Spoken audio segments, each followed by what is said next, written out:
All right, I think we can get going.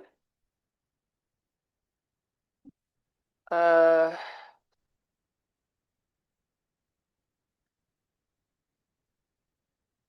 all right, so morning everyone.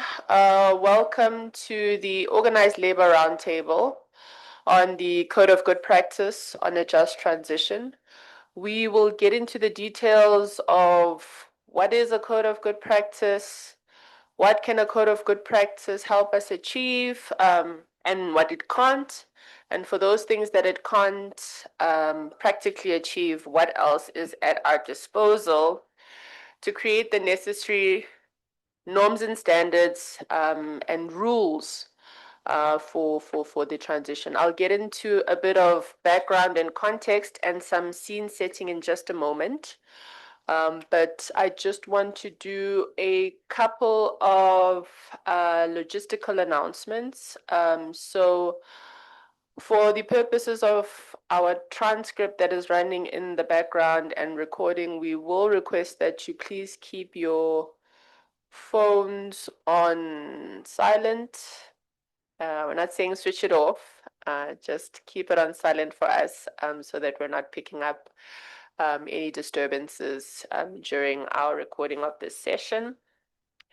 And just maybe to give a bit of context, so we're having a number of roundtable discussions on the Code of Good Practice. We had started on Monday with civil society, which raised a number of critical issues for us to take into consideration. And we're hoping that we continue with that robust discussion and debate. The request from my side as the chairperson is to be as robust as possible, as honest as possible, while maintaining respect for everybody in the room. So please, even in our robust engagement and our honest reflection of what has happened in South Africa's just transition journey, let's keep the engagement as respectful as possible. I also do want to just do a bit of a background also in the sense of the PAGE program. So some colleagues in the room will know of the PAGE program. It's the Partnership for Action on the Green Economy. This is bad. I lead this program, but I don't. This is terrible. Yes, so this is the PAGE program. It's second iteration in South Africa. And the Presidential Climate Commission is leading the second interaction of PAGE in South Africa. And this time around, we're following a social partner driven process. So hence the need for these roundtable discussions. We will be discussing the Code of Good Practice on the just transition. The PAGE program, there are a number of UN agencies that are participating in this program. So in the room here today, is the ILO. ILO is helping us with the development of the Code of Good Practice and also helping us with the coordination in the PAGE program. UNITAR is also participating somewhat in today's session through the participation of Renee. If Renee can raise her hand. So in this process, we'll be talking about the Code of Good Practice, but there are other parallel processes within the PAGE program that we're also running. One of the things that have been an important thing for us to take note of, particularly for the different social partners, is for them to develop tools that will help them better negotiate a just transition wherever they find themselves active in platforms for social dialogue. So if I'm being very specific for organized labor, this would be tools to assist you to negotiate the just transition in platforms for either social dialogue in NEDLEC or whether it be sectorally through collective bargaining. So Renee is doing that work in collaboration with Carmel Maroc, who is well known to colleagues from the trade unions. She also has a background in the trade union movement. I also have a number of my colleagues here from the Presidential Climate Commission who have joined today's meeting as well. As in when people make their inputs, when they introduce themselves, you'll be able to know who is who in the room. Just a quick run through of today's agenda. I will start off with a bit of a scene setting, and then after that, I'll hand over to Jens Christensen, who will take us through just a bit of just transition framing from the point of view of the International Labour Organization.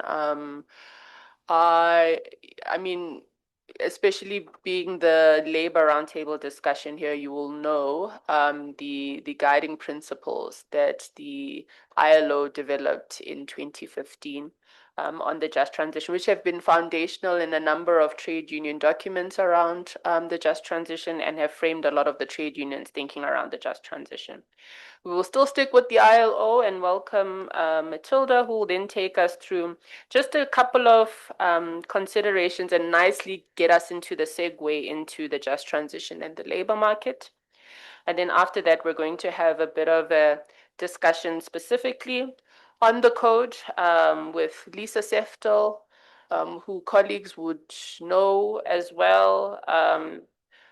Was previously the executive director of NADLEC, but also with roots in the trade union as well, having been in COSATU previously.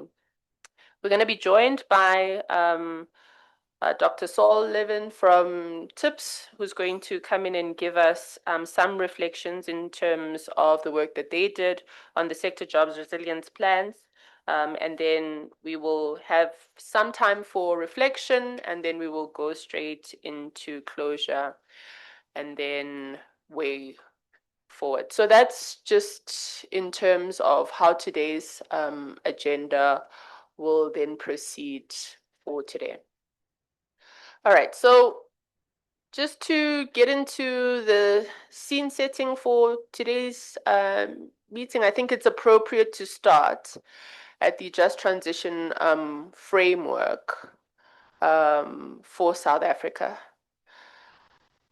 It's important to start here because especially when South Africa looks back at its just transition journey, this is a nice place to kind of anchor all of us in terms of what we mean by a just transition and how we define it, and why it's always important to start with the framework for South Africa is because of its unifying vision. Unifying in the sense that a number of stakeholders came together to consult on this framework to outline what South Africa means when we talk about a just transition in South Africa. And really, an important thing is that across departments as well, there was an important agreement across the various departments that this framework truly embodies the vision and the aspiration for a just transition for South Africa. So it's really important that we start off here.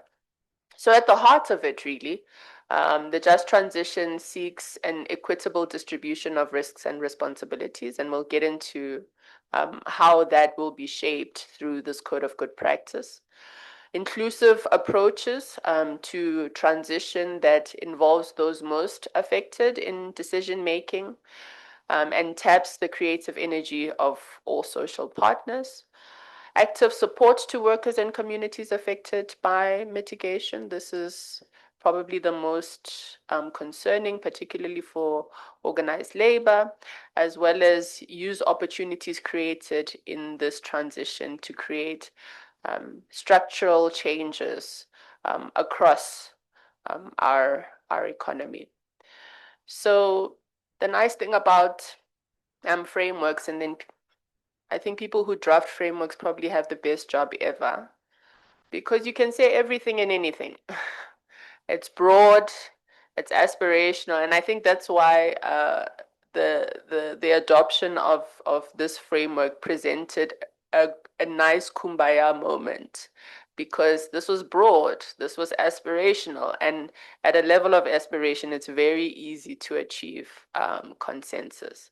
I think it's safe to say sort of the practical implementation of the framework has proven to be a bit of a different story in terms of, how we understand the aspirations related to the just transition, but most importantly, how we see or envision its practical implementation. Now, another important thing about the framework for South Africa is the fact that it outlines clear principles, right, for a just transition. And I mean, if you're no stranger to PCC meetings, you'll know that we talk about the three justices a lot in our work. And it's always important to reflect back to them because A, it takes us back to what our aspiration was for the just transition for South Africa. But what you'll see is that the next step is how do you realize these three justices? And I think everybody in the room can agree that the realization of the three justices is easier said than done. Writing them down in a document and then clearly outlining steps to achieve them have been a process that has not been well defined previously. And through a code, you'll see how we try to address this. So at the heart of it, again, is this idea around distributive justice. So again, how do we equitably distribute risk responsibilities as well as the wins of this transition across all social partners, so that we don't do what happened in previous transitions where we only create a few winners and then the losses are shared by society at large. Restorative justice, this one has been really difficult for South Africa post 1994, but how do we provide redress to our communities and redress in a meaningful way that is shared across society, but most particularly redress of historical damages. And then the question related to procedural justice. You'll see we'll talk about procedural justice quite a bit. So, procedural justice, depending on where you sit in society, could definitely mean different things. But what we would like to do through a code of good practice is to outline, especially in the labor market, what procedural justice actually means when we're looking at a process of economic restructuring as a result of climate or the just transition. So really what we're trying to do with the code is to address the practical steps towards the realization, particularly of procedural justice and to a great extent distributive justice. But again, when Lisa comes in and does her presentation, we'll talk about how practically to achieve these while also managing expectations. Now, the framework again, in its sort of nature, then attempts to, yes, outline what the vision is for a just transition for South Africa, which is important because we needed a point to start from. Principles, also outlining at-risk groups in the transition, but also the planning elements, which I'll highlight just now, as well as the policy measures. So then that kind of segues nicely into the next slide, where what we've really noted is the fact that to realize a just transition, several areas of planning require focus. But it's not just an isolated focus, it's a focus that cuts across simultaneous areas. So you'll see there's an element related to labor market, economic diversification, social support, governance, as well as climate finance. Now, you will agree a code of good practice is a labor market sort of intervention, right? And again, when we get into the explanation of what the code is, you will then see that To a large extent, it can help us regulate a number of things that take place in the labor market. But having said that, there are also a number of interventions that require attention, and they relate to economic diversification, social support, governance, as well as climate finance, which is not necessarily the scope of a code of good practice. But as we get into the conversation, you will see how we can start having practical guidance around these areas of focus in such a way that we can also simultaneously focus on the other elements that are not necessarily covered in a code of good practice, which is solely a labor market intervention.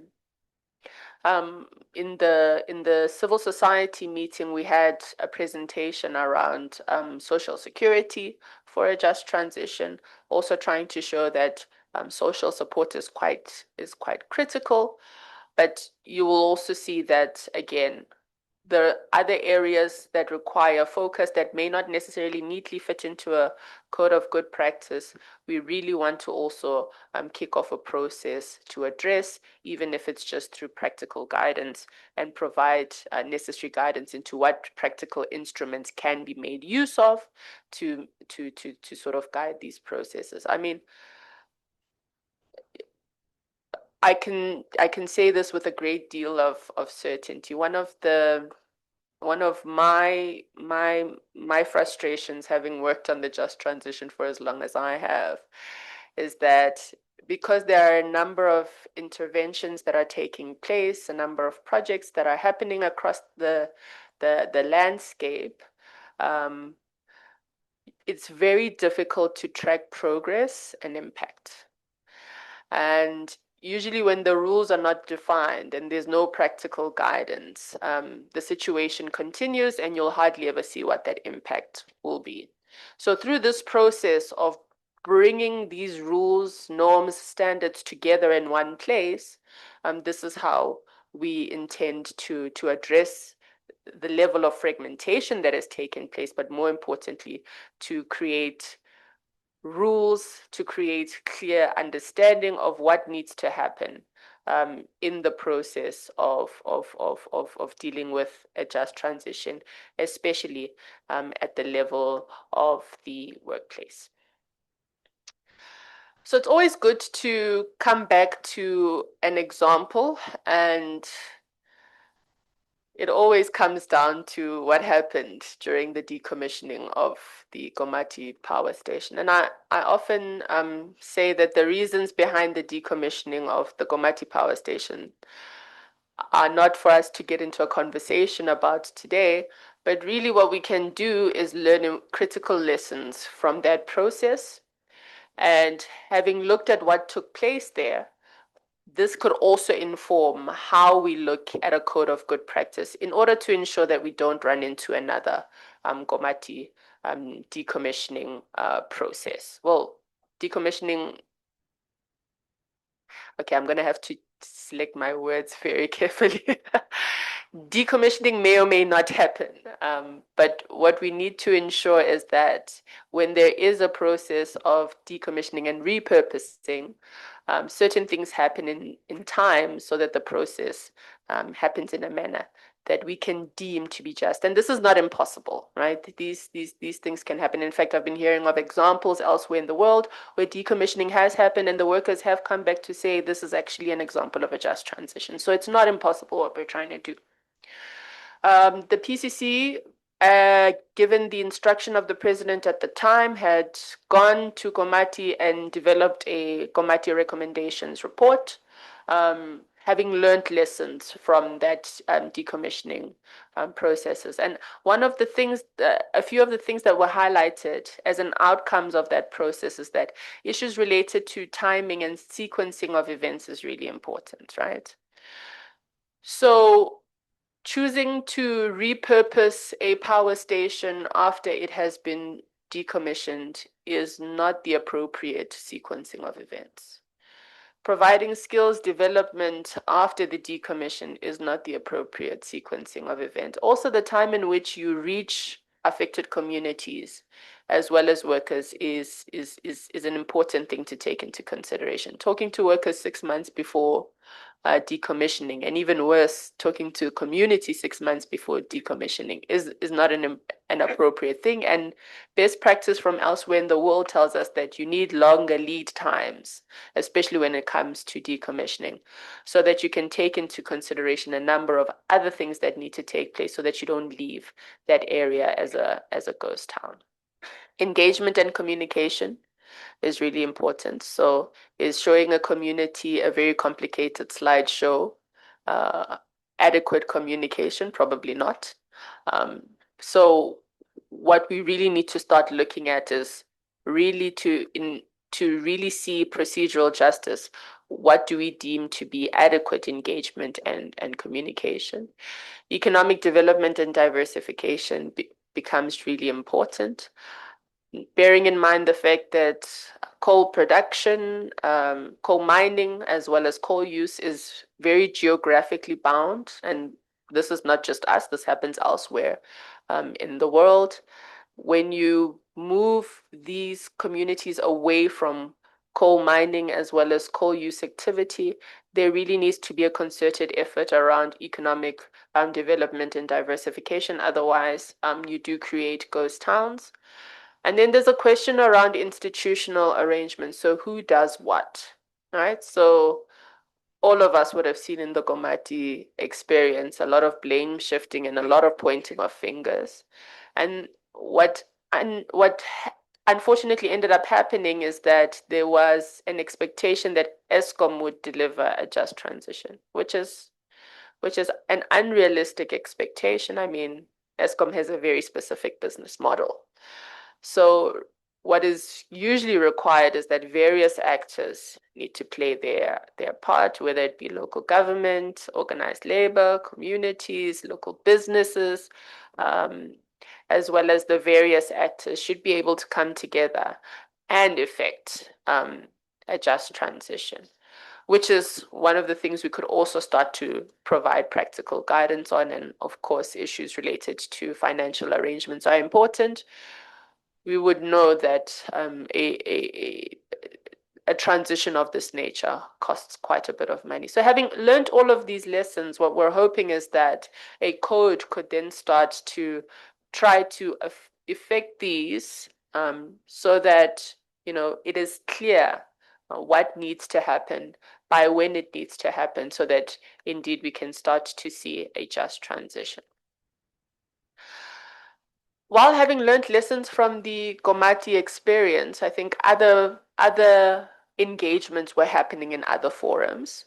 And another important engagement to take note of is the discussions on labor law reform that were taking place here at NADLEC in the labor market chamber.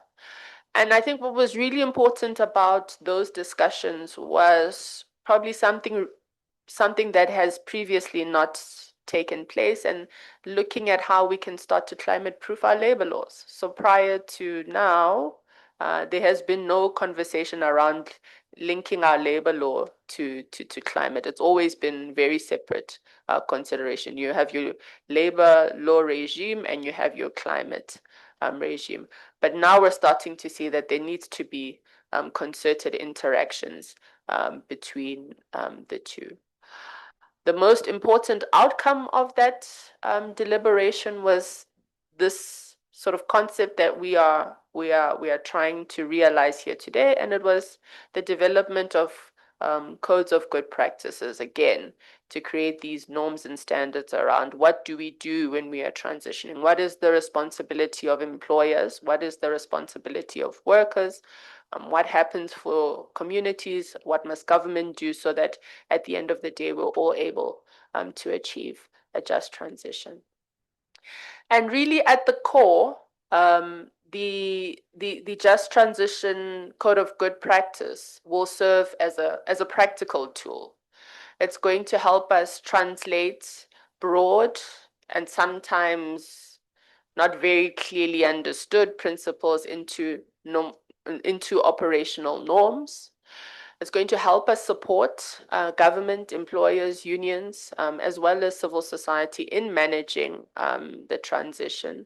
Labor, it will help us manage this at a workplace level, and then it'll also help us enable regulators and civil society to monitor compliance, and also to build confidence, particularly among workers, that no one will be left behind, right? So we've started using this term as rhetoric, and I think we're starting to lose capital on this rhetoric because people are feeling like they're being left behind. So a code of this nature is how we start to build that confidence, but we now start to practically show and provide a practical tool to achieve the transition again through these operational norms. So that's me in terms of the welcome and introductions. I think this then takes us really nicely into the session that Jens will lead around the just transition framing. And I think the ILO articulation of a just transition has been an important one for us to reflect on. Important in the sense that, ILO is a tripartite organization, and having come up with the definition of the ILO, it's been consulted upon by the various members of government, business, as well as labor. So quite concretely, it gives us confidence in its widely consulted view on what the just transition is. But I'll hand over to Jens, who's going to give us just a presentation on the just transition framing, and then after that, we'll take a couple of questions. Over to you, Jens. Okay, thank you very much, Lepo, and good morning, everyone. Hope you can hear me. So my name is Jens Dyring Christensen, long and complicated name, but you can call me Jens. As you can hear from the accent, if you're able to pick up accents, I'm from Denmark, but I've lived in South Africa since 2011, so I'm almost like an honorary South African citizen, I like to call myself. Anyway, before I start and getting into this, it's always nice to know who's in the room, sort of your knowledge about just transition, your knowledge about the ILO. On Monday, we had a fantastic engagement with the community. The room was packed. We were more than 65 people. So as you can see, community is very much engaged in this whole process because they feel they are impacted quite a lot. So just a show of hands, how many of you would say that you are well versed, you're pretty knowledgeable around the concept of just transition? Yeah? Good? Yes? Yes? Yeah? No? Yes? Good? All right, fantastic. That's good to know. Then in terms of the ILO, how many of you know what the ILO does and what it is? Also raise of hands. Yeah? No? Yes? Okay, and then how many of you know what is the difference between the International Labour Organization and the International Labour Office? No, Lepo? No, you don't know? And you explained it the last time, and I still didn't get it. So this is my second bite at it.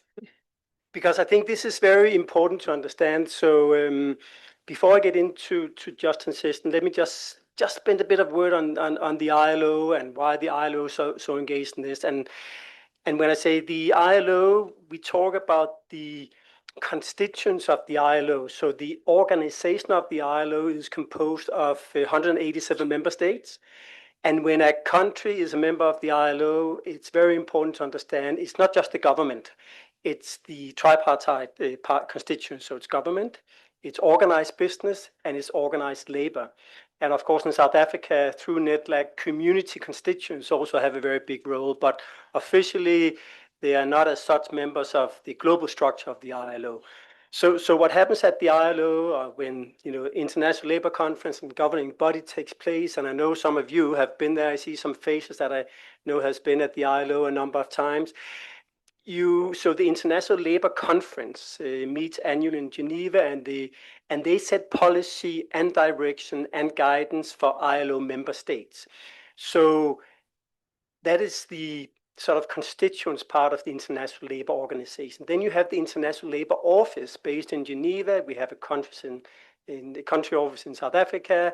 So this is really the secretariat of the International Labour Organization, of the constituents, right? So Matilda, myself, other ILO colleagues, we actually represent and serve the ILO constituents who sets the mandate and policy. So when I talk about the ILO, I talk about the constituents, the organization, and then the role of the secretariat, the office, in actually working together to implement policies in the world of work across different countries. And now there's a lot of focus on just transition. So this just transition framework that Libba spoke about, the ILC conclusions from 2023, I'll talk a bit about that, is really set by the member states of the ILO. And then the secretariat, the office, is trying to support member states to implement those guidelines. Just want to say that. Then I also just very quickly say, you spoke about the PACE program, you mentioned the ILO, you mentioned UNITAR, which is the United Nations Institute for Training and Research that Renee is doing some work with. But then we also have UNDP, United Nations Development Program. We have UNIDO, which is the Industrial Development Organization. And then we have UNEP, UN Environment Program. So together, these 5 UN agencies working with the PCC, trying to see how can we make sense of the just transition, or the just energy transition in South Africa. And just to say that PACE also provided a lot of input to the South African G20 presidency. We worked a lot with the Department of Energy and Electricity, and there you see some of the global politics playing out in the G20, where South Africa had a very ambitious agenda in terms of seeing energy and energy transition also as a climate change issue, as an environmental issue, where some of the other G20 members said, no, it's about energy affordability, it's about energy security. We don't want to discuss anything about climate change. So, and in this sense, with PCC and South Africa is leading, I think, globally and on the African continent, trying to find that nexus between just transition, energy transition, climate change, resource depletion. So long introduction on the first cover slide, but let me move on and just say quickly what we want to talk about. So just to put into context, what are we talking about in a context of climate change and environmental challenges, and why is it important for all countries and the global community as such to embark on what we call a just transition pathway? I want to talk a bit about the ILO Just Transition Guidelines and the ILC conclusion, which is providing direction, including for South Africa. And then Matilda, my colleague, who's our ILO coordinator of the PACE program in South Africa, she'll talk a bit about some of the just transition challenges in South Africa. And I think in South African context, I put the numbers up there. We don't need to go into much detail. I think you all know it.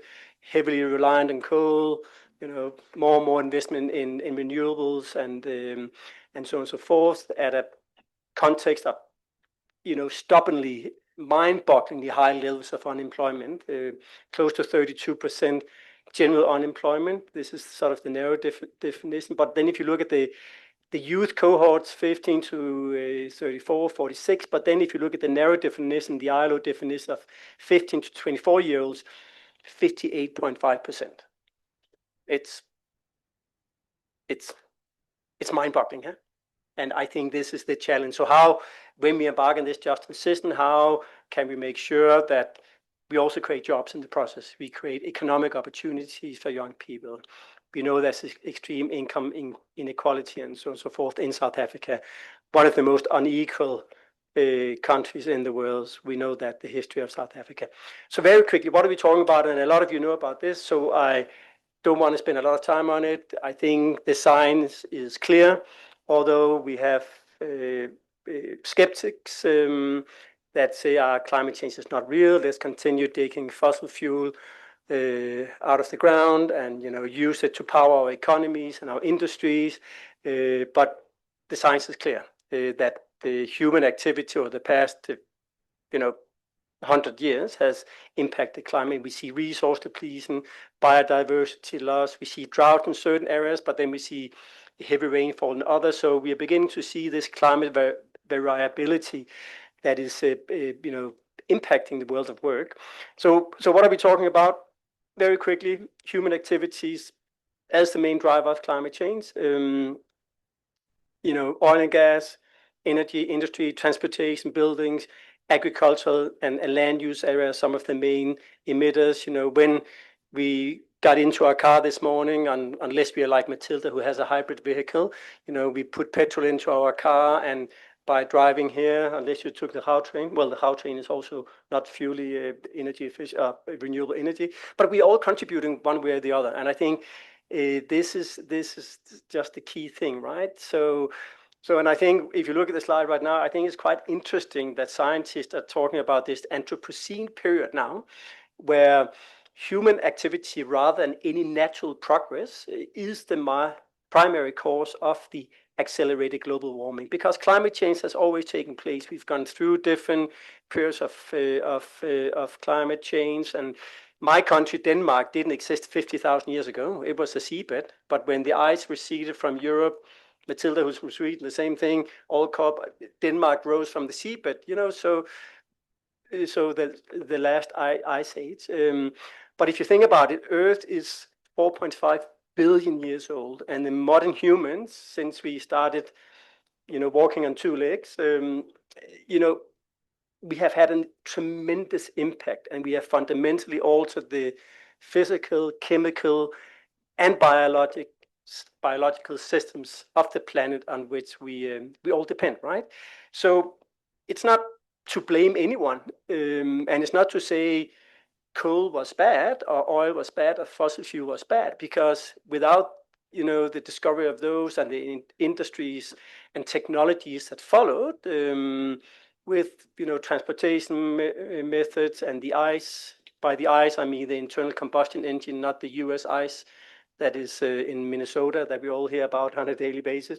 But the bottom line is that our current economic models of production and consumption are not sustainable.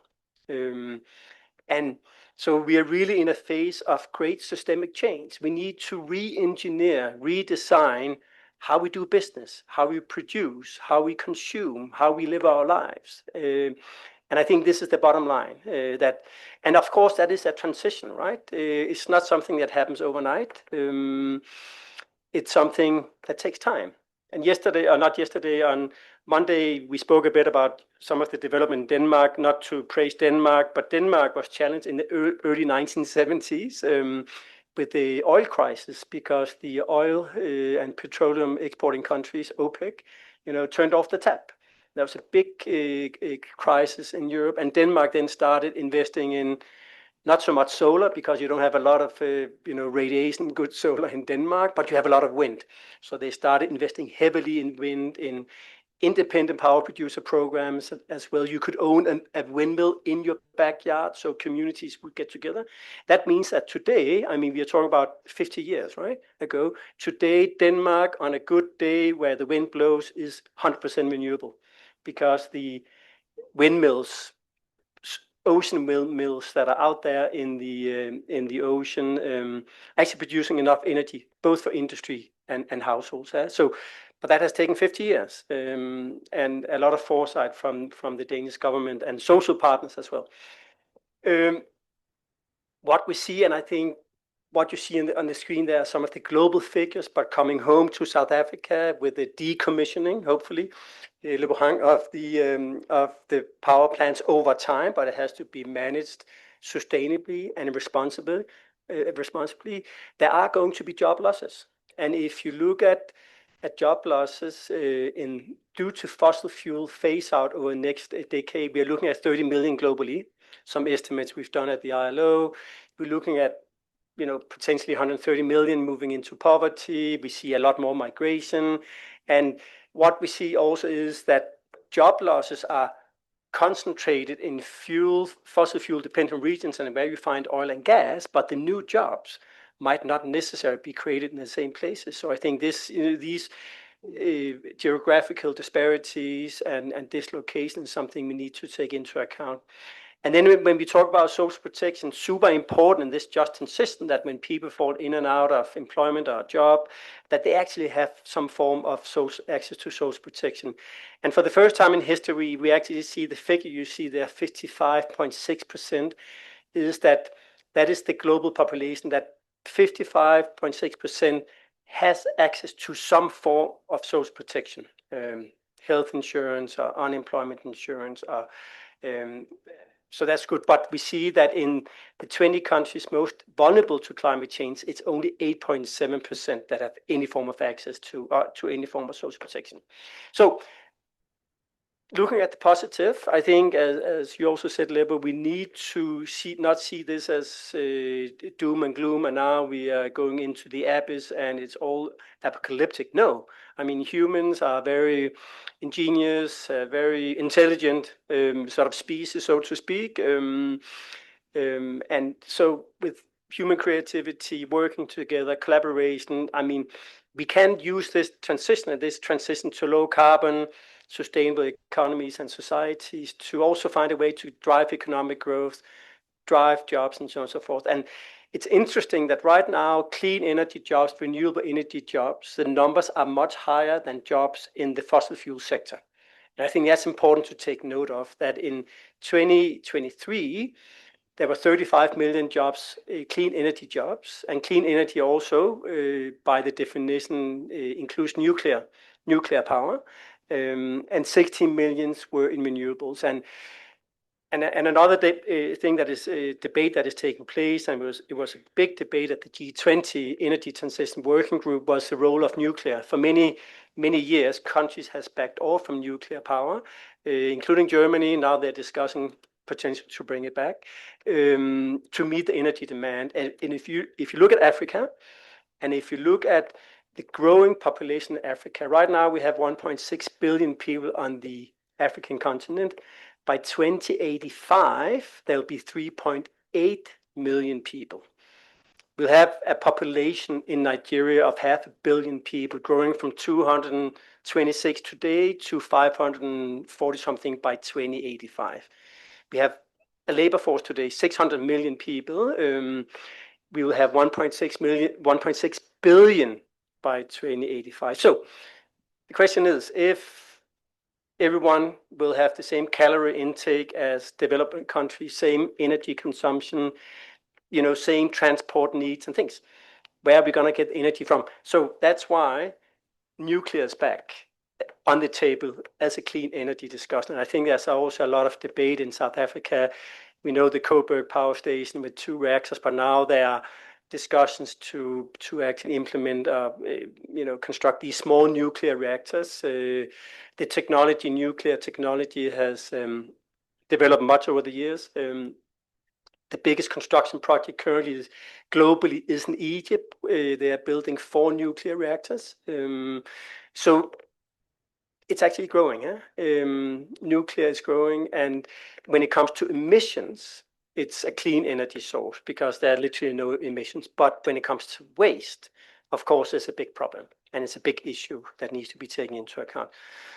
Okay, I can keep talking about this. So let's just summarize. So when we talk about just transition, it's about that transition to a low carbon, environmentally sustainable, inclusive economy and society. But that transition needs to be just.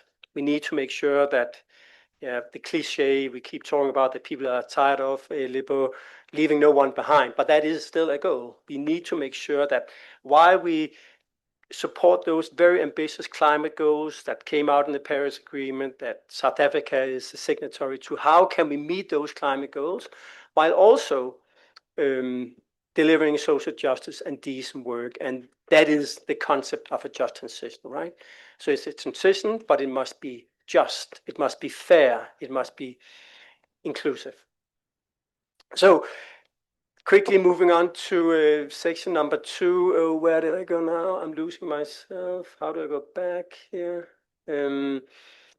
Just very quick history, because where does this whole climate debate come from? It's also about 50 years old. Before, 50, 60 years ago, or 60 years ago, we didn't talk much about climate. Huh?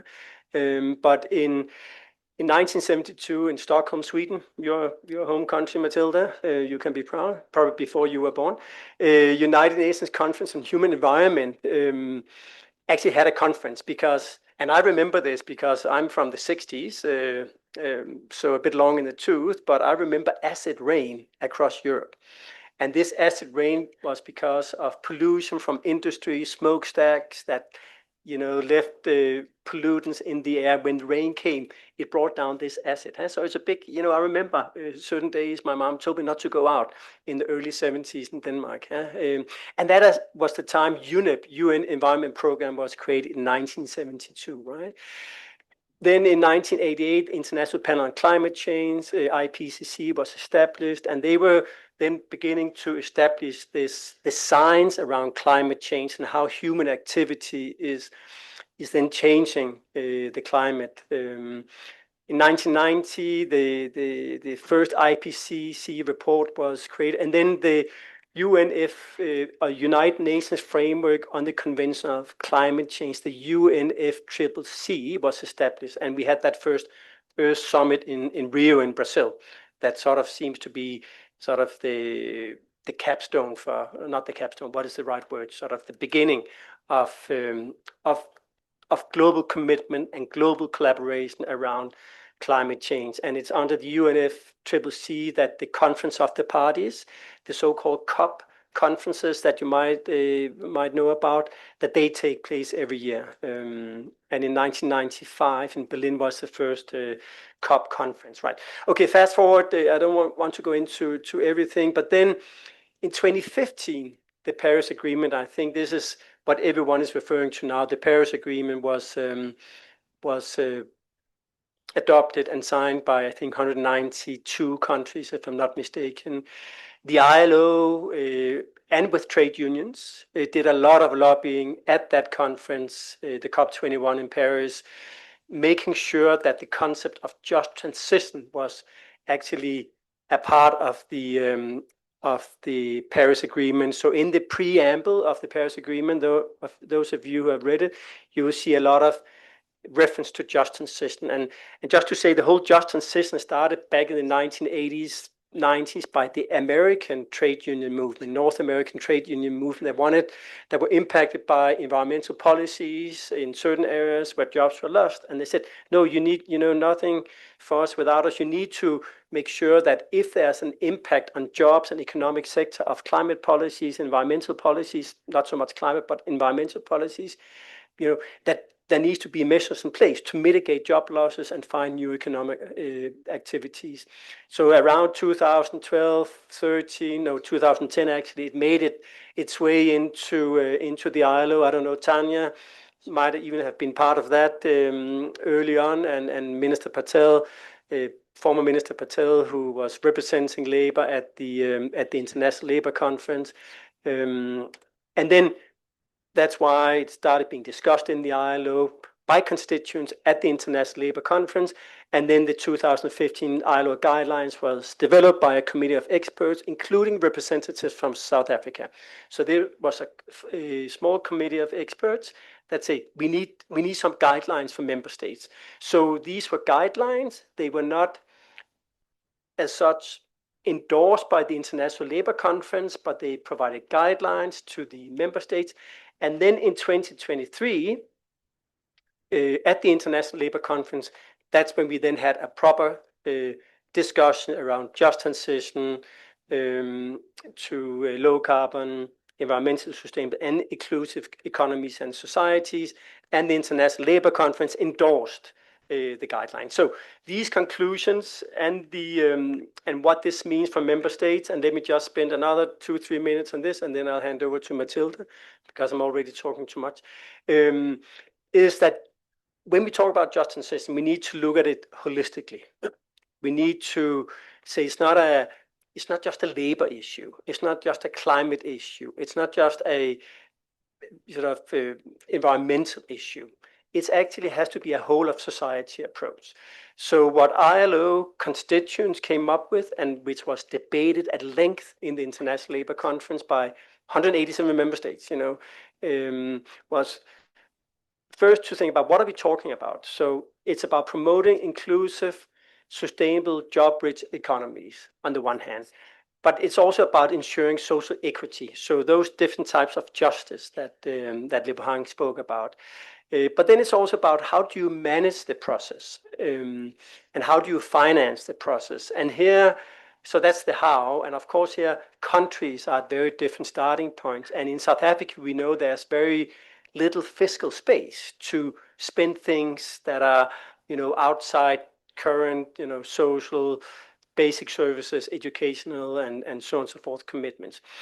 And I think if you look at the framework there, it's not about, as I said before, a single sector or single policy. It has to cut across macroeconomic and growth policies, industrial and sexual policies, enterprise policies, education, skills development, social protection, active labor market policies, rights, and most importantly, social dialogue and tripartism.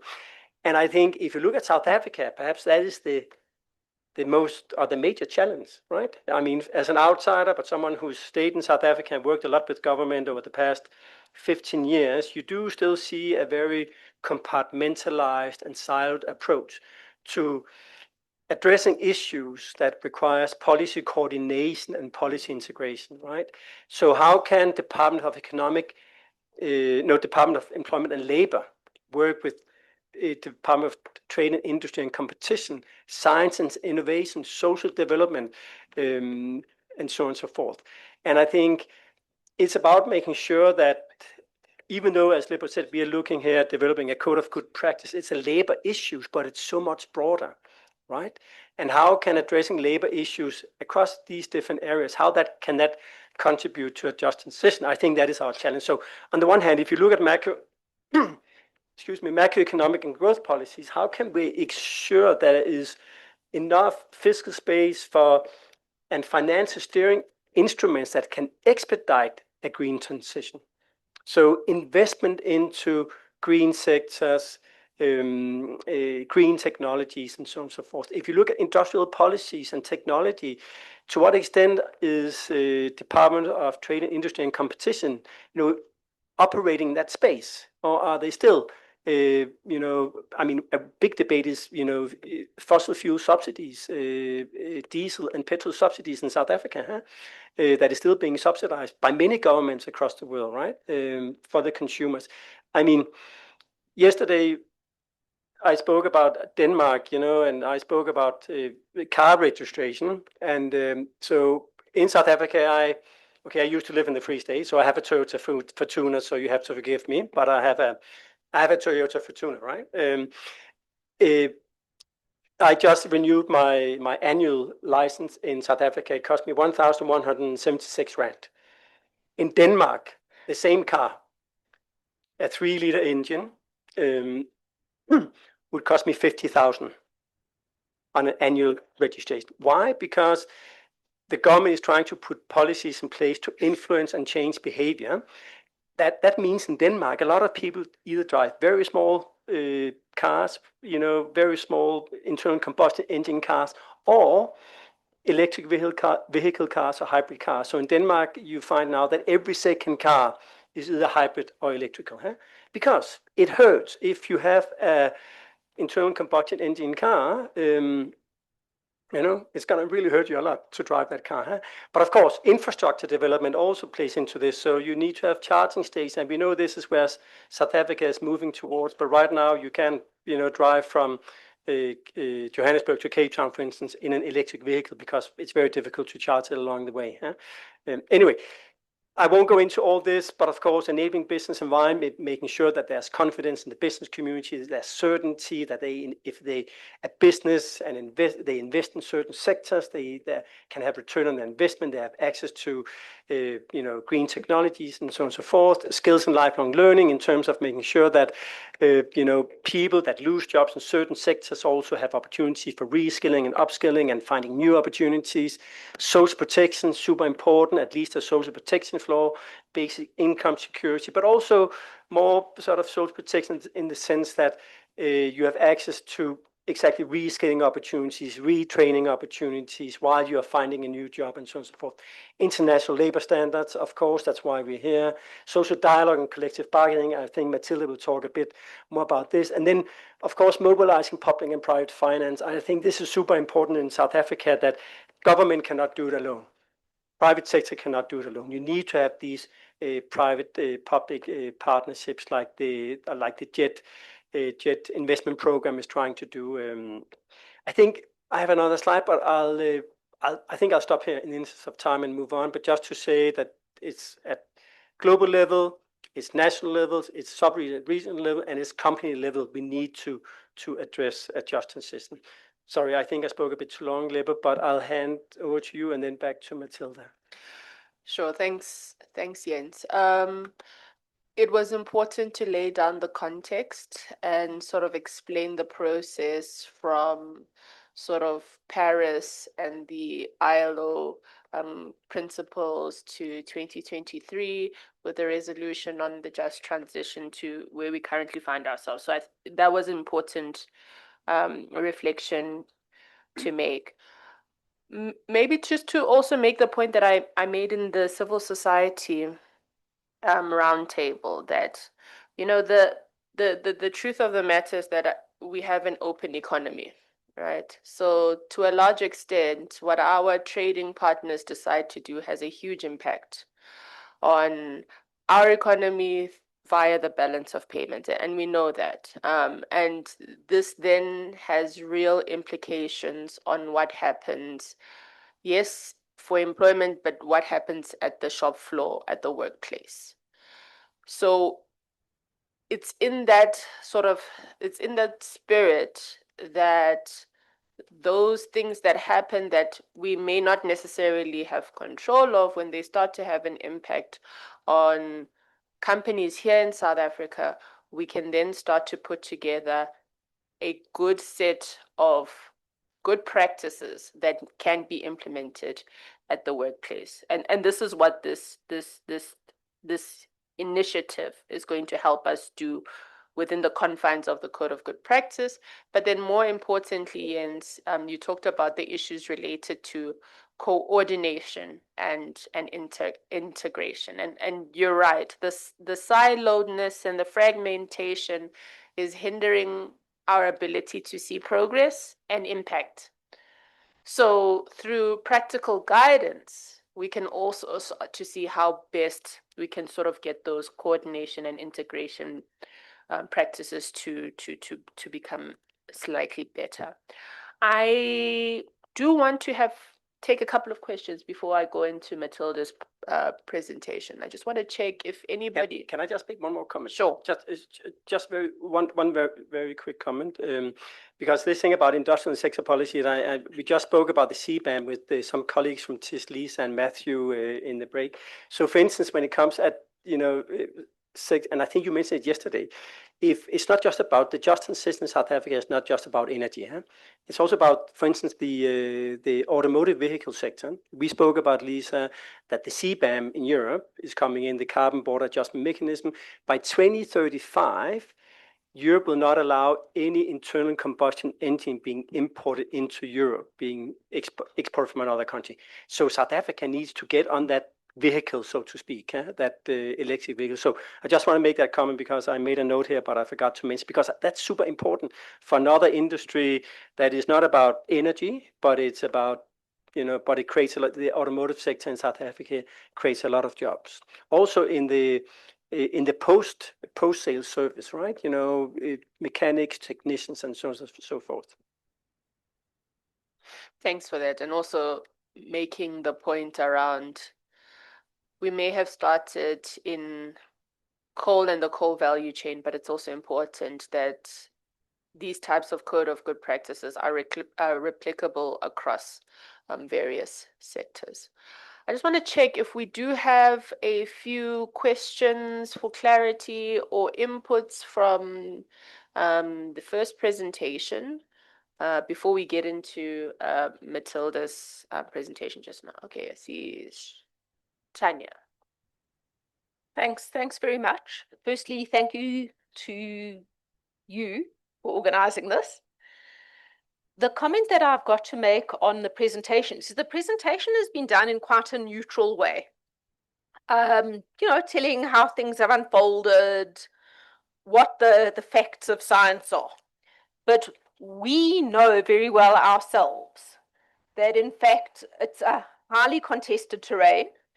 And if we as the working class do not actively fight, we will land up on the worst end of this. It's not class neutral. In fact, it's anti-working class. Our members are the people who suffer when diseases spread and there isn't health care for us. Our members lose jobs. Some of the large capitalists carry on making money happy-go-lucky. They would want to restructure companies the way they want to in order to maximize profits. We need to restructure the companies, but society, to make sure that we were meeting working class needs over the longer run. So I'd like to know from the inputs that have been given that it is highly contested, where is severe pushback? Which are the companies, which are the organizations, which are the presidents that are pushing back on making, firstly, our sustainability more viable, but secondly, who's pushing back on working class interests in this transition? Thanks.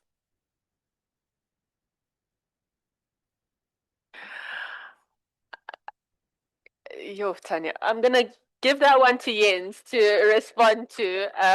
He's representing the ILO.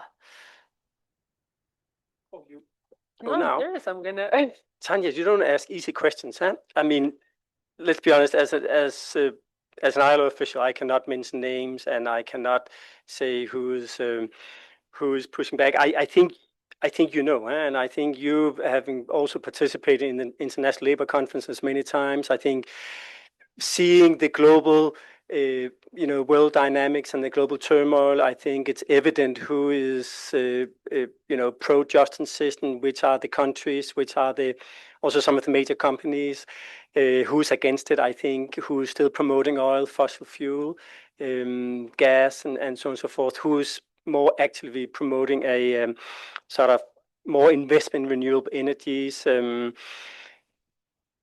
So I think I'll leave it at that. I think in terms of South Africa, I think you probably know more about it here than me. But I think as with everything, if it's about the ILO and it's about social dialogue, it is about that. It is about talking and it's about dialogue. But let's be honest, dialogue is also not always equal, because you have people that are dialoguing from from a higher privileged and more powerful position than, for instance, the working class, as you're talking about. And I think that's why organization and collective organization between unions and with communities to make demands, I think that is super, super important.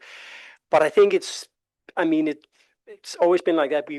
We live in a capitalist society where the quest for profit in many ways is legitimate, but it has to be together with, respect for fundamental principles and rights at work, and you have responsibilities if you're a business. I know I don't answer your question, but I think I'll leave it at that. Yeah, I'm not going to do justice to the question. But what I think is important to also take stock of, and I mean, I'm well aware of the conversations that have happened in the various union congresses and discussions. They've been heated. There's been a lot of contestation, and it comes from a legitimate place, because the practical experience for workers is that the manner in which the transition has unfolded has not been just. And to be quite honest, they have been casualties in the process of that transition. So I understand the issues related to contestation in that regard. But I think we've had a number of conversations around whether a transitioning is happening or not. And I think it's clear that a transition is going to happen. It will either be driven by market forces or whatever the case may be. Like I indicated, we're an open economy, and our trading partners will drive a bit of that transition. So what then that then does is it then places a responsibility on those of us who are working on this transition to ensure that this transition can be managed in a way that is just. What we are learning the hard way is that if we allow for the market to go in whichever direction it needs to go, what will then happen is that we will replicate sort of these real examples of how workers and communities are left worse off. So through a process of this nature where we seek to create rules and we hold various partners responsible so that they can come to the table and do certain things, this then allows for this transition to be well managed, coordinated in a way that doesn't negatively impact workers as well as community. I mean, there are also benefits for the business constituency as well to have a code of good practice. It helps them in terms of ensuring certainty for themselves as well. So I guess that's the premise of which we should probably we should look at this thing with, so that it's. I understand, Tanya. It's when you're in the labor movement, every day is a battle. But with this process, this is probably the first attempt at trying to ensure that what we saw happen, and it's not just Komati, by the way. So also what we're seeing with ArcelorMittal, also what we're seeing with various other localities, we can mitigate these negative socioeconomic impacts. With that said, I think this is a nice segue into your presentation, Matilda, so that you can take us specifically into the labor market related questions. Yes, thank you so much, Lebohang. Oh, sorry, I see there's another question. Okay.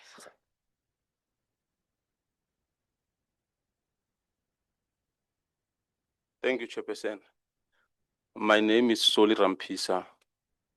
I'm one of the wounded wolves or jackals that you find in the space of economy of South Africa. I'm derogating from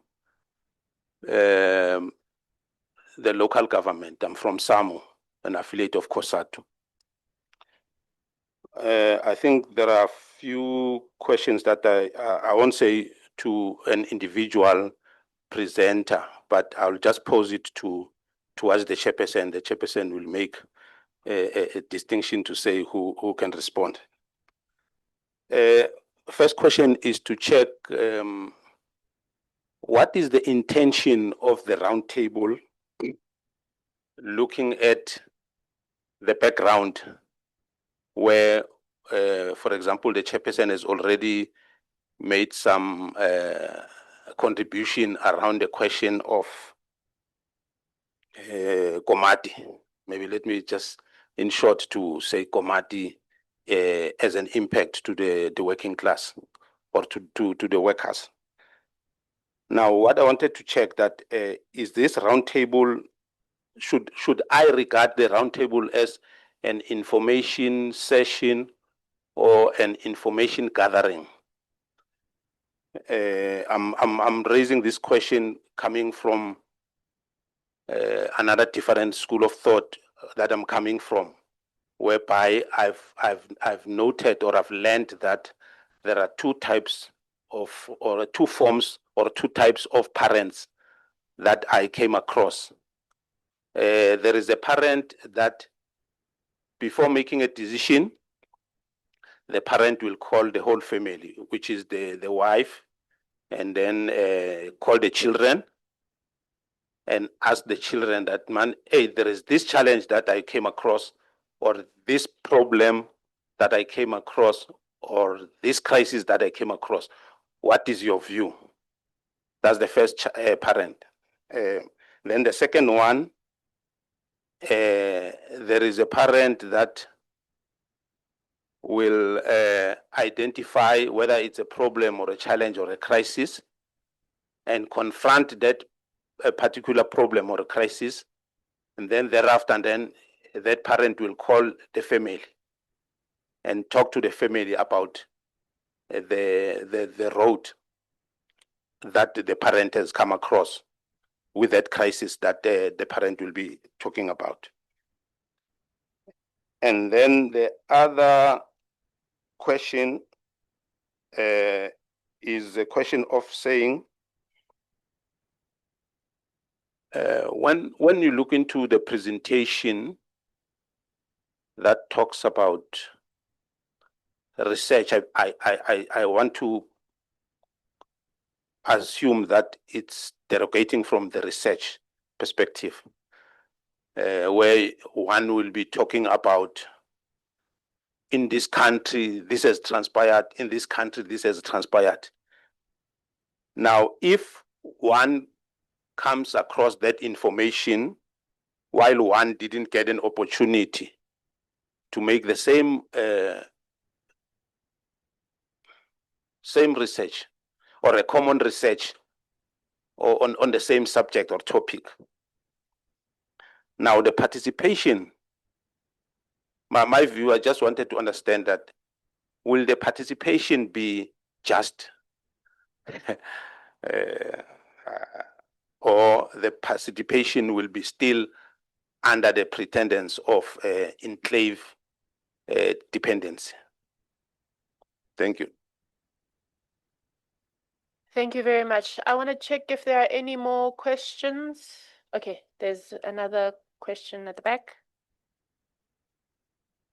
Thanks. Good morning, everyone. My name is Nkosazana Masiza. I am working for the National Union of Mine Workers. I apologize. I'm coming from Cape Town. That's why I was late. My flight was delayed this morning. My question would go to, I'm sorry, I didn't get your name, the presenter, ILO presenter. Yes. You've mentioned that there are more clean energy jobs than the fossil fuel jobs currently. I must say that as NUM, we do not celebrate that, because we see, not that we do not appreciate the presence of the renewable sector within the energy mix. However, we do not see it bringing sustainable jobs on board. Now, what I want to ask as an advocate, ILO as an advocate of a decent work, are those jobs decent? That's my question. My second question is, in your view, what must be done with the coal reserves that we have in South Africa? Another issue is, okay, that you've mentioned is nuclear, the waste issue. We've heard about the waste issue. By the way, we advocate for the energy mix as NUM. We support that, fully support that, and we also fully support the coming on board of the nuclear, so that it at least gives us the jobs that we require within the energy mix. Also, to resolve issues, energy issues that we have in South Africa. More importantly, the issue of energy poverty.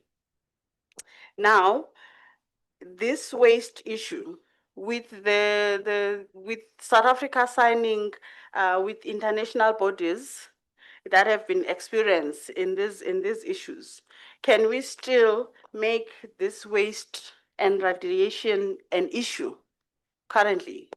Thank you. Thank you very much. Very important questions for us to take into consideration. Are there more questions? And then there's people behind the pillar that I can't see, so you'll have to say something so that I can see your hand. But I do see there's a question at the back. Oh, thank you so much. My name is Ronald. I represent the Pan-African Migrant Workers Network. My main concern in framing the just transition, it concerns migrant workers who, according to what Lewokang presented, I'm really confident when you're talking about the need to build confidence in workers with no one being left behind. So my concern is with competing priorities, especially with migrant workers, who most of them, I think a large chunk are undocumented, and I'm sure they are a vulnerable group. If they are undocumented and they are women, and they could be LGBTIQ, that's also one of the challenges that we face in our advocacy work. Because while we are talking of moving from non-renewable to renewable energy, we should also factor in that migrant workers are always affected by the climate crisis. And we got quite a number who have moved into South Africa because of, it could have been floods, it could have been droughts and so forth. I want to applaud the comrades from organizations like COSATU and other NPOs who have managed to accommodate a lot of formations for migrant workers, because in most countries it's very difficult to register a union which is focusing on the rights or protection of the rights of migrant workers. I really want to thank the government of South Africa for allowing me also, the Migrant Workers Union in South Africa, to be able to register so that we can advance the interests of migrant workers. So my question is, in the code of practice, is it the code of practice, I'm sure, where do migrant workers future? Because there are those who are documented, who could also be accommodated in the transition framework. But the greater chunk who are undocumented, I'm really wondering whether they will also be in the transition phase, or they will continue fighting for the rights to be recognized or for regularization in South Africa. Thank you so much. Thank you very much, Ronald, for that very important perspective of migrant workers. I just want to check if there are other hands.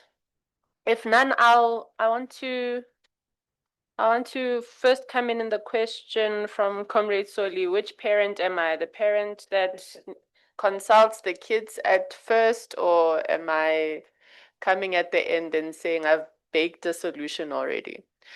It's in between the two. It's in between the two, in the sense that, you know, we have sort of taken stock of what has happened to date.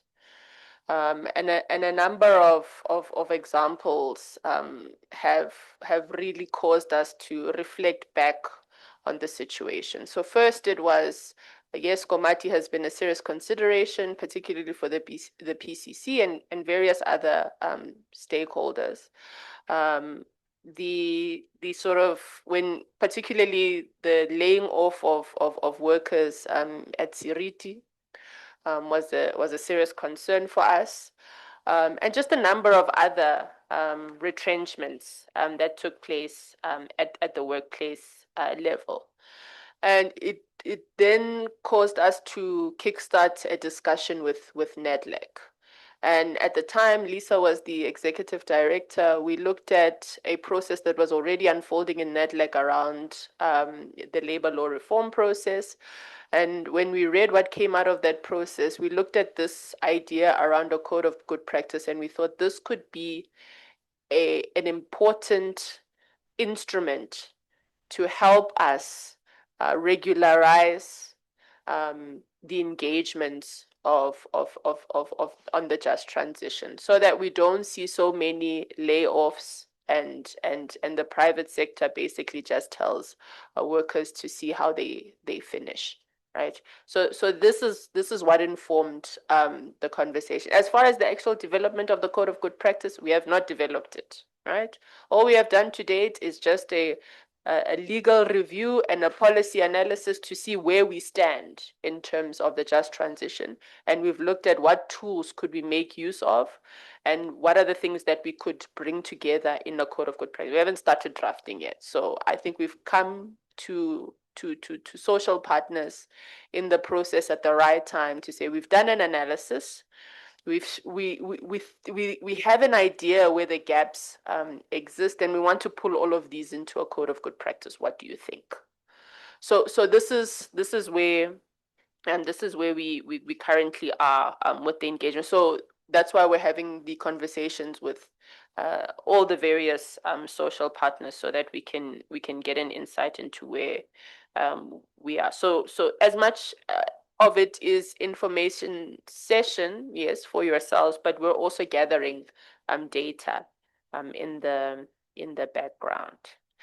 The questions around, I'm gonna go to you, Ronald, because you're raising an important issue that sometimes falls through the cracks, and it's unfortunate that we find ourselves in an environment where there's a lot of contestation when it comes to particularly migrant workers. I mean, we all see what's happening on social media. But how I've understood, particularly the labor movement, having understood the issue, is that if we allow sort of capital to exploit migrant labor, it comes at a greater impact on local labor as well. So it's in our best interest to ensure that, you know, people are employed and there's decent work creation for all. I also just want to get into this question around, I know the Decent Work Country program did have a look at, how to give protections to all workers, and without distinction. But you've raised an important point around the fact that, I mean, South Africa is no stranger to economic migrants. Most of us being here in this room is because either our parents or grandparents migrated here to South Africa. So we, just even in the mining sector, from the SADC region, a lot of economic migrants came to South Africa. But we are also needing to take into consideration that climate is also going to result in another wave of migration to South Africa. And what's important is to create proper rules and practices in place, and also the enforcement of those practices, so that we can mitigate the vulnerability of workers, whether they are migrants or whether they are local workers. So Jens, if I can come to you on the questions, very difficult questions that Nkosazana has for you. Nkosazana, I just want to say something about what do we do with the coal reserves. I mean, we must be clear. We will continue to export coal for as long as coal is needed in the rest of the world, right? We will continue to export it. The issue is the fact that countries have committed to nationally determined contributions, and they've set net zero dates in place. And these are the things that we need to take into consideration. We must also take into consideration an appreciation of our own energy mix. We've all seen the 2025 IRP with more commitment around the expansion of renewable energy. So that tells us about, the future of coal in the country. It's not a finite resource as well. That's another thing that we should take into consideration. In fact, the CSIR is helping us come up with a coal landscape document that is going to basically tell us about where we are currently with coal and where we think the future of coal really is. It's not that we are dropping off coal tomorrow. For as long as other countries want to make use of it, and for as long as it's useful in the energy mix, it will continue to be made use of. But taking into consideration that we are in the process where we will see a gradual decline. And that's not solely dependent on what South Africa decides to do. It's also dependent on what other countries want to do in terms of their own power mixes, because we are exporting it to other countries. And if they don't want it anymore because they're meeting their own nationally determined contributions, that's something that we seriously need to take stock of.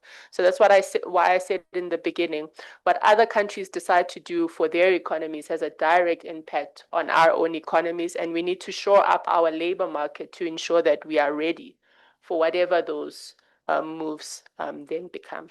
And then I'll hand over to Jens to answer the other questions. No, thanks a lot, and great questions. And just on coal, if I may just make a quick comment on that. Yes, okay. Let's play it out. A scenario. Let's say South Africa said no, we want to continue coal being our being mix part of our energy mix. We know it creates a lot of jobs. Many of them are organized by your organization, NUM. And coal is no longer demanded globally because South Africa is also exporting coal, but you will not have any export avenues. Let's say South Africa then decides, okay, let's just use coal for our own energy production, for our industry, for our homes, and so on and so forth. Then over time, you will run into another problem. You won't be able to export your products and services. Goods and services. And this is already happening. I mean, if you look at the automotive sector, I mentioned it before, I don't know if you were here, but by 2035, the internal combustion engine cannot be imported by European countries. But I think also the energy source to produce any goods and services, we know many clothing and textile companies in South Africa, they use coal for their boilers, and so on and so forth. So ultimately, it's a mix of relation between those market forces and local policy choices and global policy. So just to comment that, so your question around decent jobs, I'm sorry I'm looking this way because it's difficult with the microphone to look this way. It's a fantastic question, and I think it's very mixed. And I think it's mixed because coal mining, to speak with that, is a much more established industry than renewable energy, right? So if you look at protection and right and formalization at this point in time, absolutely, I think many coal jobs from that point of view, protection, rights, formalization, unionization, is to use that element of a component of the decent work is more decent, perhaps. There are more rights, there are more protection and so forth. I think in terms of wages and benefits, also because it's more established, yes, I think coal at this point in time is better, right? But then if you look at the things like safety and workplace conditions, you actually see fewer occupational hazards in renewable energy than you do in mining, including coal mining. It's much less hazardous. So you see fewer occupational incidents. Another element, I think, when it comes to job security at this point in time, also because coal is much more established at this point in time, but I think that's a question of time, job security, because of these global dimensions. I think fossil fuel provides stronger protection because your union has negotiated for rights, which is fantastic. And I think this is where you see the renewable energy sector is much more sporadic.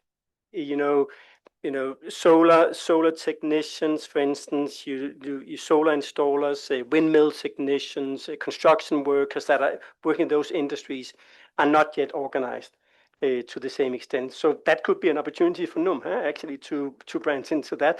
And then finally, when it comes to job creation, renewable energy create more jobs per dollar spent than coal at this point in time. So there's no clear answer because decent work is a sliding scale of many different dimensions, right? But I hope I somewhat answered your question. Thanks. Thank you. We also have until 4 o'clock. Was it 4 o'clock or 3:30? Oh, 3:30. Sorry, I'm still hung up on the civil society engagement. So we can still talk, we can still debate some of these issues. And what you'll see is that each presentation is a build up from the previous one. So what wasn't addressed in this question and answer session can be better sort of articulated in the next. I'm going to then hand over to Matilda, who will then take us through just a snapshot of the just transition and the labor market for South Africa. And then after that, we'll see if there are further comments and questions. But for now, let me hand over to you, Matilda. Thank you so much, Lebohang. A very, very good morning to you all, dear comrades. I hope you can hear me okay. My name is Matilda Dahlqvist. I work at the International Labour Organization's Decent Work Team for Eastern and Southern Africa, where my role currently is to serve to serve ILO constituents in South Africa. And currently I do so by coordinating this project called the Partnership for Action on Green Economy. But it's more known as PAGE. But I thought, let me spend a minute just to anchor on the word partnership, if I may, because I think that is at the very core of this global program. It's a partnership between 5 UN agencies. The ILO is one of those. It's a partnership between an array of different national stakeholders across 22 partnering countries. South Africa being one of these 22. It's also a partnership with a range of funding partners, one of them being Germany, and we're pleased to have some German representation here with us today. And what PAGE tries to do is effectively to reshape, reframe economic policies and practices across these countries around sustainability to really foster not only economic growth, but to really create income, create jobs, reducing poverty and inequality, and to really strengthen the ecological foundations of countries' economies. And some of you may be aware that this is in fact the second phase of PAGE in South Africa. In the first phase, we worked with the DFFE, but now in this second phase, it is the Presidential Climate Commission that steers the ship. And on the ILO side, we coordinate across these UN agencies and all these stakeholders and partners. So at the heart of what we try to do now in this second phase is to really focus on social partners' priorities and to really work towards institutionalizing further the management and implementation of a transition that is just and inclusive. And we do that through social dialogue, through sectoral collaboration and policy alignment.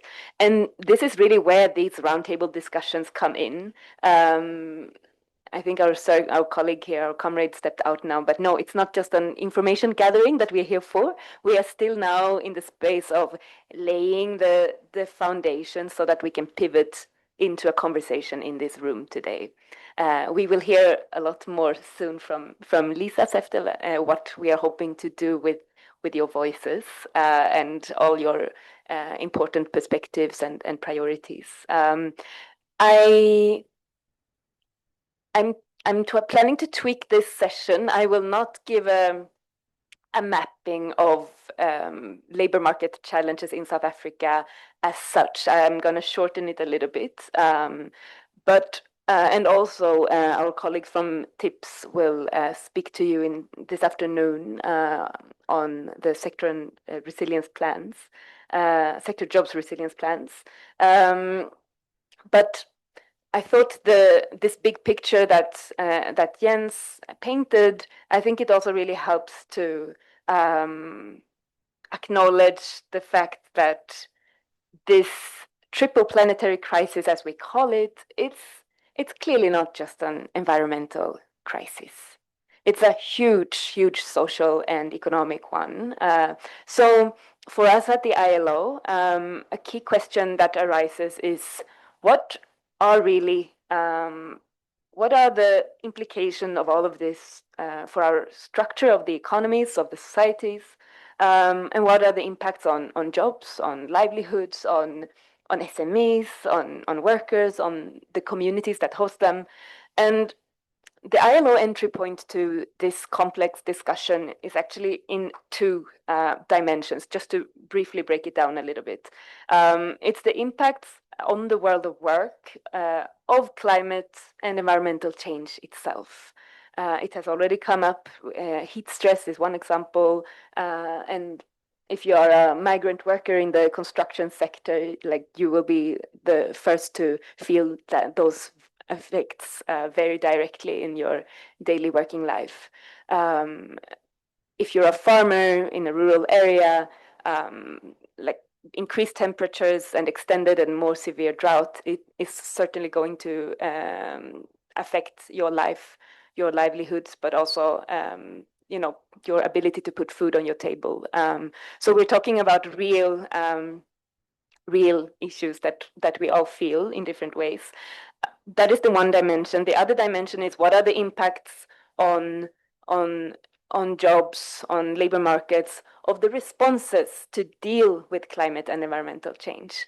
And Lebo, you have already spoken to several of the quite robust legal and policy framework that exists in South Africa as a result of South African government realizing the importance of not just transitioning, but transitioning towards an environmentally sustainable future that is also just, that is resilient.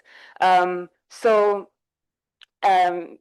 the Just Transition Framework, the Climate Change Act, the nationally determined contributions that were updated just a couple of months back. I could go on, but then the entry point then is... moving. We're meant to be on the next slide. Oh, not yet. I am moving there now. Thanks, Lisa. Jens and I like to stay on the first cover slide for a long time. Good. Look, the big question that we are asking is really, what are then the labor market impacts of a transition towards environmental sustainability in South Africa? And I think you will agree with me that the answer to that big question is it's not clear. It's definitely not cast in stone. But what is clear is that it will depend on the actions that we take today and how we take them, with whom. And Tanya, you also spoke about this passionately earlier. I think it's very easy to delve into all the risks and the challenges, but as has also been said, is that there are big opportunities in all of this. So how do we then acknowledge and map out the challenges, but also see how we can work together to turning those into opportunities and do things differently? As mentioned, I will not go into a sectoral analysis. We will continue that conversation later today, but we can also conclude that South Africa's just transition is not limited to the coal industry, although rightly so, it will be a big focus in our discussion, given the fact that 86% of energy and, in fact, 85%, I think, of CO2 emissions come from the coal sector. What we are looking at when we speak about the just transition in South Africa is, or in any country for that matter, are economy-wide impacts. And it is essential that we acknowledge that each and every economic sector will be impacted in different ways, and they face unique challenges and risks as the country moves forward towards a low carbon and resilient economy. And communities and workers across sectors, they will also experience very varying degrees and varying types of disruption, from job losses to changes in working conditions. And I think understanding these sectoral impacts is really crucial for designing fair and inclusive policies and practices. And for that, we do need to dive deeper into each sector and highlight the key characteristics in an evidence-based way. And I think also, as we discuss this more, we also need to look at aspects like say, for instance, coal as the most visible sector due to its size and concentration in certain areas. There, unions have been fighting hard to improve working conditions. Like how can we build on that legacy to also continue to ensure decent work outcomes also in new and emerging sectors and industries. Similarly, other sectors may perhaps be less impacted by this transition, but we still need to acknowledge the massive decent work deficits that are there currently. So I think what I'm trying to say is that the transition is coming, whether we like it or not, and how do we work together to ensure that we don't repeat the ills of the past? How can we do things differently? And I think today's roundtable discussion is a starting point to have a dialogue to see how more concretely we can put something in place in South Africa through a code of good practice to actually guide the process to make sure that we achieve better decent work outcomes for all of us. I'm going to move to the next slide just to also again say that the greatest, and that this is no news to anyone, but that the greatest vulnerabilities, they are concentrated among people living in poverty, those in informal settlements, those with informal jobs, rural workers, and those who have limited capacity to really absorb the shocks and adapt to these wide and complex changes. And I think what I'll say now is key, because a transition to a net zero economy, it will not automatically generate inclusion or justice. In fact, it could even make things worse, potentially, right? It could even increase exclusion risks for those that are already disadvantaged today. And in fact, there are numbers to back this up as well. There are indications that women, especially those belonging to groups that are vulnerable to discrimination today, they may not benefit equally from emerging job opportunities, from the shift to greener economies, due to a range of things, imbalances in access to skills and education and training, technology and assets, and then you can add on care responsibilities, stereotypes, discrimination, and then if you on top of that add aspects of your identity, like your race, your gender, your disability status, your migrant status, all of these intersections, all of these aspects, they really influence your ability to thrive in our society, in our economy.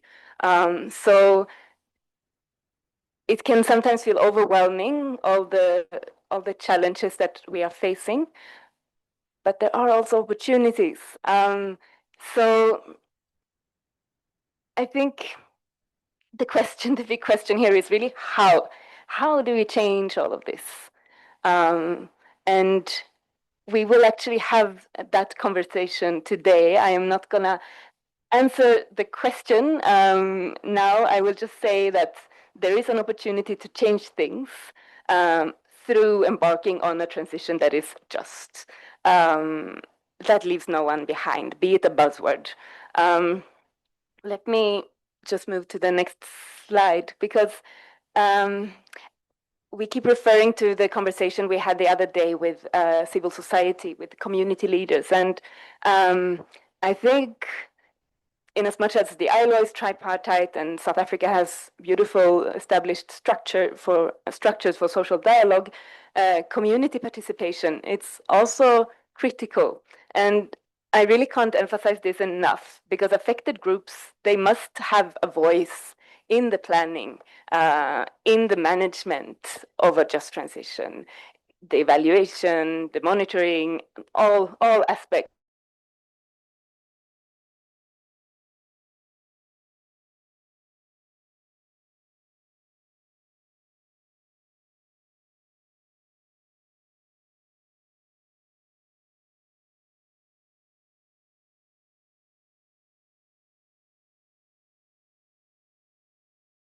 parts of this complex transition. So until the ILO guidelines program design. One of the just transition policy areas, as we refer to them, is social dialogue. And I thought I would just spend a moment before we open up the floor to connect the dots between this just transition framing in the labor market and specifically social dialogue, which is the cornerstone of procedural justice that Lebo spoke about. Without social dialogue, the transition cannot be just. Then it's just a transition, not a just transition. Play around with the words. So, and this is also because over and above the procedural justice aspects, practically the transition towards sustainable economies, it also requires a strong social consensus. And social dialogue, as we normally refer to it, involves obviously governments, employers, and workers' organizations to jointly develop a joint understanding of the challenges and opportunities in the transition, and also of the strategies to address them. But I think so. It's essential for social dialogue to really be an integral part of the institutional frameworks and arrangements for the formulation and implementation of just transition policies and practices at all levels. And this also requires informed consultation processes with social partners and all relevant stakeholders, which is why we also thought it would be worthwhile to have lay some foundations in this session today before we engage in a conversation. So, but for effective and impactful social dialogue for a just transition, ILO has quite a bit of guidance on how to do this. I won't go into detail, just to say that the preferred environment for social dialogue on just transition is a permanent structure for social dialogue. So it's not a coincidence that we are gathering at NEDLAC here today. But I think what I wanted to also share with you in this room, distinguished trade union leaders, I think it is in a just transition context relevant to also invite other stakeholders to participate in a somewhat broader dialogue, to represent a broader range of experiences. And let's also remember that this is a relatively new topic as well. So different voices and experiences are really key to enrich the tripartite debates to everyone's benefit. So to expand also the ownership of results and increase the capacity to achieve results in the first place. Tripartite social dialogue mechanism must be designed to allow for that maximum inclusion, especially of vulnerable groups. Otherwise, we will just keep repeating what we have done in the past, and then we will have a transition, but it won't be just. So I think let me pause there, Lebo, and say thank you. Thank you very much, Matilda, for giving us that framing of the just transition and the labor market, and highlighting a very important part that transitioning to a low carbon economy doesn't automatically mean that it will produce just results. Doesn't it? It actually, and studies do find, if the proper interventions are not put in place, it could exacerbate inequality, poverty, and unemployment. The process that makes it just is the interventions at the right time, sequenced properly, that make this process just, right? And what we're learning is that also relying on goodwill to effect a just transition is probably not the best way to go about this. Hence, allocating roles and responsibilities is of critical importance. And then this question of, social dialogue and what is sort of meaningful consultation or procedural justice in the just transition is an important thing to start to define. is showing workers a PowerPoint presentation 6 months before decommissioning meaningful consultation. We now know that's not the case, right? And having sat back and done a number of international comparison and examples, we've come across cases where you speak to your community and your workers 5 years before decommissioning. 5 years before. Can we legislate it? I don't know. I don't think so. But we can indicate that this is best practice in certain quarters of the world, because you don't just shut down. Because of the regional nature of these activities, you don't want to create ghost towns. You want to create opportunities for economic development and diversification, and for these things to happen at a local level. So those are the things to take into consideration. And then also looking at the fact that, and I know I'm talking to a lot of trade union members and leaders here today, but the conversation goes broader than just formally employed workers and the formally employed workforce. It goes to the independent contractors, it goes to the contract workers, it goes to the informal workers. It is broader than just formally employed workers. And these are some of the things we need to talk about and think about, because coming into the process of considering what a code of good practice could look like, these considerations must reach different categories of the workforce. Okay, having said that, I would like to see if there are any questions for Matilda on the presentation that I see there's one hand over there. I think let's start there.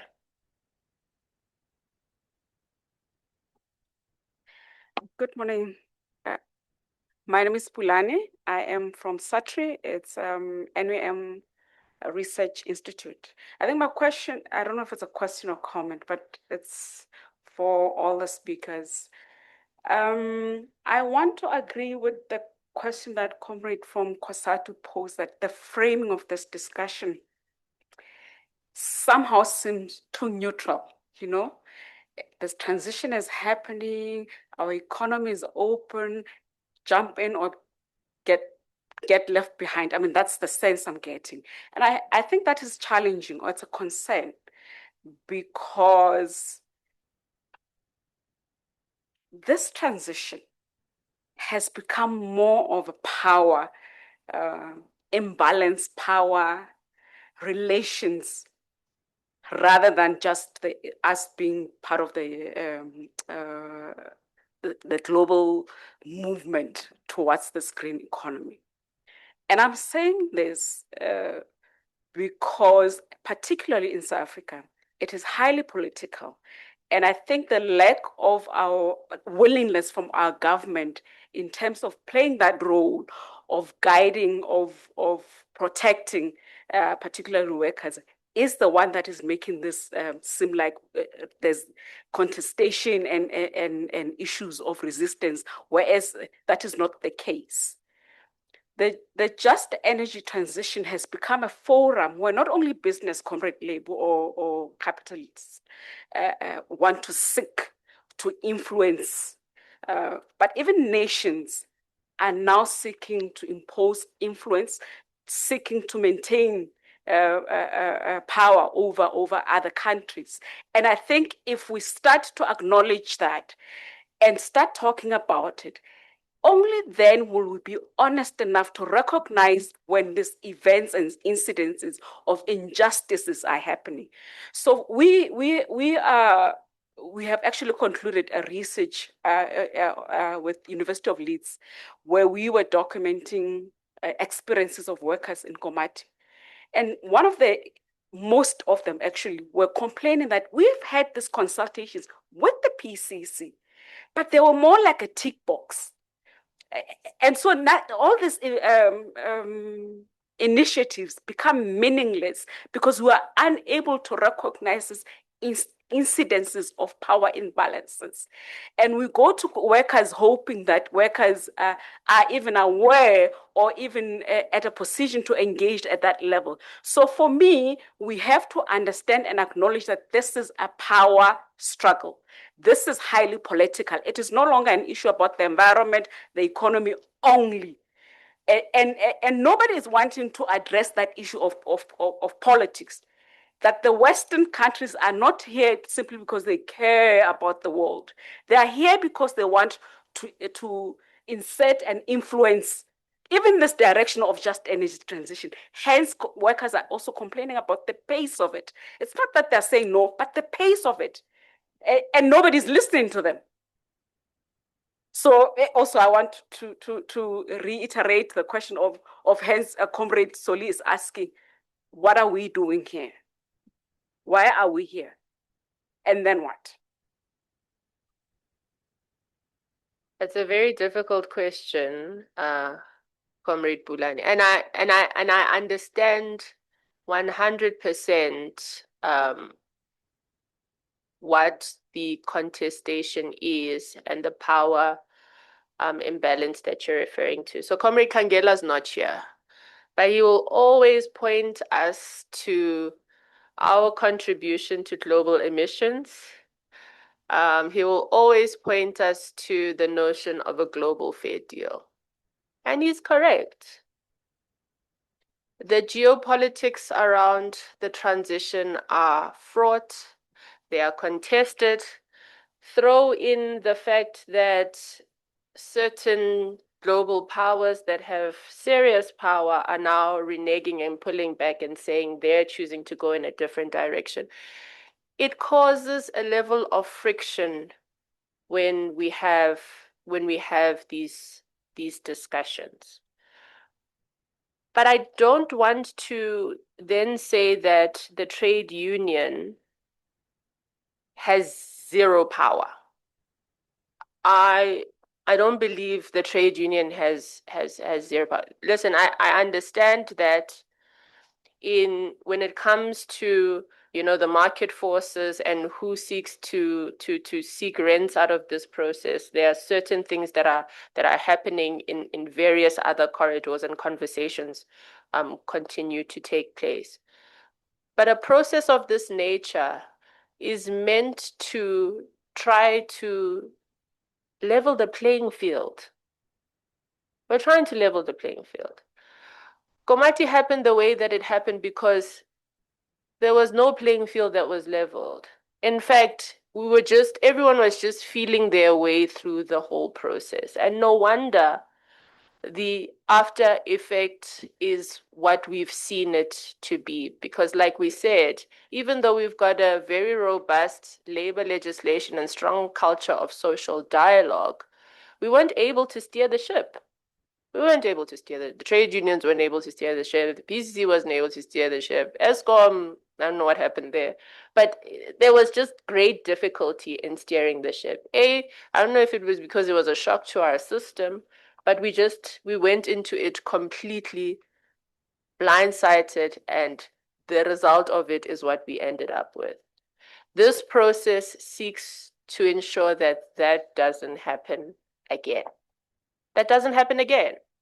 And for me, that's a process of giving back power to the workforce through actual instruments that they can make use of to ensure that we are not leaving the workforce vulnerable, like what happened during the Komati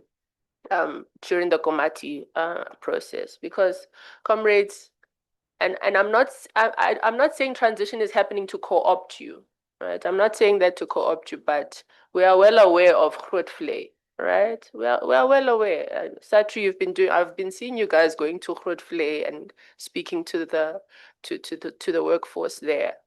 But if we don't put these things in place, I foresee huge challenges again, and then we're going to come back at the end. It's very difficult to salvage the situation once decommissioning has taken place.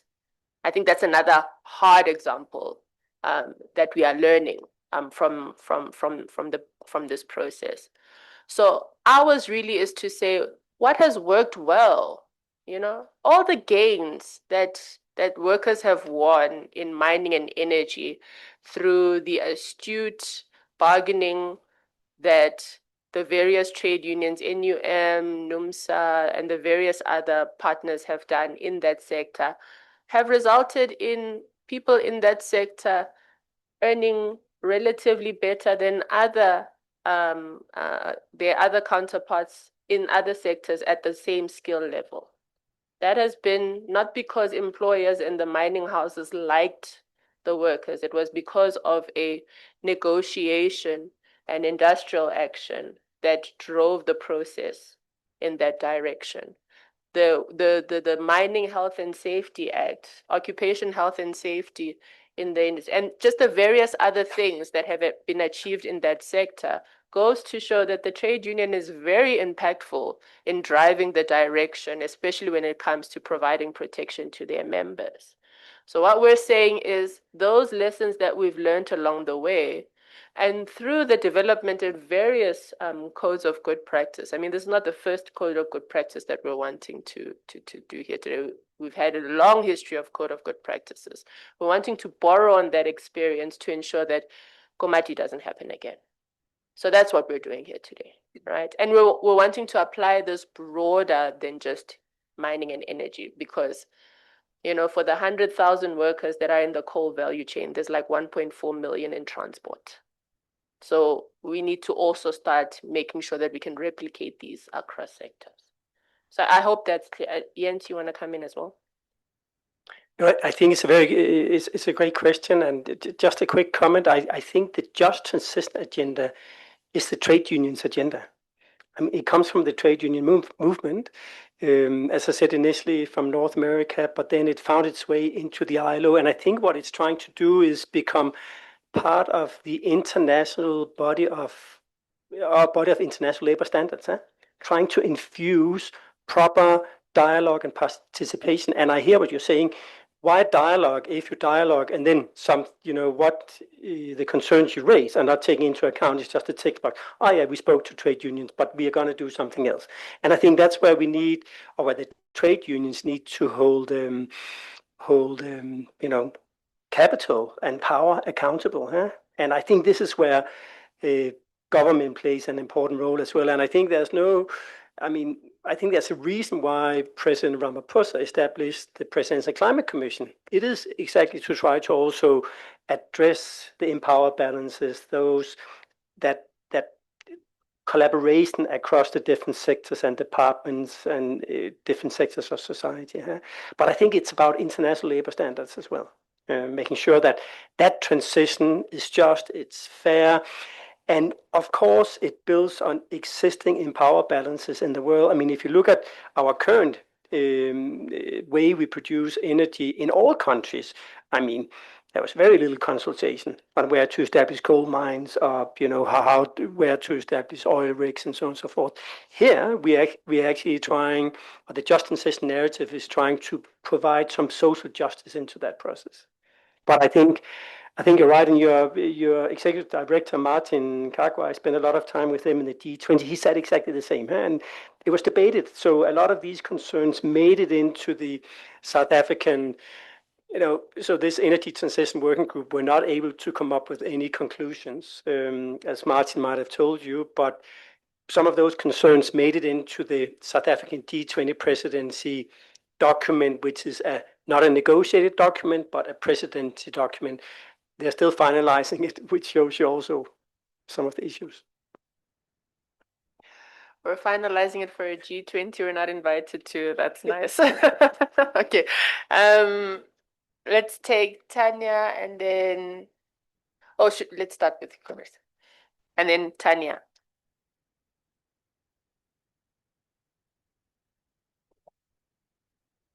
Good morning. My name is Ubongani, from SASBO, the finance union. It's an affiliate of COSATU. My apologies for coming late. I thought there was an online link, so I wanted to attend online. So I had to leave at 9 to be here at 10, but I'm glad I'm here. My starting point would be, I've heard the comments around the room. However, I think Comrade Soli has summed it up very, very nice for all of us today in terms of our participation here. I came in good spirit to this session because when I heard that it was a labor roundtable, so I made sure that I'm here. Now, I'm afraid because I think better part of 2025, we've been attending sessions like this through the length and the breadth of the country. I remember in I think there was 2 sessions before we concluded 2025, and I was very vocal about the implementation. You know, I think the COSATU climate change, I think since from 2019, 2020 up to date, has not seen any of the actions or plans that have been put in place being implemented. Rather, we come to sessions like this where discussion papers are discussed. It's not helping our cause. The pace of transition, it's rapid. While we're sitting around and discussing papers, we need implementation. My take is that there's a question, there's a statement before I go to what I just wrote down. I think the chairperson of the session attributed that statement, and the lady who was presenting now didn't get a name attributed that statement. I'll just read it. Open quote, whether we like it or not, transition will happen, close quote.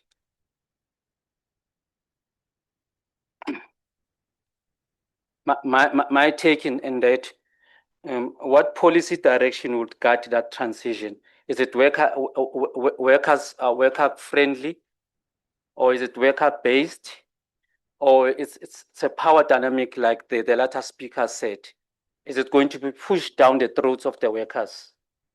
So if we say, that statement sends chills down my spine, whether we like it or not, meaning we don't have a choice as workers. You know, in South Africa or the global South, the rich nations of the North will just push finances and, you know, bulldoze all of us in the global South. So that statement on its own, it's disturbing in a meeting like this. I think it should be withdrawn. With all due respect, I think it should be withdrawn because meaning we are here, we don't have a choice. And then I've seen the fragmentation of labor. While we're sitting and discussing these papers, I've seen the labor being fragmented. You know, I've seen Komati, the pain that workers go through, that went through. I've seen industries shrink, you know, while we're discussing papers. Now, my question is, who really decides the pace of this transition? Is it the economists, academics? Academics through their studies and discussion papers, or government through policy, or workers themselves? So if we can just answer that one, I think these sessions like this, we won't have many sessions like this. We'll have sessions like this coming together to monitor the progress that we've made.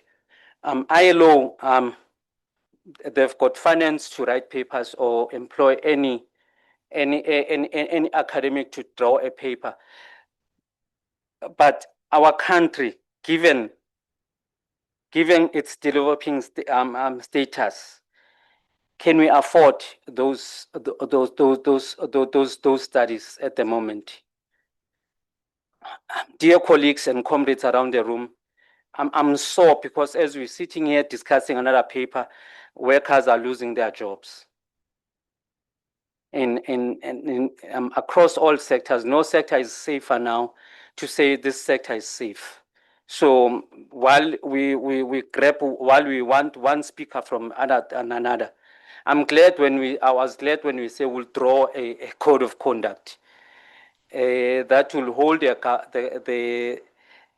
all industries accountable, all captains of industries accountable, especially this house, given the latitude of this house that we are in, so that code of good practice can go out there and hold captains of industries accountable and government accountable as labor, so that we can be able to implement. Now, I'm concerned about another thing that I'm concerned about, it's a CPM timelines.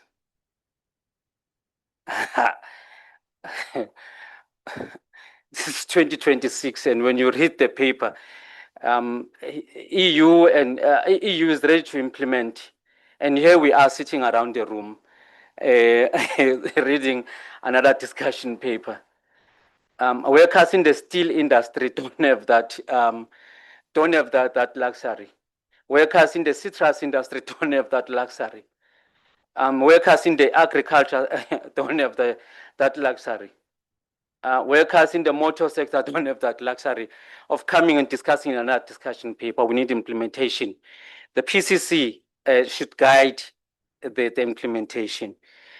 And I heard one comrade talking about migrant workers.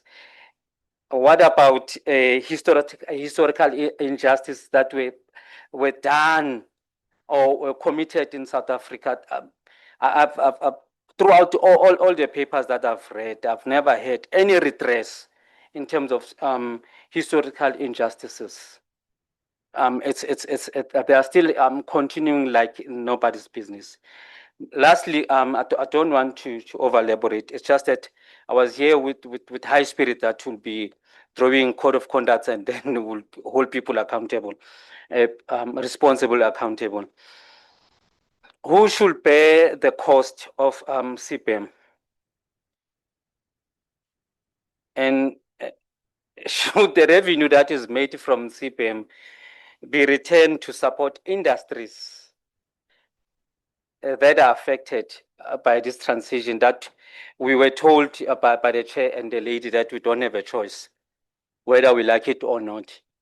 Should those revenues be returned to support workers that are affected and communities that are affected by this transition in South Africa? Because, comrades, the success of this approach, since we started, I think way back, since from pre-2019, the success of this depends on unwavering commitment and the principle of no worker should bear the cost of global climate action. Workers in South Africa and Global South are bearing the cost without receiving the full support of protection and the opportunity, retraining and the opportunity that they deserve. As workers, we deserve the opportunity of support and being supported. So my clarion call to PCC and to all the powers that be, we've done discussion papers, thank you. Let's implement. Power dynamics are chowing the workers, I submit. Thank you, Comrade Bongani. I'm going to go to Comrade Tanya. Thanks. Comrades, we've all seen workers being retrenched, affected by climate change issues. We know that that's something that we want to defend against. We recognize it's a power struggle, and I can hear comrades are keen to take up the fight. What we need the tools that help us in the struggle as well. Now, one of the tools that'll help us in the struggle is a code of conduct. Same way we use the code of conduct for dismissals. We can go to bosses and say, you're not consulting properly. You're not making sure that people get the charges before and are able to respond. You're not giving people enough time. We want that same code of conduct for a just transition now. It gives us the ability to fight more. So it's up to us to turn this discussion into something more than just another paper. We don't want just other papers, but let's use this to arm ourselves and say, how is this armor that we're going to use best made for us? PCC and ILO cater to a range of constituents. We accept that. If we don't raise the labor working class issues ourselves as labor in this meeting, we're not just being educated, but we're giving mandates. We then are, for example, Lebo, to go back into the PCC and say, you know what, Labour pushing this very hard. She can't go and argue a pro-Labour position where we haven't put forward that pro-Labour position. Labour has already said and demanded in NEDLAC, we want a code of good practice on just transition. So it's fantastic that PCC is helping bring some resources to this and something for us to think through and work through. But at the end of the day, unless we shape it for ourselves more, it won't be the armor that we need. And comrades, there are comrades here who are not talking, and I'm going to intimidate you. I know you know a lot, right? You're not here to just sit and listen. You're here to tell them we want more implementation. Tell them that it's not good enough sometimes just to listen. Let's tell them they're here to listen, they're here to take our mandate. Thanks. Thank you. Thank you very much for that, Comrade Tanya. And let me start, Comrade Bongani. I withdraw. I categorically withdraw. Thank you. And I'm going to withdraw on Matilda's behalf as well. No, she needs to withdraw. Oh, she needs to withdraw. She needs to withdraw. Matilda, We can't be held at ransom as Labour. Bongani, I withdraw as well. all right. But Comrade Bongani, I also, while I'm withdrawing, I also want for us to think about just certain things that have happened, whether it be a technological change in industry that have resulted in huge disruptions and workers have bore the brunt. Comrade Bongani, you're in SASBO, you're in the banking sector. I just did my banking before this meeting. I don't have to go into the bank. I don't have to see a teller. I don't have to do anything. When you walk into and you often raise this in COSATU meetings around how that transition happened and nobody said a thing. And at the end of the day, it was the workers who bore the brunt of that transition. So maybe when we say these statements, we say them in a manner that is crude because I sit and I collect a pay slip from the Presidential Climate Commission, and I'm not taking stock of the fact that at the end of the day, those transitions, they harm the working class and they result in job losses. So on that basis, I withdraw. But really, just to co-sign what Tanya is saying, I mean, it is the Labour voice in the meetings on the NDC that said, we can't continue wanting to push for big targets for decarbonization and we don't have codes of good practice. You need to go off and bring about a process for a code of good practice. And this is why we're here today. And comrades know, when you are at the CCMA, the commissioner there relies heavily on codes of good practice to hold the employer accountable in terms of steps that have been followed to determine whether a matter is substantively or procedurally fair. Comrades know this. We all did these things when we were in the trade union movement, and these have yielded real results. Real results. That's implementation now. If this is what we're looking for, we're getting into the era of implementation. So I hear what you're saying 100%.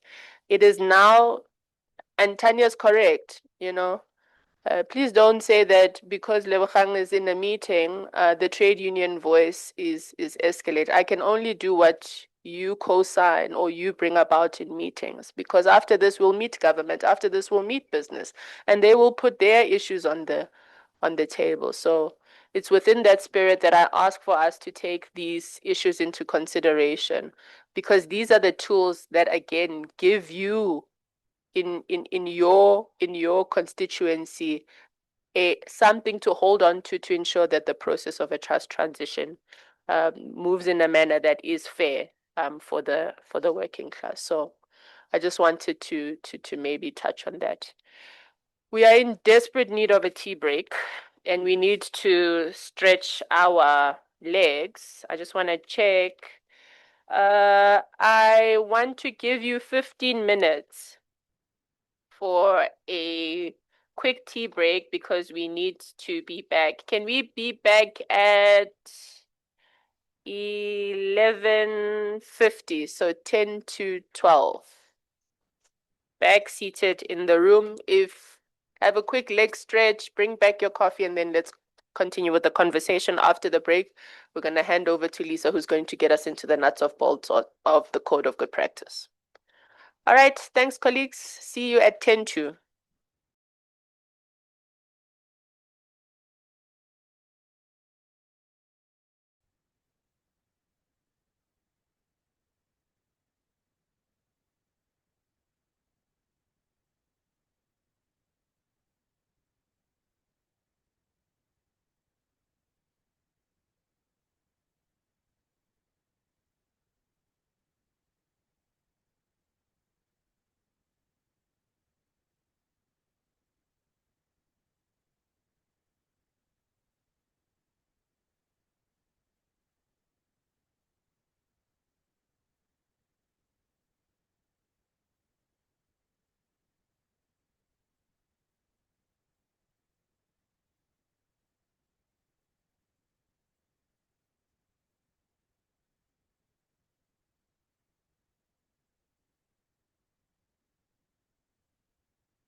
Okay, Lisa is now leaving the room. If we can come back and get Lisa to come back as well.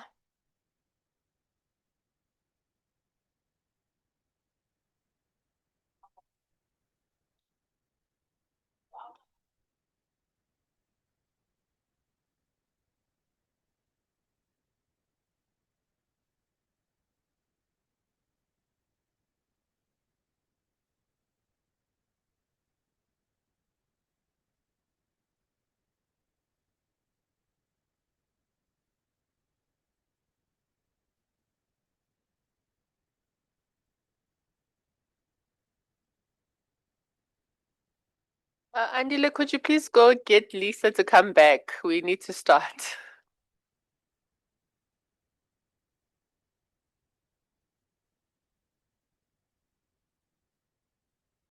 But Jens, do you?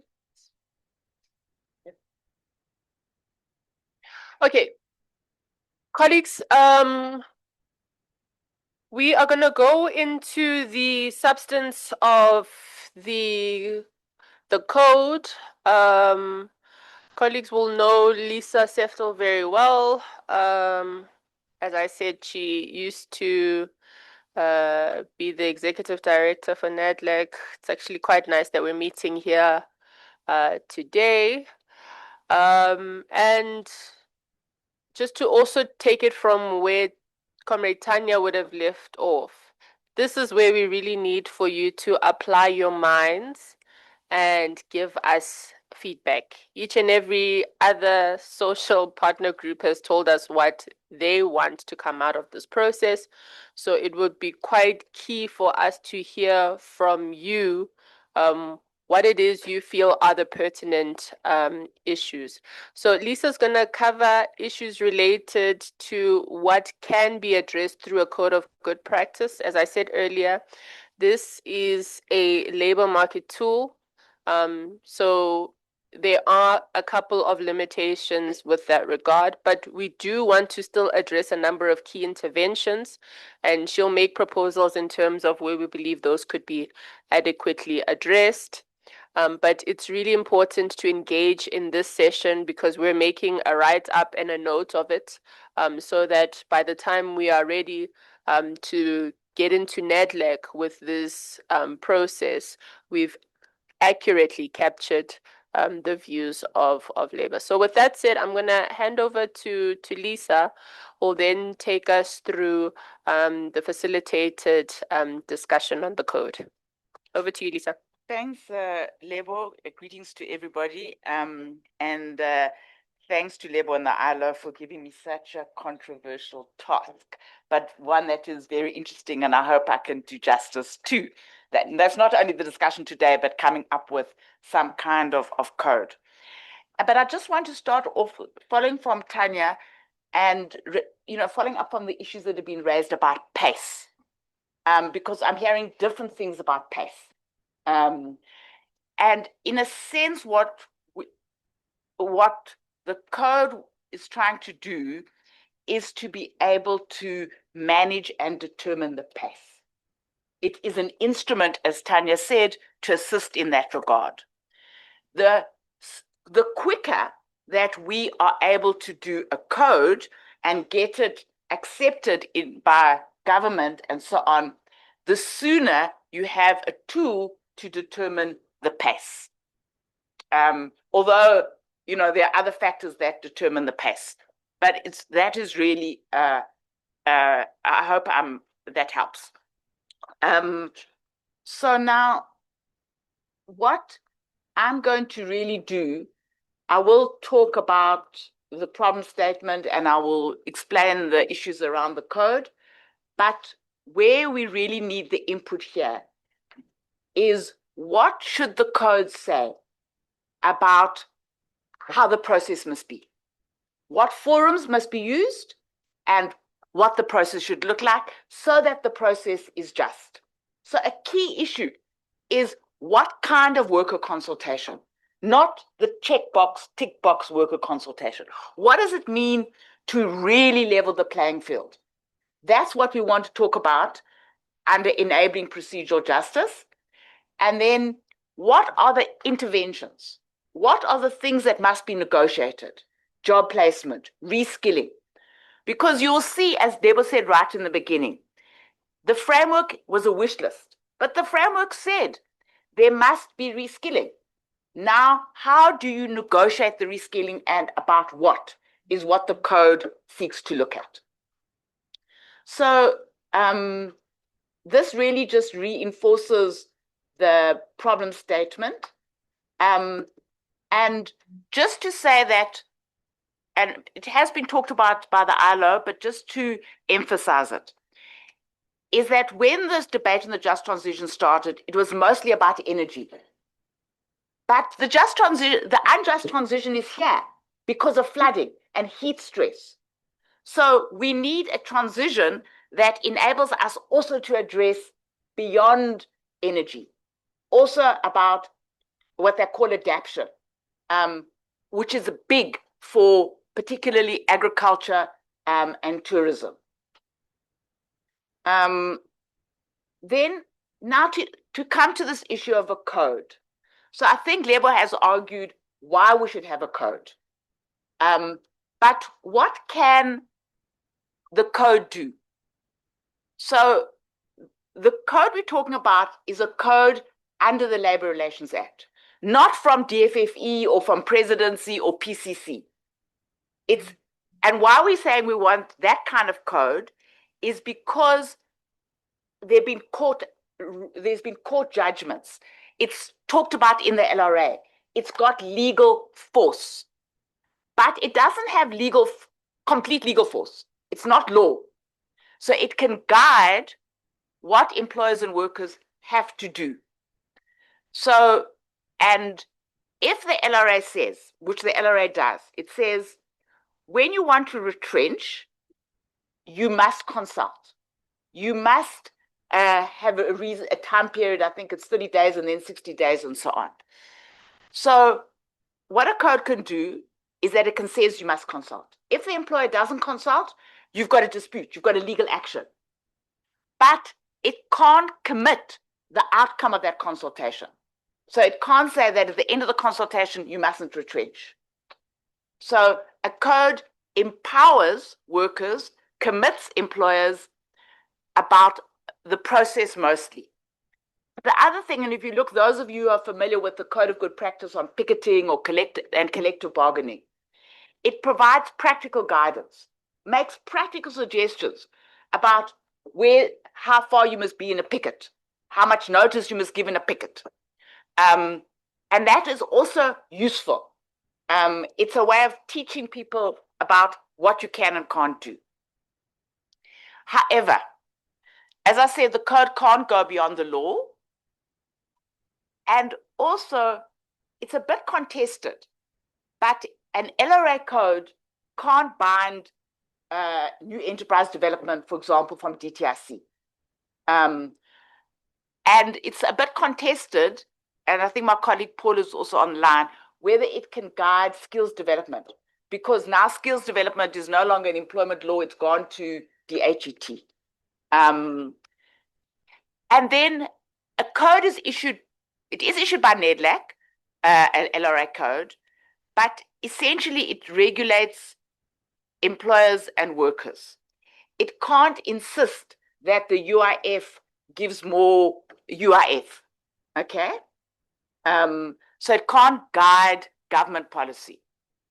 And then the important issue, also for labor, is that it can't extend to like a master plan forum, to a LED forum in Mpumalanga, you know?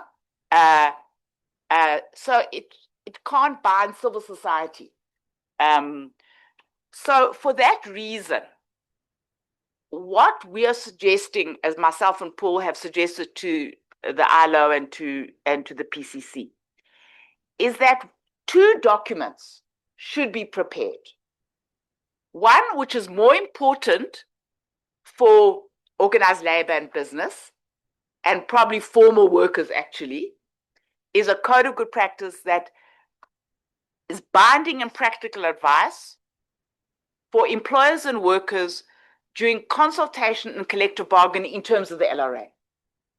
But even you as workers, sometimes you get involved in forums with, you know, like if in a big mining area, you know, with the community or with local government, especially I'm sure NUM, that we can have another document, which is best practice social dialogue for tripartite and multi-stakeholder forums.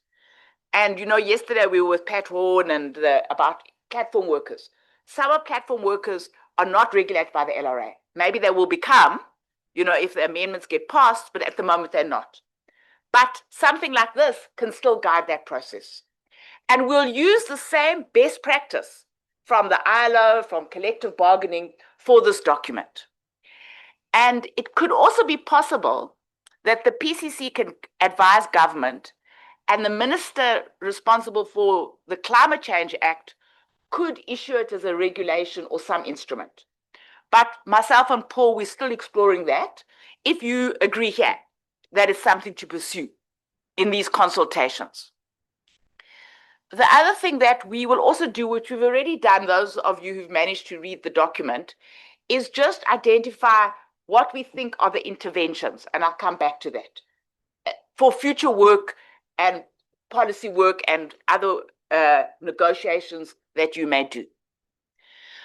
Okay, then this slide, I won't go through in a lot of detail, but we've tried, you know, this is new territory.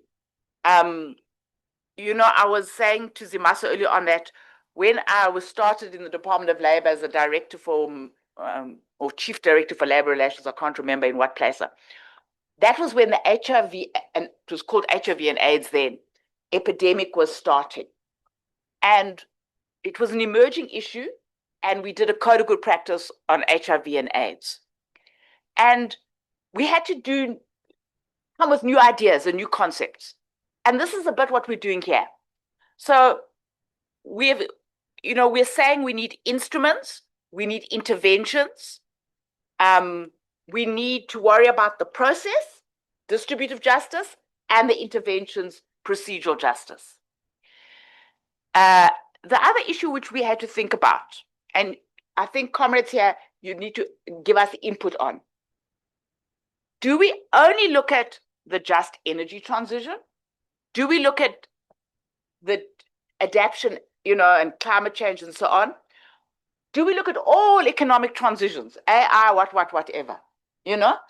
We are saying we want to look at all the transitions, economic transitions arising out of climate and the environmental change. But that is a question. But again, it could be, and I think we should restrict it, that's my personal view. But if the document is good, it can be also used by unions and even employers or government when it comes to other transitions. Like, for example, I did some work for TIPS.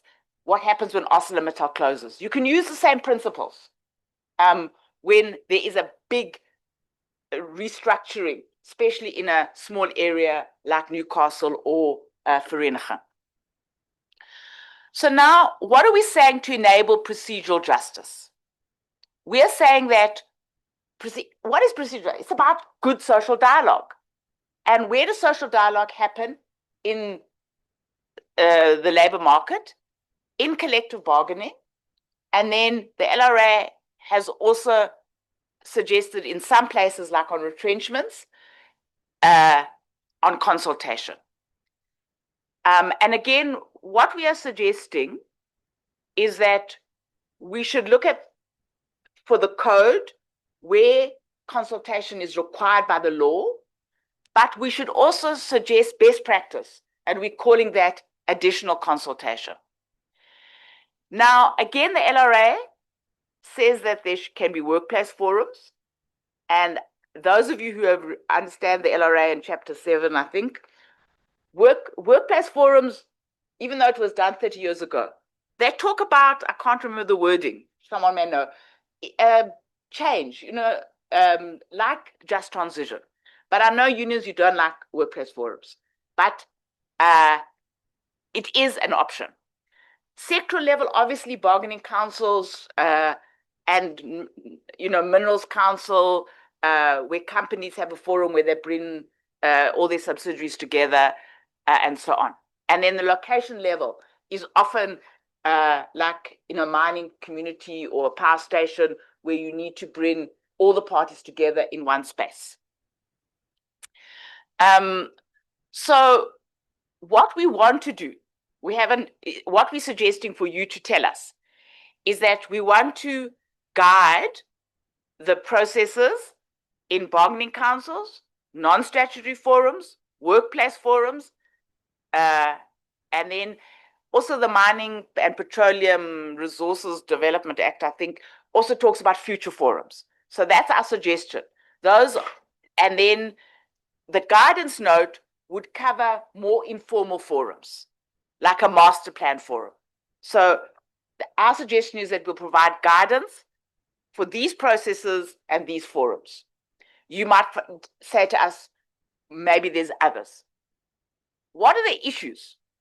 The first issue, which is just to guide the importance of inclusiveness, level playing field, getting mandates, no tick box. What happens when there's a dispute? Should there be a facilitator who's independent? Then we'll guide what can be bargained, what must be bargained, and what can be consulted, and what should be consulted. Both the statutory and then the additional. Then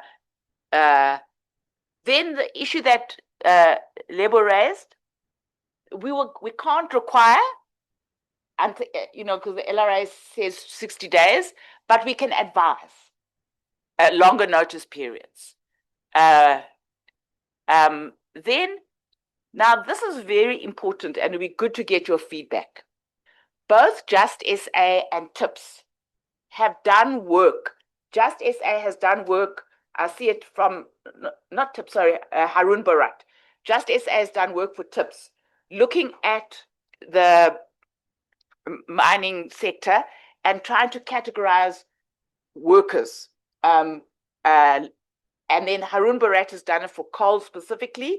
And they have looked at, I think both of them have done it for coal. Am I right? Yeah, but they say there are young workers which might require a different package. There are older workers which might require a different package. And I think it's quite important that we could provide guidance on that. But we need to hear from you. And then the types of forums, and then the issues that you could only consult in a multi-stakeholder forum, like government support. Like if I understand in the commodity situation, and again in mining towns, mines often provide the sewer works or provide water. So how do you move from that? How do you get government support when government was derelict before because mining companies took responsibility or were forced to or whatever? Okay, so you can see the issues that we'd like feedback on. Oh, no, I must go back. Is the forums, the processes, and the issues. Now on distributive justice. So these interventions can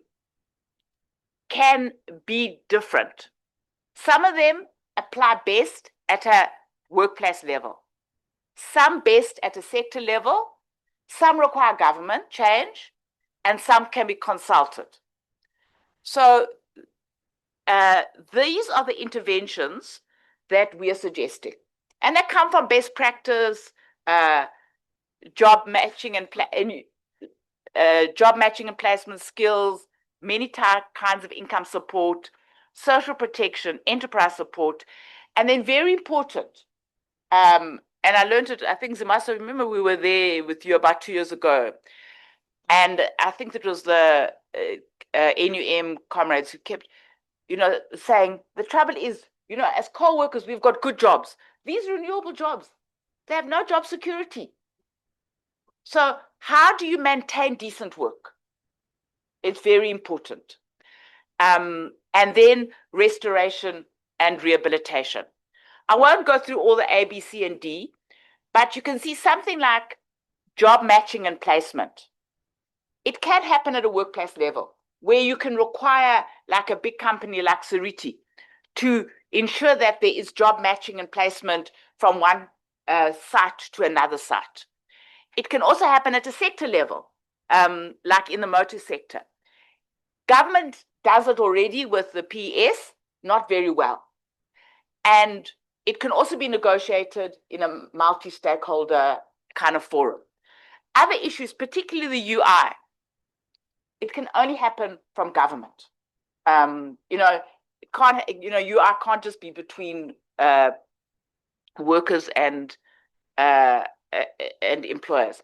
But retirement benefits, it's a big issue that can happen at workplace and sector level, especially where there are industry-wide pension and provident funds, special or additional or early retirement, for example. Okay, so now I'm going to talk more about these different interventions. So I don't think I need to tell you why job matching and placement is important. The trouble is at a national level, it's very ineffective. Somebody who's unemployed must go and register the UI, and they can't get the UI unless they register as a job seeker, but there's no jobs. But I think it's possible. And the B20 paper also suggested, which is quite interesting, a regional job matching between South Africa, Zimbabwe, etc. So that if you are training solar tech, this is for renewables. If you are training solar technicians, that and they lose a job here, they get a job somewhere else. They don't go to Europe, especially if you train them in South Africa. So I think there is space for some, but we would, in the code would provide guidance. That's all it does. And then it would mean then that when you are negotiating something or you're consulting on it, you can use the guidance. Skills. So there's a lot of work being done on skills. And I think there's a lot of potential for guidance. However, I think the biggest challenge, and this is also my personal view a little bit, is that I can see that the PCC and what's the JET, the JET, they've set up these additional forums in DHET, and NBI is doing additional work, good work. But where business and labor have got a say is as part of the CETAs. And that's where real change on skills should be happening, where there should be that shift to demand-led skills. Income support is very important, but the most difficult, for two reasons. One, in an economy that's not doing well, and two, if you have choices with limited money, who do you give the income support to? Already we have severance pay regulated in the BCA. You can negotiate at a workplace level for more than that. There is a proposal in the labor law amendments that it should be 2 weeks, which would help. Maybe, for just transition sectors, you want more than 2 weeks, or you want for a longer period, or whatever. I've already talked about retirement benefits, the UI, then, and there are a number of TERS and so on. And there's been a lot of discussion about maybe there should be a specific TERS, TERS JT. But it's not something we can put in the code. It's something that you would need to negotiate separately. And similarly, public employment schemes, again, we can't put it in the code, but if there is a forum, like a local forum, again, when I was doing the work on Newcastle, the local municipality runs a lot of public employment schemes for ECD and I can't remember what else. But if you had a local negotiating forum, you could say that the beneficiaries of this public employment scheme should be I don't think the workers won't want to go into public employment, but the children of workers. But it's complicated because why are the children of workers who've just been retrenched more important than a young person who's never had a job? But those are the things that you could negotiate around. Then social protection, I've separated income replacement from social protection. So income replacement income replacement can be more specific to workers and employers. Social protection is, I think it covers a broader set of things: grants, school feeding, basic services, healthcare. And what the international literature says is that increasingly you can use, especially now for climate adaptation. So, for example, take flooding in an agricultural area, and there is, it's difficult to distinguish between the contract agricultural worker and the non-contract agricultural worker. It might just be better to make sure that everybody there is a beneficiary of whatever, social grants or whatever. Because once you try and define for adaptation, this person is affected and this person not affected, it can get very complicated and very stressful at a community level. So the issue here is, and again, it's something for social partners to consider, not much that a code or even a guidance document can say, but about a universal basic income grant and so on. And then, so obviously very important for the just transition is new jobs, new income generation. And sorry, Ilo, I haven't changed it to enterprise. I think you want to call it enterprise development. Sustainable enterprise development.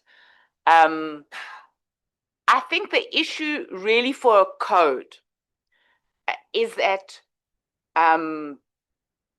if there is a forum, even whether it's a bargaining council forum or a sector forum or a broader forum, is that if workers are going to get involved in these discussions, it needs to be data-driven, it needs lots of consultation, it needs research, and it needs negotiation.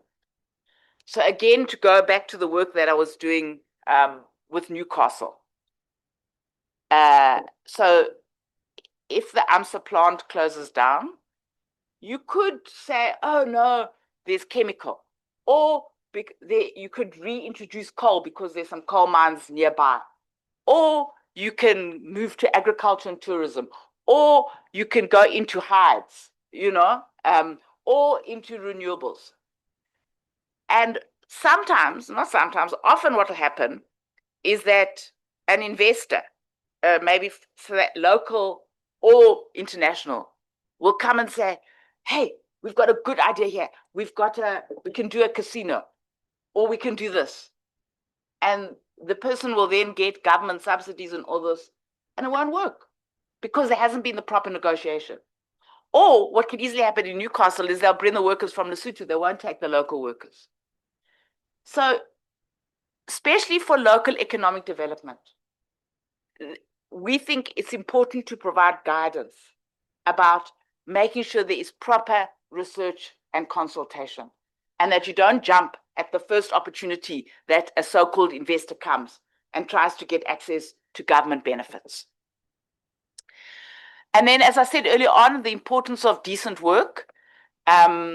So if the labor law amendments come through, it will significantly expand the definition of employee, which will help. However, I think Paul can comment now. I've forgotten this one. At the moment, not all workers are covered by the retrenchment obligations. It's the narrow definition of employee who's covered by the retrenchment obligations. And so that might be something, to think about and as well. I thought that the South African Renewable Energy Master Plan, of which I know there was consultation with some parts of organized labor, does include a commitment to decent work. The question is a commitment enough?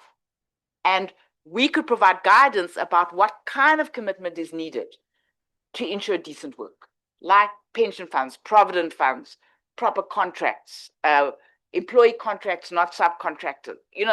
Those are the kind of things that we could look at to ensure that we maintain decent work.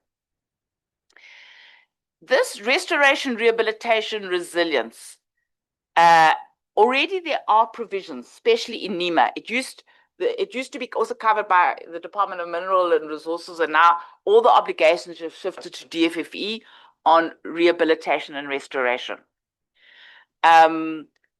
So we can provide guidance in the code in line with the Act.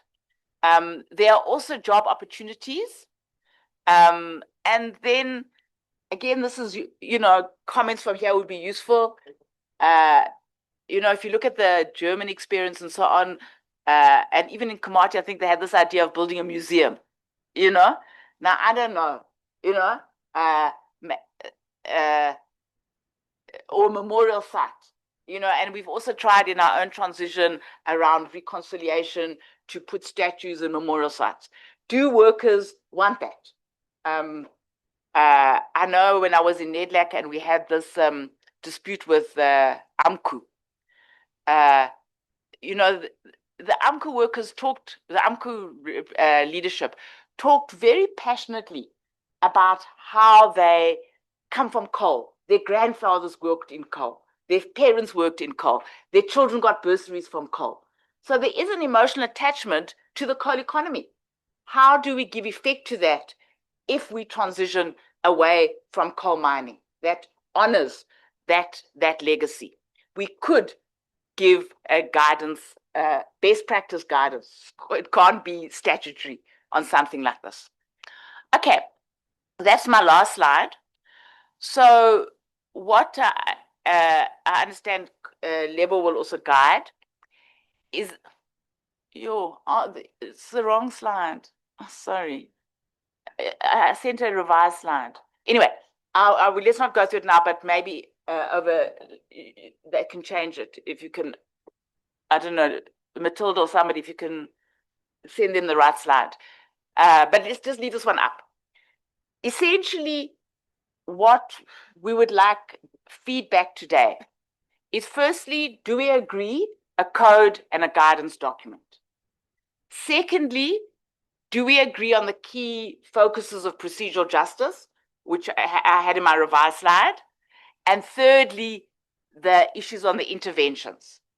Now, I understand that Saul is coming to this afternoon. So what we had discussed is that now, if we can, to focus on the instruments and the procedural justice issues. And then I think it will be easier to discuss the interventions after the presentation from TIPS, or the, I'm not sure, is it TIPS or the Labour Centre? TIPS, later on after that presentation. But yeah, thanks. Thank you very much, Lisa, for that deep dive. And as we had indicated, this is really where we want your interaction to kind of guide us in terms of this process, to sort of get your views on, how we've separated the issues. In a perfect world, I would have wanted us to have just one big, beautiful document. But, under the Labor Relations Act, we could not put these guidance documents together with the Code of Good Practice. So there was a need to separate the two. So we just want to get your views on that, and just in terms of what you think is important that should inform the Code of Good Practice, while we're trying to also get the slide up on the updated slide up on the screen. All right, can I see in terms of hands if anybody would like to make an input, say something? Okay. We're going to start here. If you could please also introduce yourself.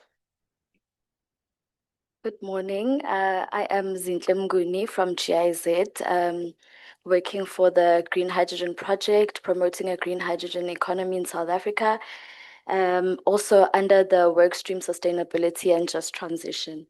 So I know this has been touched on a bit, but I would like to I know I would be doing this process an injustice if I do not raise this, or ask rather. I assume that the code will include a definition for the transition. In this code, what specifically will be covered in the definition? Because I noticed that nuclear energy has been mentioned, noting that not all forms of alternative energy can be mentioned here, but to make sure that all workers are covered, can and will the code include all forms of alternative means of energy that we are potentially transitioning to, for example, green hydrogen? Yeah. Thank you. All right, thank you. Any more hands? This is where we need the inputs. All right, let's go with you, Kamipulan, and then we're gonna go to Tanya. Just a question. Will this code be legally binding?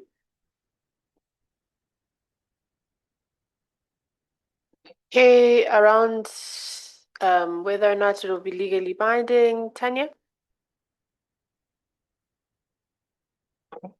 Sure. I've got a few points to make. The one is that while we may have the code under the LRA, to confine ourselves to the LRA is going to limit our ability to engage. So, for example, if we brought in COIDA, that would help. If we're using the LRA and say employers engage when you're going to retrench, as an example, that can run the process very late. If we pick it up as a health and safety issue and a work restructuring issue, it gives us more space to engage, and then we're not only relying on Section 189. That's the one thing. It is deeply a health and safety issue as well, that and we're strong on health and safety. That's the one issue. The second issue is making sure that we have research early and upfront. So in my mind, if it goes to collective bargaining with shop stewards, you shouldn't have to wait for a company to be able to say, well, we're going to retrench because we're going to close down and open a battery, or, you know what I mean, something like that. We need shop stewards to be able to go, and management then to come and say, we are looking at the impact of climate change on the factory. For example, what does it mean for PPE at this point in time? What does it mean for insurance? What happens to workers if there floods in the factory? So it's not even the big transition, but there are numerous areas in terms of day-to-day activities that workers can put the agenda on collective bargaining now. And it can be done in collective bargaining at workplace level. You'd had workplace, for example, a plant. It should also be company level. So where there are numerous sites, that it can be at company level, and then also within the bargaining chambers itself. The other thing is, how do we bring government in? Because a lot of success depends on whether and how government is going to be brought in. Certainly in the code, we can get a commitment from government, a commitment from employees and employers to jointly go to government to seek assistance on a range of issues. So, for example, if TERS is going to be activated, that you go jointly and harass TERS jointly early, so that at least we can get those government institutions working for ourselves. What isn't in the presentations that I've heard is the notion of social ownership. So there may be for enterprise development, that's fine, but what we don't want is, we don't want to be reproducing a neoliberal system where we don't benefit from any kind of changes in ownership and control. And to put firmly on the agenda that one of the things that must be explored is social ownership, with specific funding for social ownership for workers specifically. The other thing in terms of looking at government levers to provide, so we said, well, public works programs, that kind of thing, but we also need to look at the social employment fund as another fund, and say, how do we use this process to drive their social economy as well? Thank you very much, Tanya. That's really useful insights. I just want to check if there are any other. Okay, I see Matthew's gonna come in quickly, and then I think let's do this. We're gonna hand back over to Lisa to respond to what we've gotten after Matthew, and then I'm gonna take another round of questions. And if we could please, we've put up the right slide now, in terms of what we're asking for guidance on. Particularly, we're looking for guidance on point 1 and point 2. So 1, having the 2 instruments, and then you could read what we meant by that. And then secondly, what do we say about process to give effect to procedural justice? I'm also quite keen, when we talk about injustice, it's easy to recognize what an injustice is. And now when we have to define justice, then it becomes, it's tricky waters. But particularly on process, there's stuff that we've seen at a workplace level that could be improved upon. This is where we want your insights for us to take that into consideration. And I don't know if Paul is online, but he might have to also come in on the question of not necessarily tying this to the LRA, but going into COIDA. Community also raised an issue about the LRA as well. But let's take you, Matthew, and then we'll go back to Lisa. Thanks, Chair. So my name is Matthew Grant. I'm the manager of the Just Transition Labour Centre. So we're based at TIPS. And there's a few points I wanted to make, but it's more difficult to make these points when I'm not part of a union anymore. So I'll be careful. But I do like what Lisa has proposed for this convening. It's a very good way for us as unionists to be engaging with what's going to be affecting our members and the working class generally. But a few points that I've got, some are concerning. One is there are hundreds of more unions than are present in this room in this country, not to mention the working class generally, okay, most of which aren't unionized.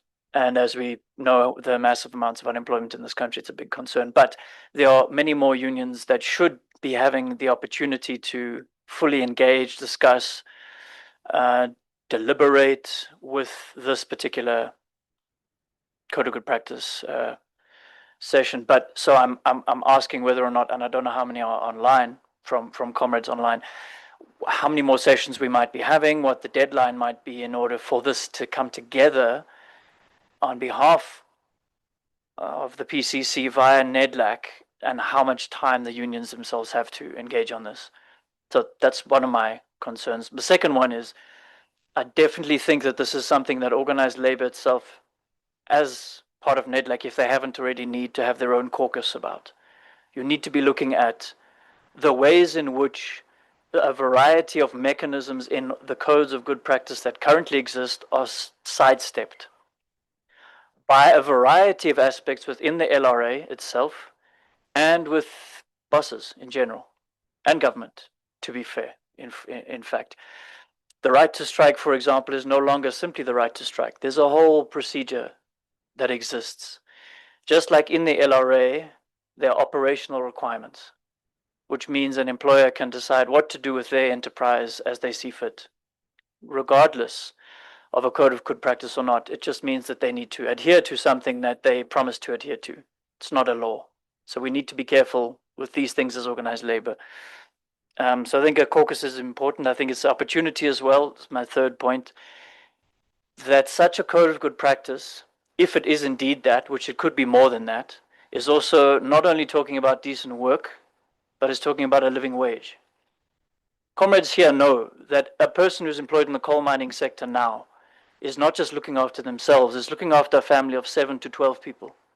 Now they're coming and telling us that the coal jobs are going to disappear. So where are they getting their money? Where are they looking after their... These are big things. And it's not about decent work, it's about living wage as well. And social protection nets and mechanisms, as they currently exist, you comrades know, are not enough. This 350 is one of the additions. That money goes in 2 days. Ne? If we are depending on that as organized labor for social protection, for coal workers who lose their jobs, don't get replaced because they're 50 years old, and where do they go? We need to be looking at how a code of good practice or more could be addressing that specific thing. The fourth thing I'll say is that there is a chance for us in such a thing to be looking at job guarantees. It's not about placements. It's not about reskilling only. It's about those things, yes. But it's an opportunity for organized labor to be engaging around job guarantees. Yeah, there are global events occurring. And the comrade was right that we've got no choice, but the just transition is going to happen. Those things have been said here, and some of the comments have been withdrawn, but I think it's a misunderstanding of context. The EU and the UK have decided themselves as their countries to put down CBAM, that any imports, they're going to put a tax on it. They decided that, we didn't. That's happening. We've got no choice. That's what we mean by there are things being decided for us. Ne? So as organized labor, we have to decide how we protect ourselves. So that's why some of these things have to be around. Is it job guarantees, or are we just talking about skills and job placement and social security protection measures, or what?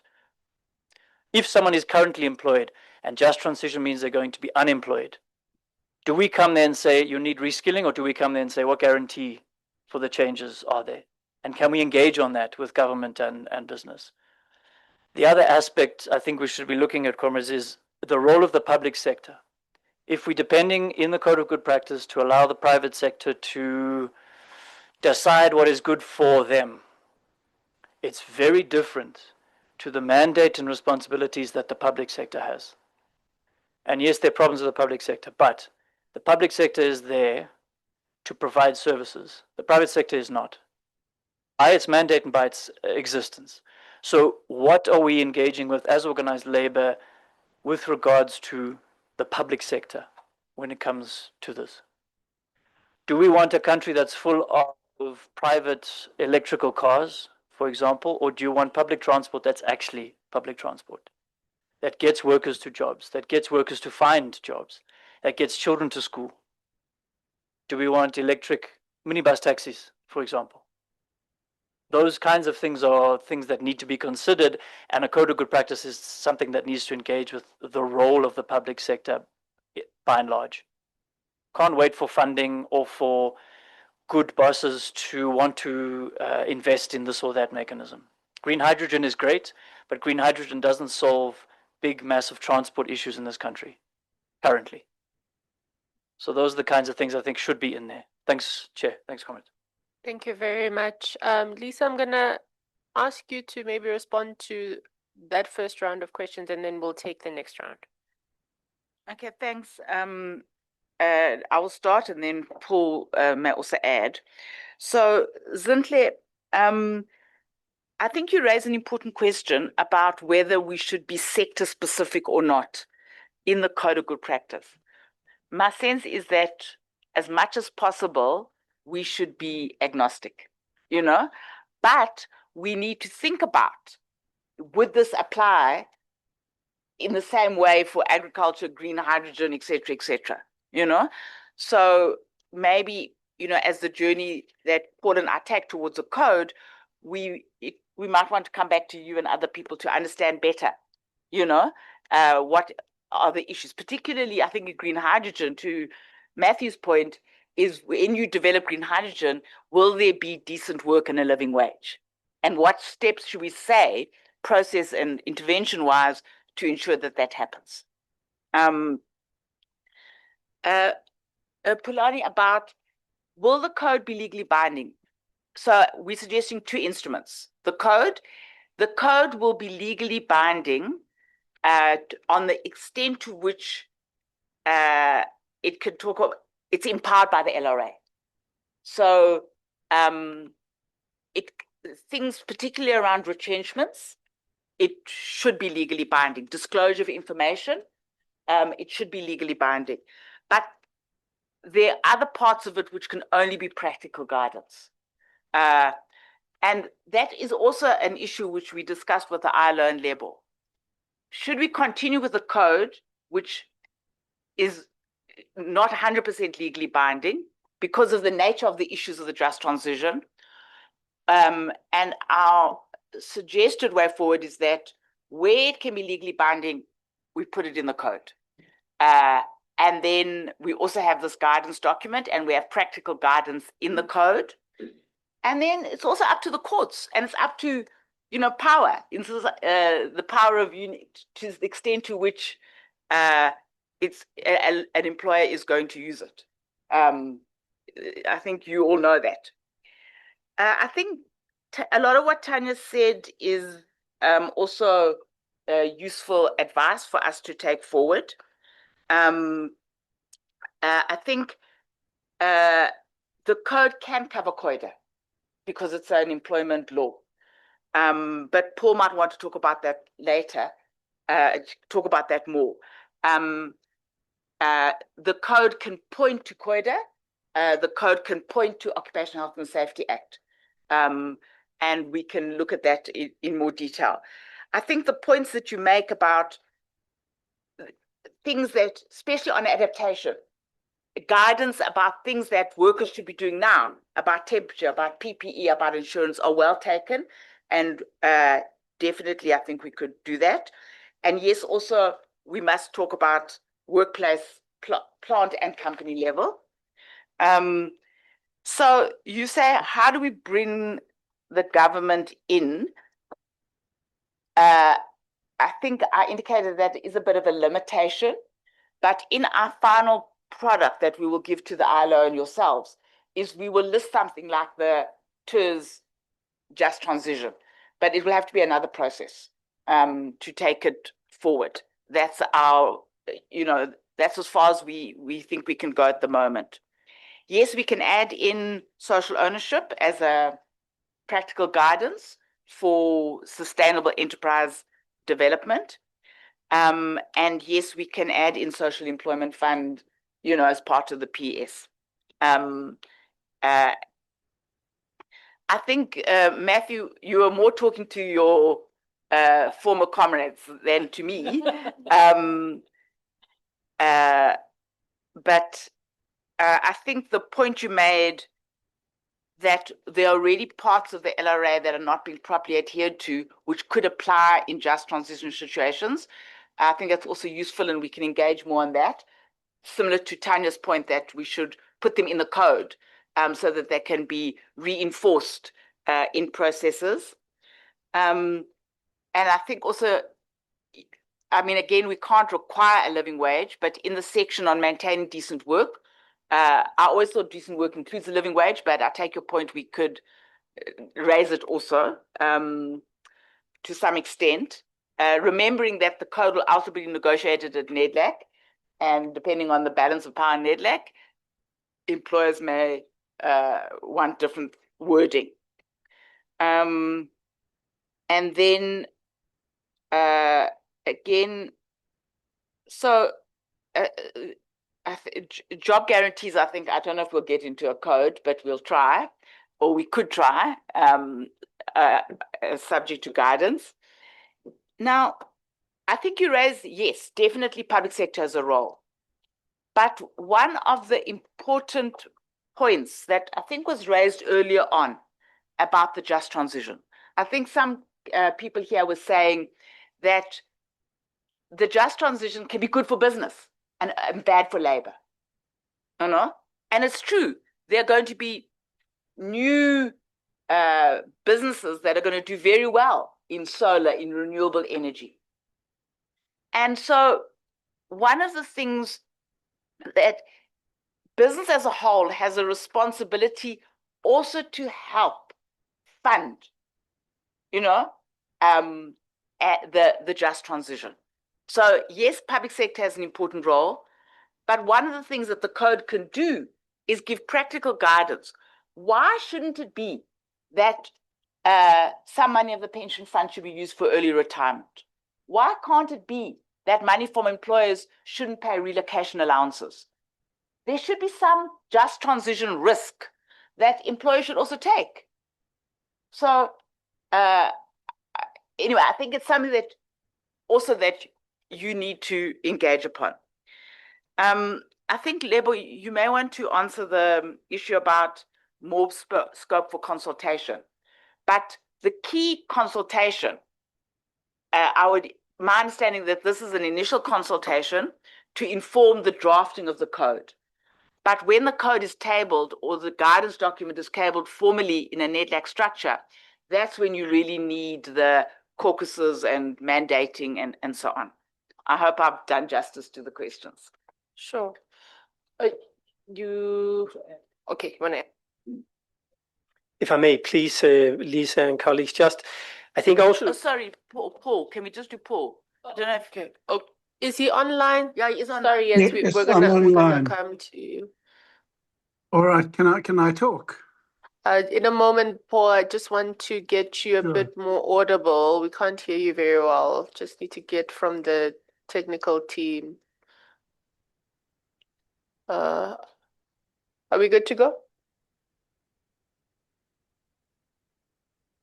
Okay, can you try say something, Paul? All right, greetings, everybody. Thanks. Can I be heard? Greetings, comrades, as we used to say in the old days in the unions. All right, let me just start off with an issue about the code and the terms legally binding and its relation to other statutes. So the status of a code is as follows. Codes issued under the LRA must be taken into account by employers, trade unions, people administering the law, and people making decisions, such as commissioners and judges. That's the legal status. Some codes are not legally binding in the sense that they deal with a topic that in which the courts have no power. So, as you know, there's no duty to bargain in South Africa, and therefore the code on collective bargaining is more an issue of good practice rather than a breach of it may not lead to any litigation, for instance. A code has a particular value where a statute places general duties. So the obligation on employers is not to unfairly dismiss. The dismissal code obviously then fills in that detail, and in particular it allows for sort of flexible obligations that small employers may not have to comply with the same obligations as large employers. Ultimately, all it, so the code on dismissal is taken into account when deciding the fairness of dismissals, but employers might, for instance, argue in this particular case, I didn't comply with the code because of exceptional circumstances. Where code I don't think will have value, and this is important, is where there are already very specific obligations. So by and large, COIDA and OSHA provide for specific obligations. So, if there's a specific regulation about heat stress or whatever, a code can't alter that. That would have to be altered by amending the act or amending the regulation. Where a code on OSHA and correct, you're correct that a code may apply to OSHA and COIDA, as they are employment laws, although there are other ways of regulating stuff under those two statutes. There are employers' general duties under OSHA. There is a bill that Matthew Parks is not in the meeting, but I think he and I are the students of its slow progress. I think it's been going for about 10 years, and it's still not. I think it's close to getting to Parliament. But certainly, a code may, in theory, a code may, and I think to some extent, if you look at the code on harassment in the workplace, that did seek to, in fact, make very more specific duties in respect of harassment as a health and safety issue than the code could do. So subject to that caveat that the code operates in areas of general duties, yes, it could apply to those statutes. So but bearing in mind when they are mining, the mine health and safety, it couldn't apply to the mining industry. Just to clarify that to the extent it was a health and safety issue. I'm less clear, for instance, with COIDA, what relevance it would have, and the compensation fund can issue instructions, and if you recall, there was an instruction issued around compensation for COVID, work-related COVID. So it's more likely on those. So yes, as Lisa said, dismissal is a legal. There's a legal duty not to dismiss or retrench unfairly. Retrenchment is regulated to the extent that one would add obligations in respect of Section 189, 189A that are more detailed and would indicate matters that should be considered during retrenchment process, what are alternatives to dismissal that should be considered. That's really one area where a code would we see the code in the narrow sense of a code of good practice issued by NEDLAC or the minister as having effect. With regard to the other issue, as Lisa mentioned, is disclosure of information. There is a legal duty. There's quite a lot of case law about what needs to be disclosed, and one can envisage a section, indicating specific information that would be relevant to disclosure of information. But bearing in mind, the code will not in itself alter specific legal obligations in the Act or remedy an absence of obligations. To the extent that we're looking outside the realm of labour law, and that's both in terms of topics, the broader environmental issues, climate issues that are not specifically work-related or work by people other than employees.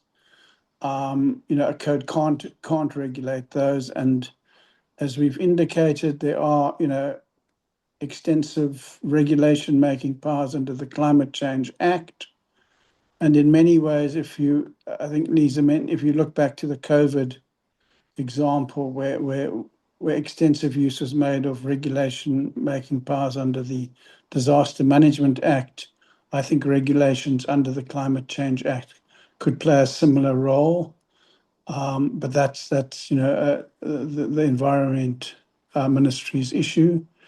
And the broader sense of documents that might guide practice but are not legally binding, a decision will have to be made as to who it would be appropriate to issue those, but they obviously may well be needed. All right, that's really just a comment on the structure, and both obviously while this is a very broad topic. Jens, we're gonna. It's still going on. All right, that's the end. All right, thanks, Paul. Thank you very much for that guidance. Jens, let me come to you, and then we're gonna take the next round.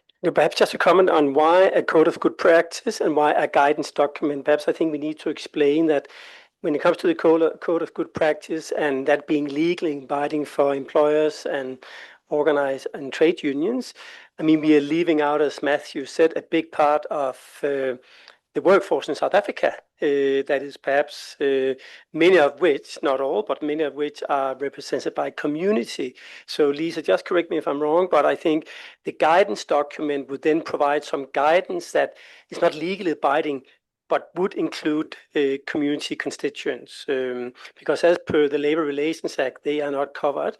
And I think interesting point from community members on Monday was that, yeah, we're not part of the LIA, but we are organizing. And we are more and more organizing, but still not recognized in terms of labor law in South Africa. So the code of good practice would be that more legally binding instrument, whereas the guidance document would make sure that community members also have a voice and a space. Is that correct, Lisa? Thank you. And unorganized workers, atypical workers, yeah. So there was a question around, I think, Matthew, you're asking around broader discussions with workers that are not necessarily, will never come into these rooms. And I mean, when I get into the way forward, we'll talk about how we intend on doing this. But comrades, there's also a role for you to play as well. We're basically getting information to get us to a point where we can come up with a first draft to table at NETLAC.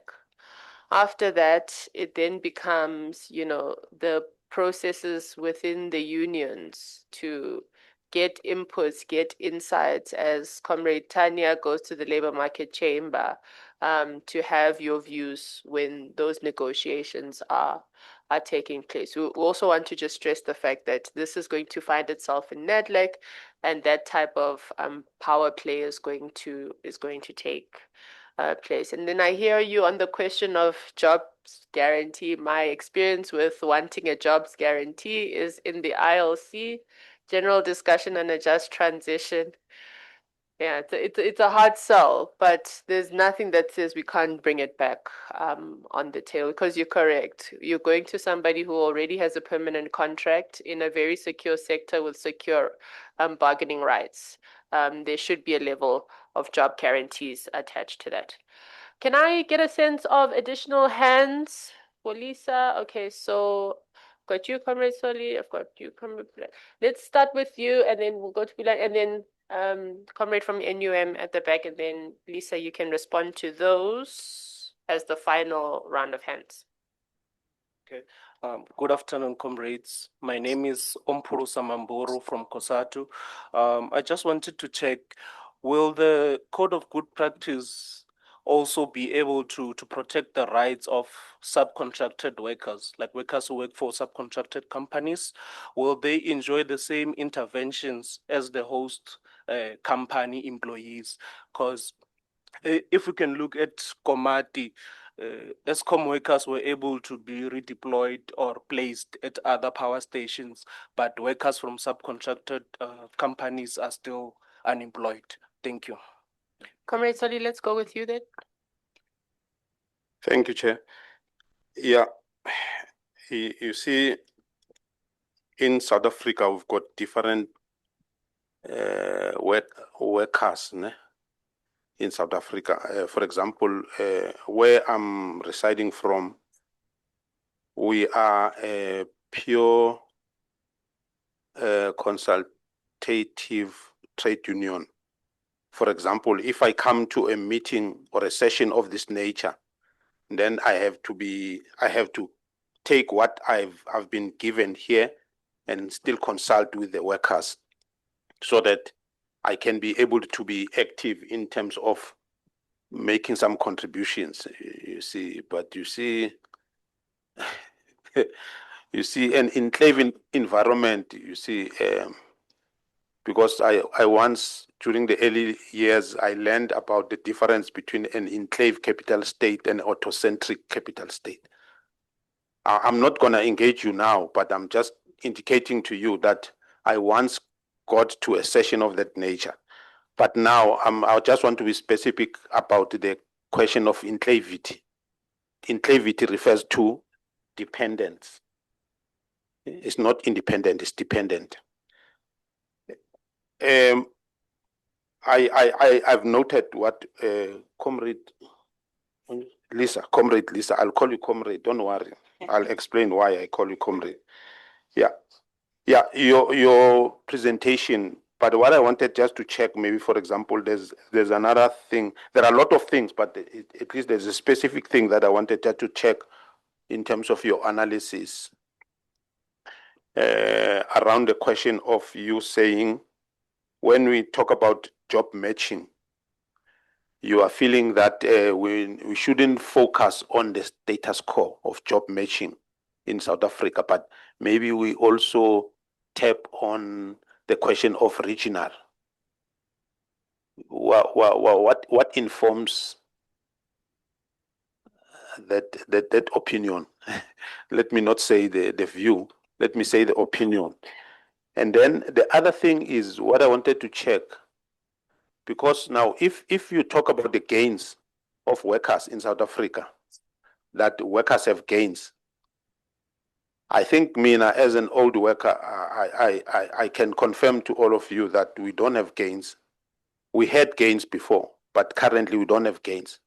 We're still looking for gains, sort of. But what I wanted to talk about here is to check our understanding in relation to, remember, when in a workplace something is announced to say there are indicators of the red flag somewhere to say, hey, we had to retrench. Already, I'm looking at the contract that you are saying that there's a permanent contract. Though, from my traveling from where I started until now, I didn't hear anybody taking an accountability on the breach of contract. Because when I sign a contract, you make me to sign a contract. Those years we were talking about, you promised to take me as your employee in 100 years period, meaning that I'm going to be determined by my age until I retire. And then you have promised me, or you have given me that assurity. It shouldn't be written down, but you have given me that assurity, because at the end of the day, when I want to apply for a job, when I want to apply for a house, then you become an assurer that no is employed by me. When I when I go to buy a car, you also guarantee that no, my employee will pay you until the contract ends. Now, this question of the breach of contract, because I identify that there's a breach of contract. Even the comrades at Komati, there was a breach of contract. Unfortunately, you know, when you are within the enclave space, you just have to check what compromise that you can make so that maybe you can get the leftovers, but not the gist of what you deserve. So I just want you to maybe just to give me a guide to say, will that code of good practice and the other document be talking about now who becomes accountable? The reason for saying that is because by the time you retrench me, last week, for example, I already bought a house of, I don't want to talk about millions, but just that 500,000, that is 1 million times, plus or minus times 2, if I'm not mistaken. I'm not good in mathematics. So now, then who becomes responsible to that? Because currently the package that you get when they retrench you doesn't talk about what is going to be a challenge for you, which is the house that you're still owing the bank. It can be easily mortgaged because the money that you get, it's still Mr. Big Man there, tax will bring you down so that you cannot be able to afford to pay the house. Thank you. Thank you very much. The next 2 questions. Okay, thank you, comrades. Just a follow-up on the legally binding issue of this code. So I understand that the sections that will be legally binding, those that are already speaking to the current legislation, and then I suppose there would be government institutions that are already implementing and ensuring compliance, and the expectation is they will carry on. That is a question with ensuring compliance of this code. The sections where there is no legally binding of this, who is responsible to ensure compliance? I had Comrade Paul on the online section saying there would be in cases where an employer would have to explain whatever reason, whether valid or not, why they were unable to comply, and then I don't know who will be the judge of whether that is legit or not legit. And then the overall responsibilities or powers of this code, who does it reside with, the PCC, or who in government is supposed to carry this? Thank you. And then the last question. Good afternoon, everybody. I'd like to reiterate Pulane's point on the issue of legality. We have had so many codes of good practices, which they were ignored by companies. Some of them have landed into court, and then there are court battles where the department has to pay. Can we have this document as a legal document? My other question, that is just a statement.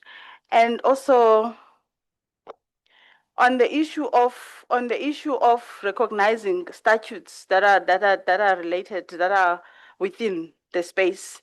Can we, in order to guide every other sector, or in order to make, to take effect for every other situation, rather than the transition part, can we have the codes recognizing the Constitution, the LRA, the PCEA, the EEEA, and the ILO standards?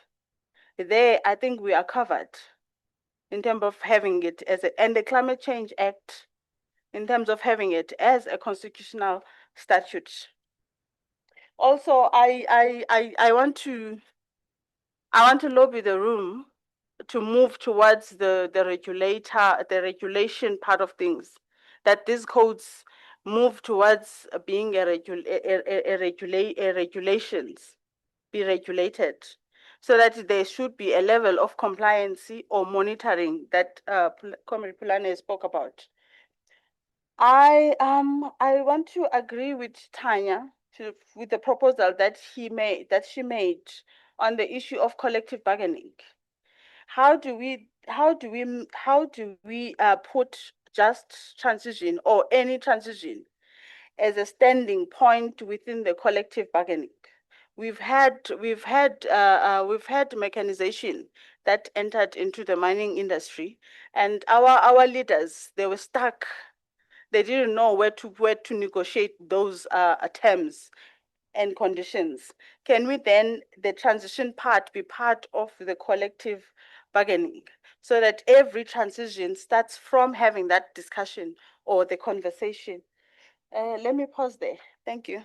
Sure, thank you. And then on the last point that you raised, so that's why Renee is here and helping us to create that tool that gives these practical guidance in terms of how to get the just transition into collective bargaining. But you must understand, it's not us who are non-parties to collective bargaining who will put that on the table. That's for the members who are the members to the bargaining council, right? But what she's trying to do, and hence she's here listening to these inputs, is to guide the process of how to, because we've been saying this for years, comrades. It's in the blueprint for workers. It must be a part of collective bargaining, but we're getting stuck and it's not getting there. And there clearly is, we need a practical guidance on how to do that that all parties in the bargaining council can agree to. That will probably be something that will help us to get to that step. But let me give Lisa the opportunity to respond. We are running quite late, but I figured we need to fully we have to have give everyone a chance when it comes to this question, and your inputs have been really good. In fact, they've been guiding a lot of the thinking. So Lisa, over to you. Yeah, no, I think I want to just start where Lebo left off, that many of the comments we will definitely take into account. They've been very valuable and insightful. So to respond to the comment from COSATU here, definitely we will consider the case of subcontracted workers, but mostly on the practical guidance, because until the LRA is amended, there's certain instances where subcontracted workers may not fall within the current definition of employee. Comrade Soli, yes, the issue of regional job matching is controversial, but we're in a changing environment. So I read recently that there is a new coal mine being opened in Zimbabwe.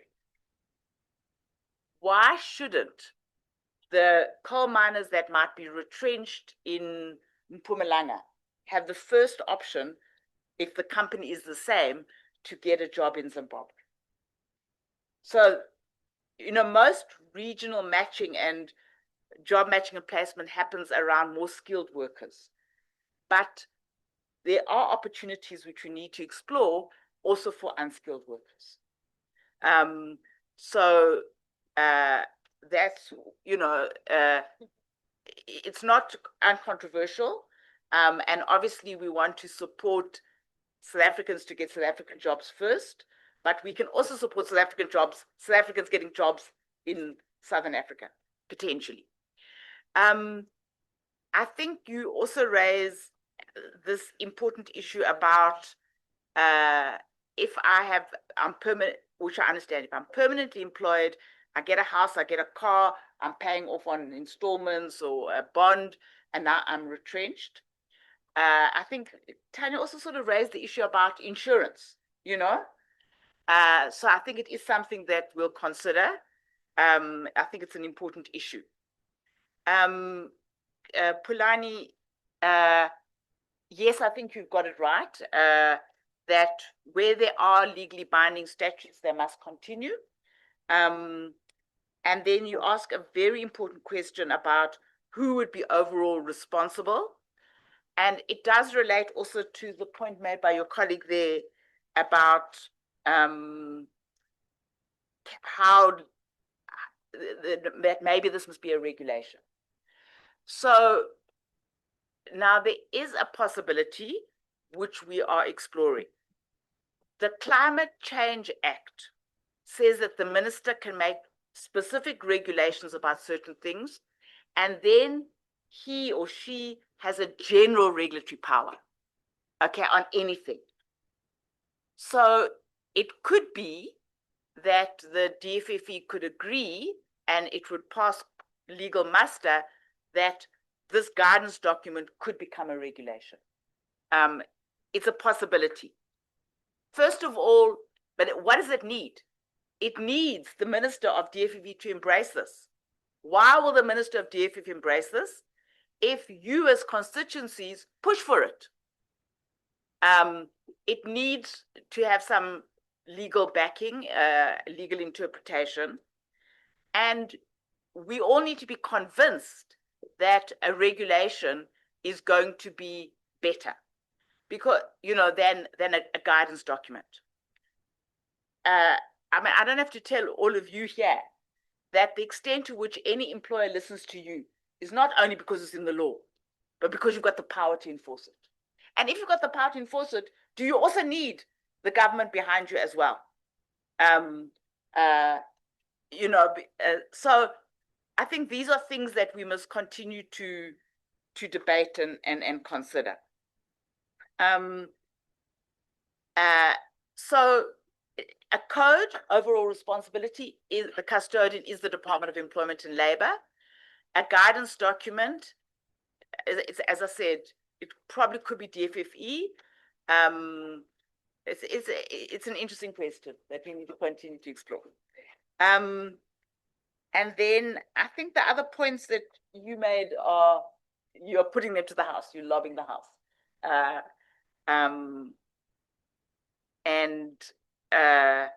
I think and you've also supported the point that is made by Tanya, and it would be great to have some more discussions about what are those practical things that could be included in the code. Thanks. Thank you very much, colleagues, and thank you for this engagement. This was really useful. I'm furiously typing up notes as you speak. And I know these meetings are exhausting, but if we don't sit with you like this, we would have taken something and taken it to NEDLAC, and we would have missed some of the critical inputs that you've made.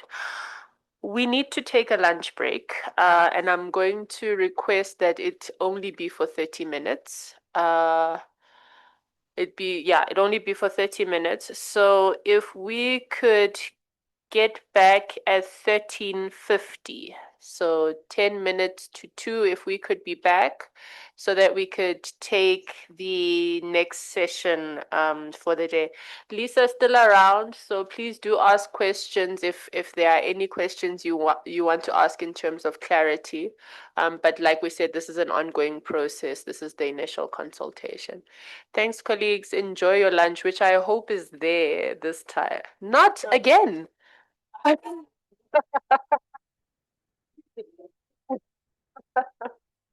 No such thing, but we do need a leg stretch. Let's go. We'll see how we maneuver the program.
get back to our seats.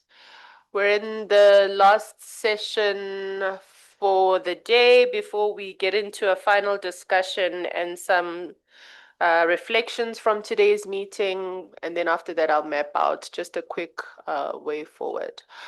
Comrades, when putting this agenda together, we just felt that, yes, talking about a code and outlining issues related to procedural justice is important, but we really want to get into the findings of the sector job resilience plans. I think this also helps us think about the code in greater detail.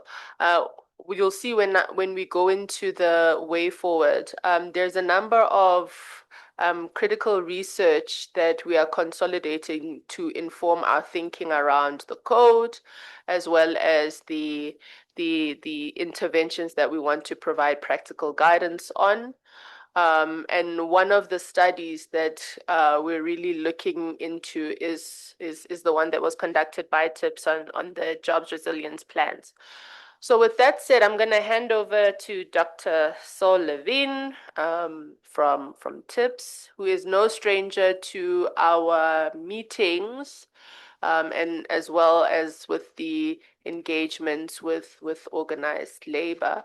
The last time we were probably all together, it was at the launch of the Just Transition Labor Center, and we really emphasized on the point of, getting a deep dive into what the resilience plans look like for each sector. And again, this is another important piece of research for the Code of Good Practice to make reference to. So over to you, Saul, and then we'll have a discussion after your presentation. Thanks. Good afternoon, everyone. As Lebogang has introduced, I'm Saul Levine from an institution called Trade and Industrial Policy Strategies. I know some of the people in the room, but not everyone.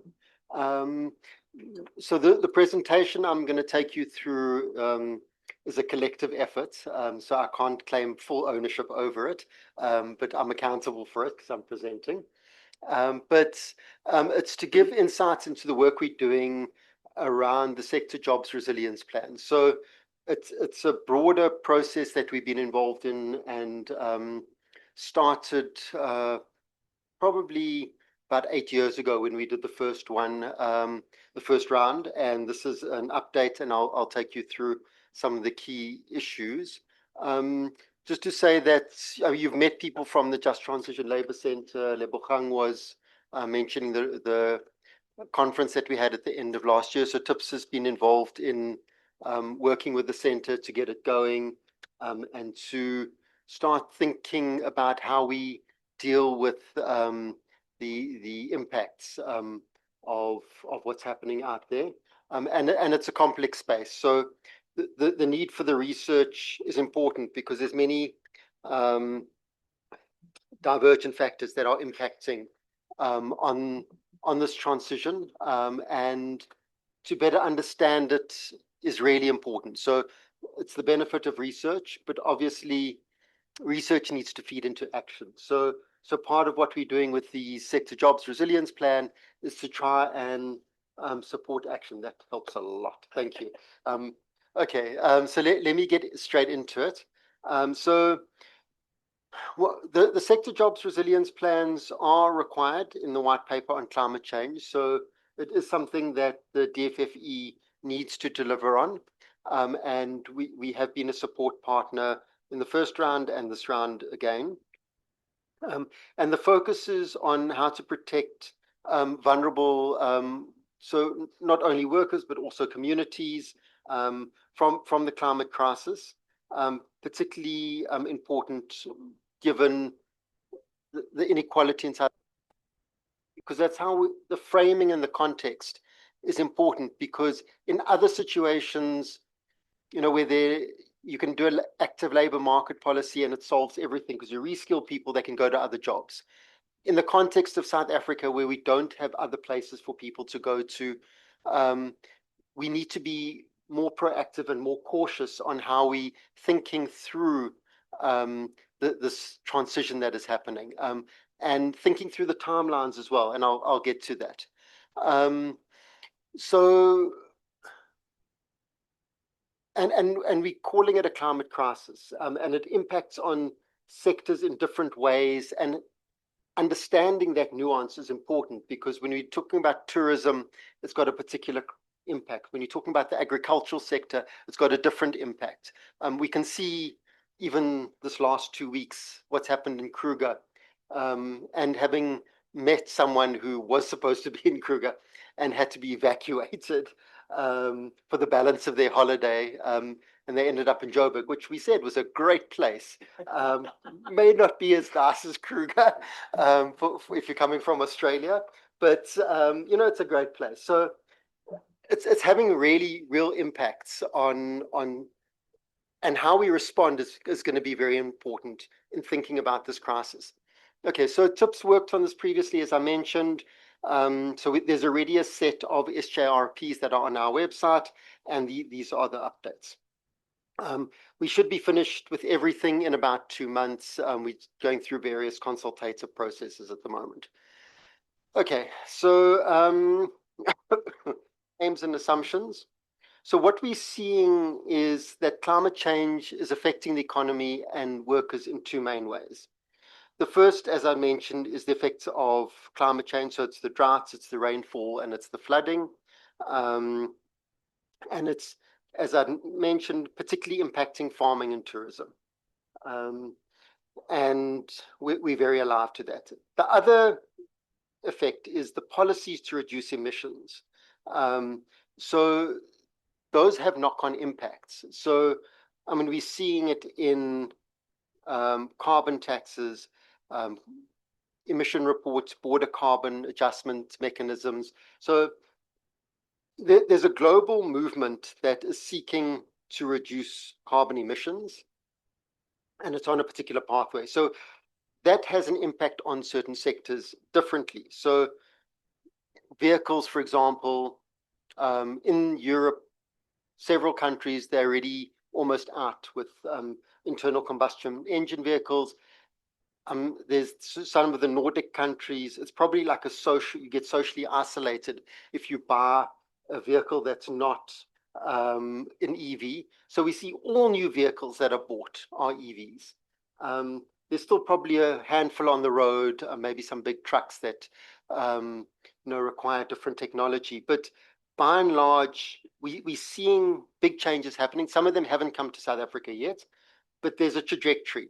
But what it does do, regardless of what's happening in our own internal market, is it impacts on our exports. So if the European Union is saying there's a tax if you bring your products in because it's made in a way that's producing emissions, or it's a product that produces emissions like cars, then we're going to tax it, or we're just not going to allow that product to be imported into our market. Or there's no consumer demand for it anymore because consumers have shifted. So trying to think about this. So we've tried to better understand these dynamics. And the impact for firms in South Africa and sectors in South Africa is they may no longer be profitable.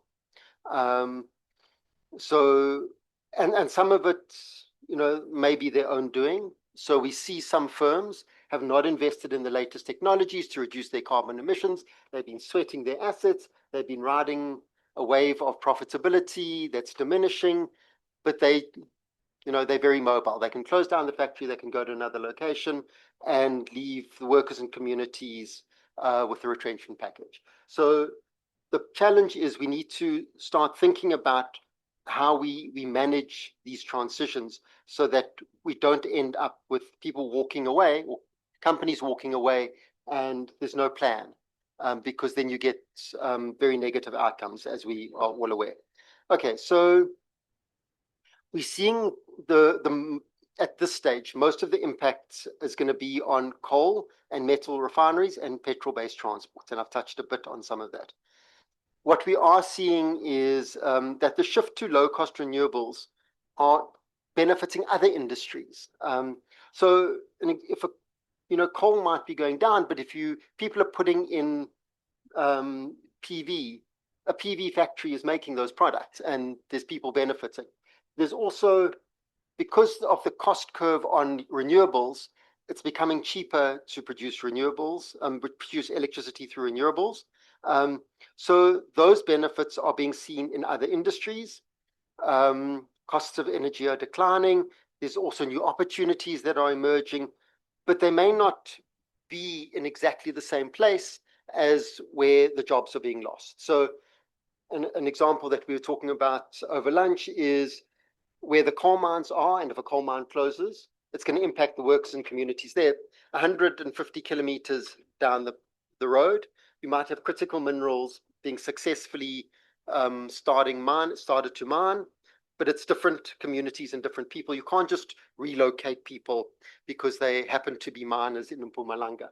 There's going to be community conflict if that was part of the thinking. So there's new opportunities that are arising for those communities where critical minerals are very exciting and are opening up new markets and have become the new flavor of the day. But it's going to have so there's winners and losers in some of this. So the time frames are important, and I did allude to this, and some of them are unclear. So my example of EVs, if you're in Europe right now, it's big, it's happening immediately. South Africa, we've hardly got any EVs on the road.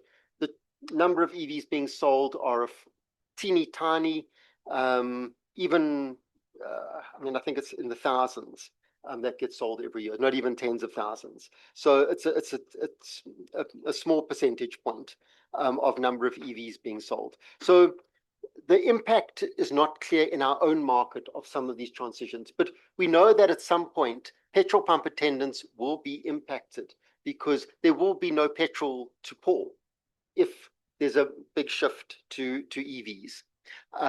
It's not happening right now in South Africa, but we can see from other countries that it has happened. So there's a whole industry. So what we've tried to do is map out some of the timelines and thinking. So some of it might only be in a 20-year horizon.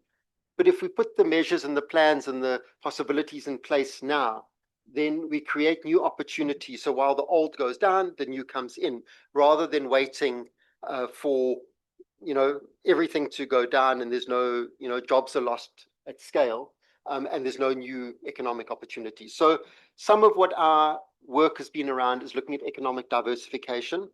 And we need to be thinking very carefully about that because you don't want to put people in a worse position. Where we take this is very important. So we're already seeing some direct impacts, but we know it's going to get worse. Some of the policy impacts are affected by changing global context. So EU ramping up, but then realized on some things, maybe they need to, push out by 5 years.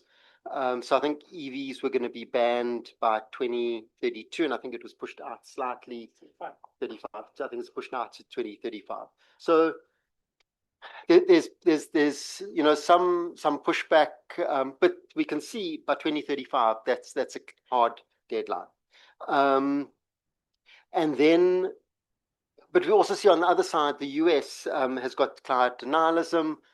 There's lots of internal combustion engines, cars in the US. There's still a big market for EVs, but it's not as big a market. And in other respects, their climate denialism has impacted on the global stage and has created some tension. But we still see them hunting for critical minerals, so which are used in the new generation of technologies that are less carbon emitting. So it's not, some of these things on the global stage are not exactly clear. So in looking at this, why should government get involved? So what we see, particularly in some of the sectors that are going to be impacted, we've got highly skilled and qualified workers and businesses, I'm switching it around. Sorry, we're seeing that big businesses can move and they can find other opportunities, which I'd mentioned earlier. But what we see is that those that are left behind, small businesses, communities who survive on the trade from some of the workers. So we had an example. We had a seminar last week, and it was a lawyer presenting, and he was talking about his own experience of his dad being a coal miner, and his mom selling the fet cook to the miners in order to put the children through school. And you get a lawyer, you get an engineer, you get someone else who's highly qualified, and have benefited from this coal mining industry. And there's many cases like that. So we're seeing, that we need to be thinking strategically about what needs to happen and how government and why government needs to be thinking about a transition plan, and all stakeholders. So we know that it's going to be harder in some communities, especially in smaller towns that are very dependent on those affected industries, and some of that mapping has already been done. Okay, so the 5 core strategies. We're looking at identifying the main responsibilities for implementation and oversight. So it's government departments, the different spheres of government, and various agencies that need to be working on this. There's also stakeholders who have a role to play, including organized labor. But some of those stakeholders might include community structures or others. And I think Lisa would have spoken to some of that in her input. Then the support to help affected producers adapt. So some of that is how do we get, so instead of firms, going down that pathway of not upgrading their technology, trying to support them to use more less carbon emitting technologies, which are more modern. So there's a role for state incentives to support the transition in firms so that they're less carbon emitting. They build resilience in the firm, and you protect jobs and communities that way. So it might have a specific, but it may also be tourism industry, putting in more climate resilient tourism infrastructure. How are we thinking about drainage systems? Those kind of things. The resilience to bounce back. So Durban, for example, after floods, bounced back very quickly. We're not sure how quickly Kruger will be able to bounce back. Then economic diversification in affected region that generates employment on a mass scale. So where, for example, particularly, and obviously the coal districts in Mpumalanga are going to be quite hard hit, not immediately, but we can see that over the next few years, that is going to happen. The economic diversification is important. And it's to the point I was making around saying it's not going to be sufficient to just reskill people and say, okay, go, what was Matthew's example? Go lay a brick, because that's not going to be sufficient. We are going to need to look at proper economic diversification. So maybe it is attracting new industries, maybe a chemical plant, maybe a different type of big industrial firm that can create similar types of employment that are using the skill set, because we've got skilled workers in these operations, using the skill set and but also big investor, big employer, but also then looking at what's happening with the youth. Do we say, let's attract other types of industries? We've seen in some of our other work that often youth are not keen to go into farming and being a self-subsistence farmer. They've all got cell phones, they want to be involved in the modern world. So, call center type jobs that are easy access, that's a growing sector, IT type jobs, there's a whole range of other types of employment opportunities that can easily be put into places like Mpumalanga, where there's already infrastructure, where there are already opportunities, and we can build on what's already there before it declines. And then, of course, we still need the social protections. So community employment programs and the active labor market policies. I'm not saying that we shouldn't have them, but let's think broader around what we're doing on that. Okay, so then we've looked at the 5 most at risk sectors. So it's coal, petrol, tourism, agriculture, and metals. So I'll just very briefly, because I don't want to take too long. How long? How much longer do I have? Are you timing me? Probably about 10 minutes. 10 minutes. Yeah. Okay. So I'll wrap up. So I'll go through these a bit quicker. So what are the climate change related risks in coal?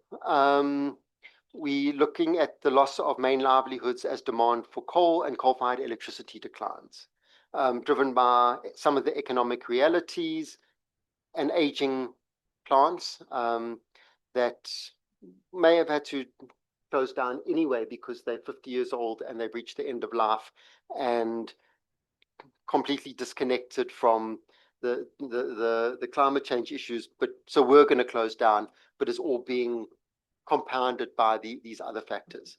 And so here it's not just controlling emissions, it's also that some of these plants are becoming very expensive to maintain and they keep breaking down. So who are main vulnerable groups? So it's the communities, miners, small businesses in the 4 districts of Mpumalanga. It's a sector that employs directly 80,000 people. Plus you've got Eskom generation and Sasol employing a whole lot of people. And Sasol derives most of its product from coal, not all of it, but it's without coal, it's in trouble. And then the broader community of about 1.2 million people who live in coal-dependent towns. Okay, the time frame, it's not clear. So we saw not so long ago the invasion of Ukraine saw coal prices soaring. They've come down a bit, but it's it's not a sector that looks like it's in decline. Where we have seen the phasing out of coal, it's been due to aging plants. There's so much coal you can mine, it gets closed down. So that's not climate change. So we haven't seen it yet in coal, but the decline in demand for coal exports is likely to happen because of pressure to shift to domestic energy generation. So renewables in Europe would service Europe. There's no need to buy South African coal. In India, we in fact saw a policy where they only wanted to use local coal, but they had to keep buying our coal. But the pollution in India is not good. I was chatting to someone a few days ago who decided to go on holiday, and I was asking him about the pollution there. And he said it's like in some places you just can't breathe. And he doesn't ask this. India. So they've been our biggest buyer of coal and an important market for our coal exports. If they transition, so it's completely out of our locus of control. If they transition, and they've already started doing it to renewables in a major way, and they start decommissioning their coal-fired power station, or there's social unrest because of the emissions that are happening in their big cities, it may lead to decline in our exports of coal. And then the risks, that it links to other products. So some of these sectors are interdependent. So we see, for example, ferrochrome, they want cheap electricity. At the moment, coal, there's something on the table at the moment around Eskom. It would largely be using coal-fired power, but they know that if they want cheap electricity in the long term, they're going to have to shift to renewable energy. And it's in their plans. If they want to keep their ferrochrome smelters open, and it's been touch and go, they're going to need to make that investment. So there's a plan at the moment on the table to keep them open with a lower electricity price. If they can get it right and extend the life of these ferrochrome smelters, then they're going to use some of their profits to invest in renewables. They know that's how it has to go. So some of these things are a little bit linked. Okay, then moving on to petrol-based transport. So climate change related risks. I've spoken about the shift to EVs. Electric vehicles, we know, require fewer workers, there's fewer components, and there's less maintenance. But they are unaffordable. So taxi owners and small transport owners and many households at the moment can't afford or be able to finance the new vehicles, which would leave them vulnerable to carbon taxes and other measures to disincentivize emissions. So our main vulnerable groups that we've been looking at is the small transport owners and drivers, taxis, auto mechanics, workers, auto workers, and then geographically, it's Eastern Cape where you've got entire towns dependent on autos, but also Pretoria and Durban South. And by extension, the families and communities, although there are more diversified economies than coal. So in terms of number of workers, it's about 100,000 auto workers, 250,000 mechanics, and 250,000 taxi owners and drivers. And the Cape Metro's impacted around 2 million residents. In terms of timeframes, so EU is our main export for autos, and the plans to phase out petrol vehicles we've spoken about. There's already CBAM, and then the significant shift to electric or hybrid vehicles in South Africa is only going to take place on a much longer time frame. And there's still question marks about what government is doing on that. Tourism and hospitality. So here it's the climate change related risks, higher cost to travel and pressure to avoid the air travel, downgrading of eco attractions with degradation from heat, droughts and floodings. Vulnerable group, so it's not a standard category for economic data, so we've had to do a bit of work around that to identify the vulnerable groups and the communities. Most affected are workers and small business owners, as well as communities for which tourism is important. In 2025, we estimate about 615,000 workers in catering accommodation. I see Minister DeLaw today said it was 1.2 million, but I'm not quite sure how they got that calculation. And most in relatively low education pay, with the majority woman employer.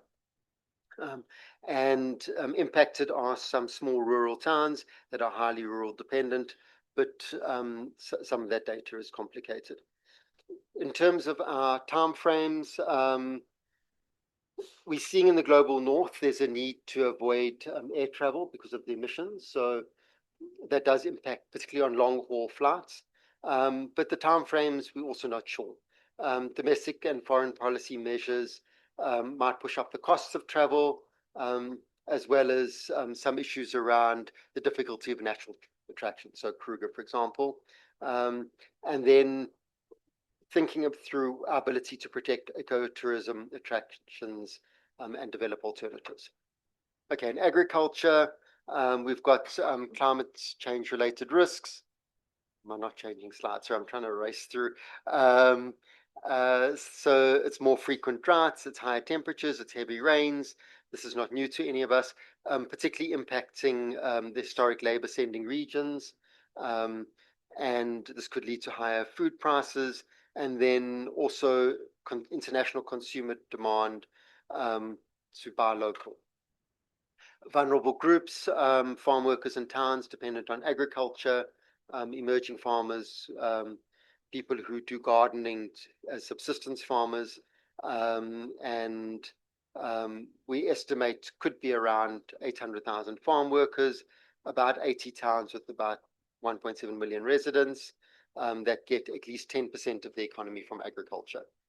In the historic labor sending areas, it's about 150,000 households that depend primarily on farming for food or income, and around 1.8 million that do some subsistence or gardening. So it's less than 5 hours a week. Time frames, we can see the higher temperatures and rainfall and droughts already. The projections for different regions and time frames are quite broad and uncertain. So we do need to think about the importance of keeping track and monitoring climate change issues and building resilience systems. I'll change that one first. The metals value chain is our last one. And here some of the climate change related risks are the metals refineries, dependent on energy and then exports. And I've spoken to that already. Affected by the rising cost of energy as well as carbon taxes. And then the importance of needing continuous energy supply. So it makes doing renewables for some of these very heavy energy intensive industries more expensive, although many are looking at it. And then we're quite quite far from market, so long distance freight has an impact on some of the possible bulk products that we export. Some of the main vulnerable groups, it's mining and refinery workers.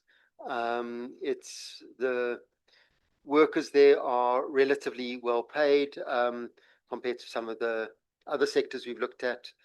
So the medium income of 15,000 in mining would be much more than, say, a petrol pump attendant or some of the tourism workers.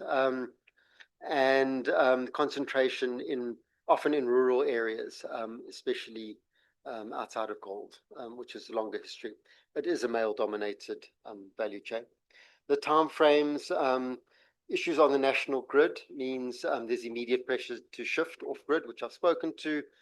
Upfront renewables are more expensive, but cheaper down the line, which has seen many of these players embarking on power purchase agreements, so they don't take the risk on upfront costs. They're getting a third party to provide it to them, and then they just pay as they use.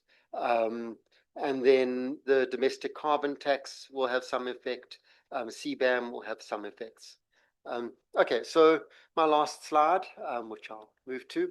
So some of the key issues that are relevant is the worst affected by definition are not always in unions. It's farm workers who are not unionized, small businesses in rural areas, informal workers in tourism. So how do we think about the role of organized labor in protecting the unorganized? Then how to ensure the process strengthens unions rather than undermining them. And then what is the role of government in mobilizing resources and capacity, especially to create new employment opportunities on a mass scale. And I've spoken to a bit about some of the economic diversification issues, and then how to ensure government agencies are accountable to historically disempowered communities with limited resources, and what isn't there. We can see the lobbying power of the big players in being able to influence the direction. So we will have a TIPS development dialogue in about 2 weeks where we'll present a lot more detail on each of these value chains, and we'll circulate the invitation. People can join in person or online, and then we'll go into a lot more detail on some of the recommendations and proposals for each of these value chains. Thank you. Thank you very much, Saul. That was a really good deep dive of the sectors. And I think it goes back to the point that we've been making, that the conversation around the Code of Good Practice is broader than electricity. It also must find expression in other sectors. So outlining the vulnerabilities within each sectors, either as a result of climate risk or the transition risk, is really helpful, because then it helps us, especially when it comes to interventions. Is it possible to also get Lisa's slide, the last slide on interventions, to prioritize? It would have been nice if we could project both your presentation, your last slide with the questions, and also the intervention slide. Just want to check, is it possible to get Lisa's last slide quickly? Because with this conversation, I also want us to reflect on, yes, thank you, number 3, about the interventions that Lisa made reference to in order to effect distributive justice, right? So she mentioned a number of interventions around job matching and placing, skills development, income support, and so on and so forth. In an ideal situation, we would like to prioritize, but if prioritization is not possible, you let us know. Because if you remember, these are then the issues that we are now going to explore through practical guidance. And we are also exploring the ability to effect these through regulation. We're exploring all of these, but we also want to get your insights. Also aligning this with the presentation that Saul has given in terms of the specific issues, the specific risks in the various sectors, and to address the questions that he would have raised. So before okay, so I don't know how you're gonna do this technical between moving between Lisa's questions as well as Saul's questions as well. So let me get an indication in terms of hands. Okay, sure, add. Thanks, Saul, for the presentation. So, where Saul was coming from is he's saying there are sectors where jobs are going to be lost. And then he's also saying that when those jobs are lost, certain of the affected workers will be worse affected than others. And Saul then talked about 5 core strategies, of which the overlap between what I said and those there and what he said are mostly in, he calls economic diversification, and I call enterprise support, and the ILO calls sustainable enterprise development. And then Somerset talks about support to affected producers, which is also about enterprise support. But it also links to the future, which is maintaining decent work in new sectors. Okay. Now, when I did the presentation, I said that most likely these areas, enterprise support and maintaining decent work, are much more issues for guidance than a code, because they are in new sectors. Okay. The focus of where we can use a code is in, Saul also mentioned it, but didn't talk about it so much detail, the active labor market policies, which is job matching and placement, skills development, and some forms of income support.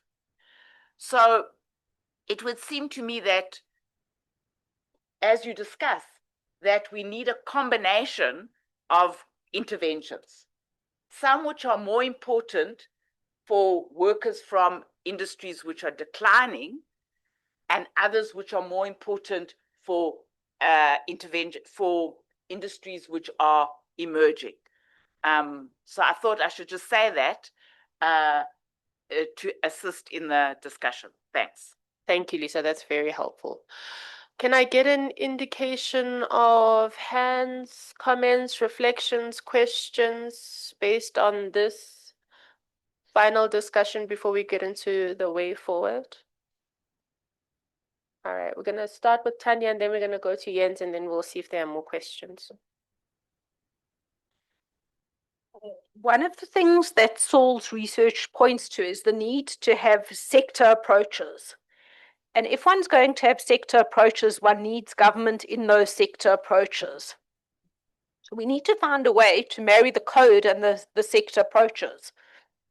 I think that the code should encourage unions and employers to engage at wherever level, be at plant level, be at company level, but they must go actively together to engage government.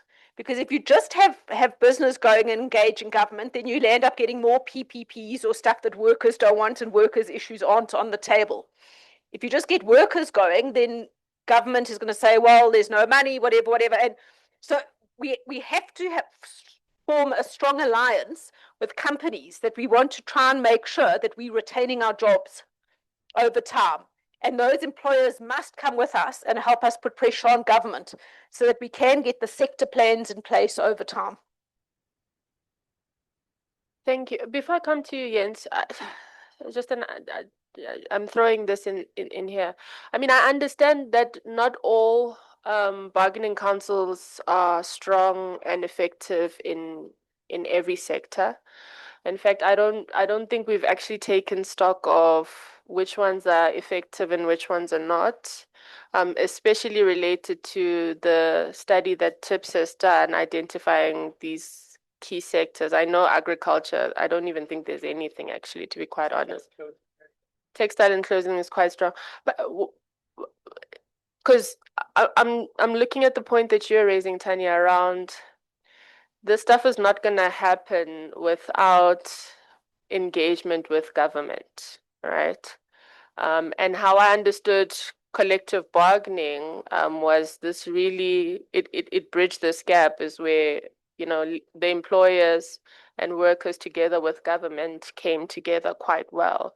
So I'm guessing there's also a question around, are the institutions that we currently have effective to achieve what we're trying to achieve, or are we talking about establishing something else? I would hope that the ones that we have, we just need to tinker here and there and make them work much better. Because I 100% agree with the point around government participation. I mean, when we talk about mine rehabilitation, if that ever comes as an intervention, it's going to very much rely on government support together with the employers.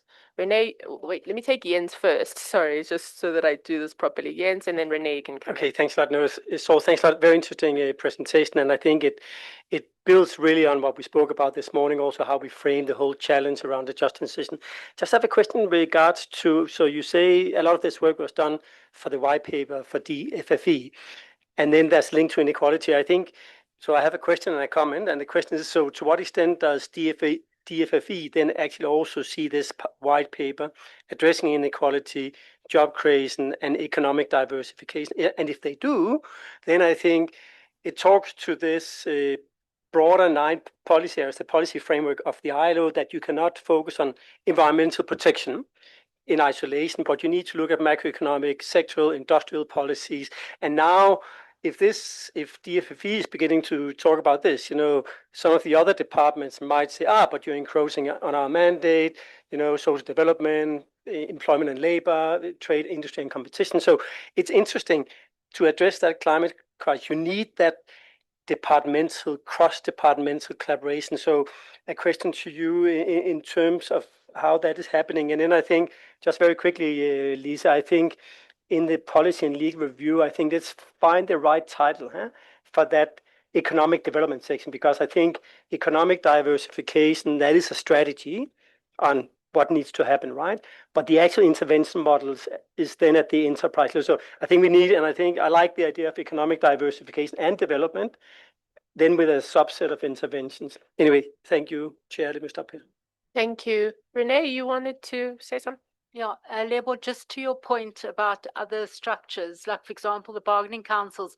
I know that, for example, the Chemical Industry Bargaining Council is setting up a just transition task team.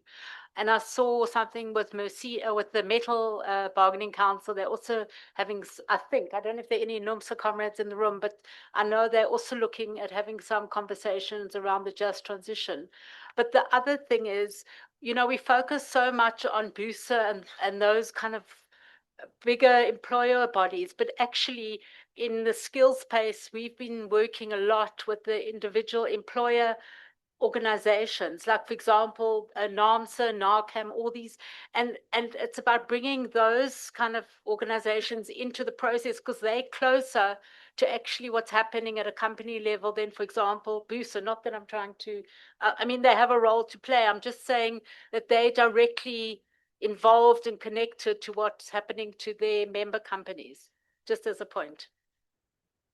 Thank you. Thank you very much for that. For the business roundtable, we're looking to have more of those voices in the room. I just want to check, are there any more? I see Comrade Bongani, you have a question. Okay, let's go with you. Thank you, Chairperson. Mine, it's not a question as per se. However, I would like to point out on the work that I think it's Lisa that she has done and presented earlier, and just to appreciate the work that she has done. But then now,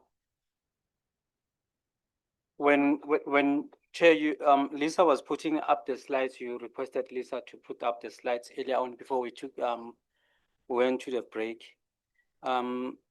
I thought as we were sitting around here would be, you know, I'll use the slang word, will be hoying, you know, into the pointers as per the slide as guiding us.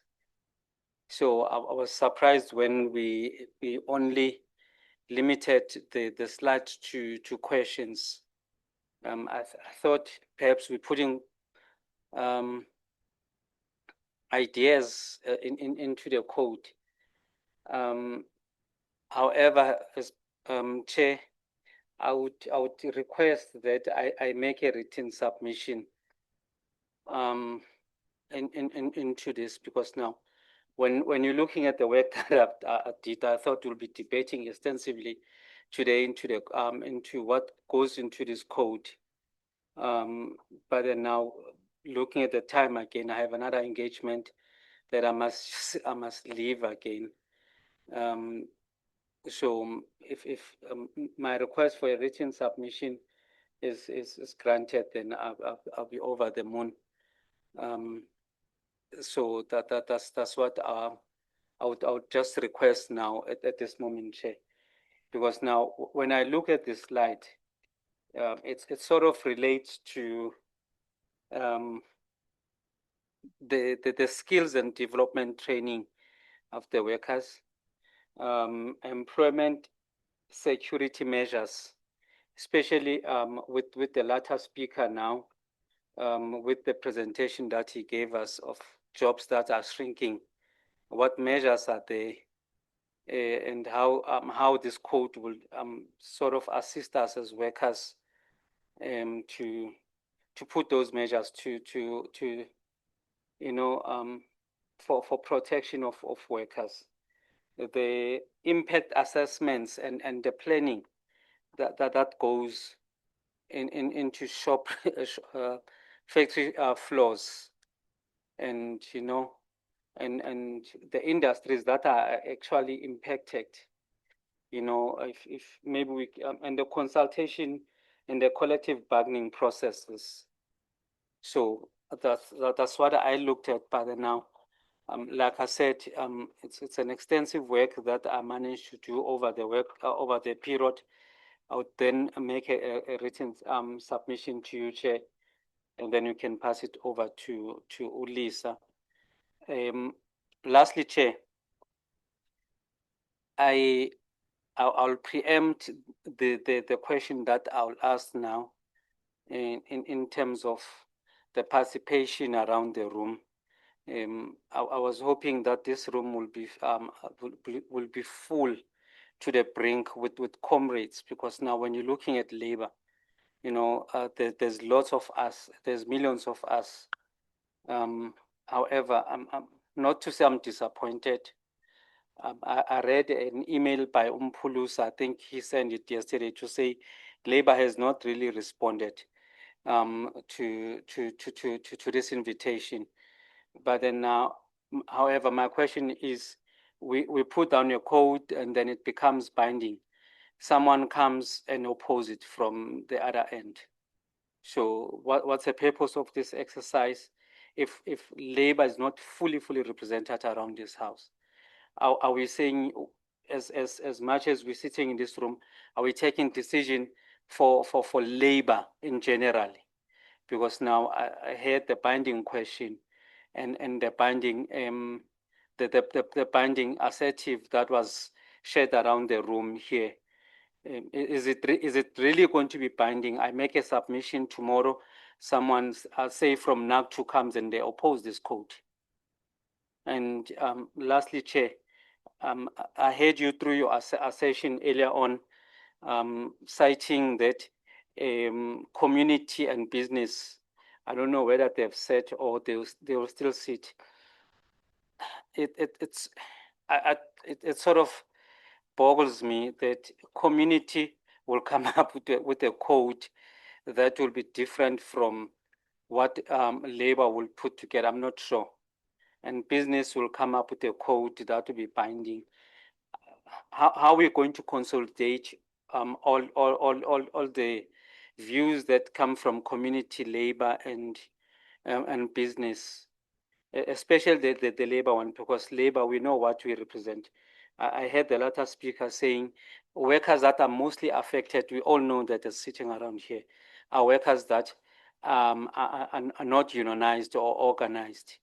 So the social aspect of this code is what I'm really concerned about.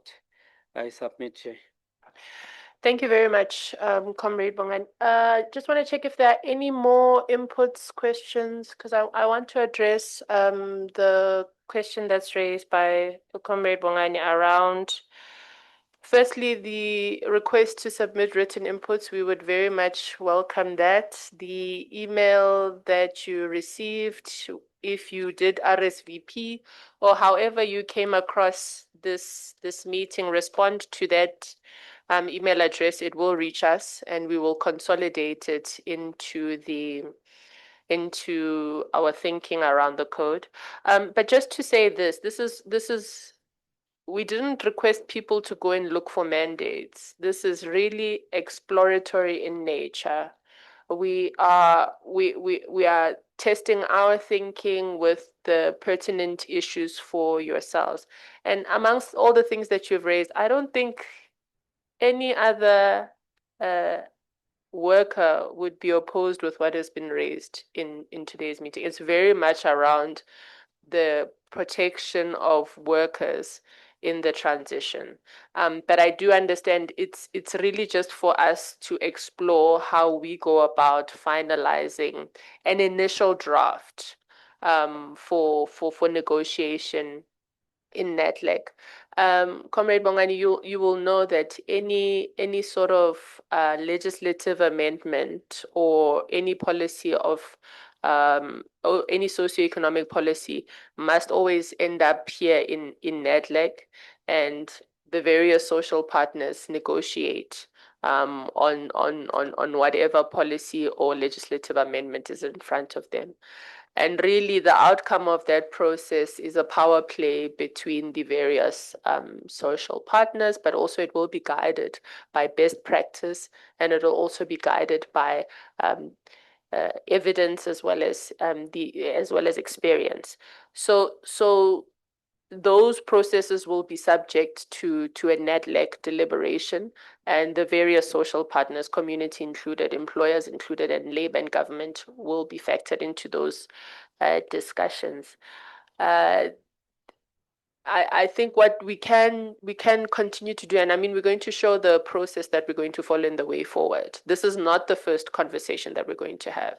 I mean, yes, we would have loved to have a full house, but I think the level of engagement and conversation in today's session was really great, and it gave us a lot of input. But nonetheless, I do understand how some of these things get interpreted when you go back to the union.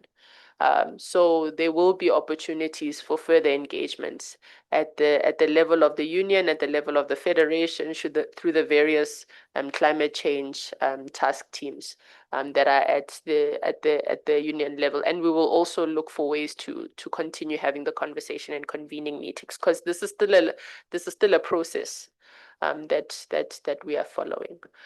Can I maybe give you a chance to have some reflections? Yeah, so just I won't talk for long. In terms of what as Jens was saying, so it's the PCC.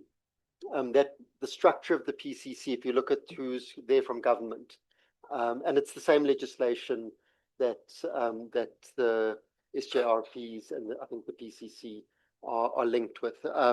So all the key government departments are supposed to be part of the PCC. And in the early days, when the first PCC meetings happened, we had the ministers of trade and industry, agriculture, tourism, environment. I think they were separate at that stage, and minerals. Did minerals come? I can't remember. A lot. So that they were all there. So it's the other government departments need to be there. You're right. There is a structure for them, and there is ongoing engagement on these issues.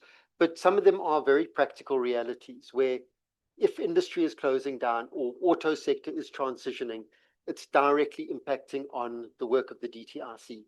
For minerals, it's the Department of Mineral Resources. So agriculture is dealing with these things on a day-to-day basis. Tourism has been, very vexed with these things in the last couple of weeks. So it's very clear that we do need it, and there are structures in place. But there also need to be other structures around implementation, because and I don't know how you build this into the codes, because we can't just sit at a theoretical level talking about, this transition.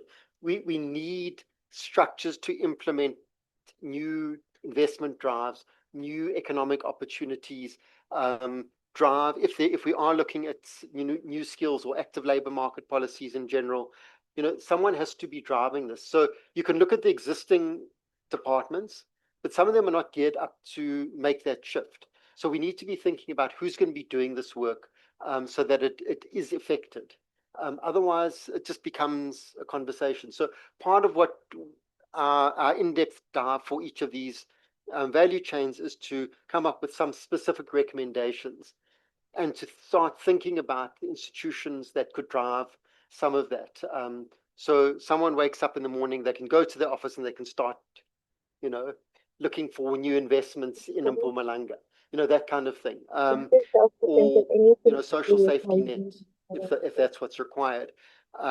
So to look at various different players having different things. I would also think that, when we're looking at the codes, you may want to think about what we put on that last slide around what role is there for economic opportunities in terms of diversification, in terms of active labor market, in terms of other support measures. So thinking about some of the responses that aren't only at factory floor level, but sector wide. And I think Anya has picked up on the importance of the sector, that we do need to start. With that, I think let me end there, and thank you very much. I'm going to dash. Oh, thank you very much, Saul. That's perfectly fine. Thanks for giving us your time, as well as taking us through some of TIP's thinking around the sector job resilience plans, and we look forward to seeing the final result. Okay. I don't know if maybe Lisa, you can come back on process, because I think even in the last sort of meeting, we've gotten a sense of reflections from the labor movement. If maybe you can come in terms of your process on your side, and then I'll reflect on Paige more broadly. No, thanks, and thanks everybody for their inputs. So the next step in the process is to draft a code, a single code, Bongani, that will hopefully address the roles, responsibilities, and expectations of government, organized business, organized labor, and civil society or community. So it's a single code, but so it's not okay, we will try and make it a draft as fair as possible for all constituencies along the lines of, ILO good practice. Just so that's where we have to go. How do we get there? I think Jens and Matilda, maybe the first step is also to we did a legal and policy review, so is to finalize that document and make it available as a resource to everybody who's going to be involved in that process. Then I think it could be great to maybe have some further individual consultations with some of the people that are here, and also to get Bongani's input and anyone else who wants to send written inputs. I think it would be also good to engage with TIPS and the Just Labour Centre as well, and into some of the more details of some of the studies that were presented. With that, armed with those inputs, we will be doing a first draft, which we will be discussing with the PCC and with the ILO, and then maybe a second or third draft would then be presented to an appropriate structure in NEDLAC for negotiations, mandating, and so on.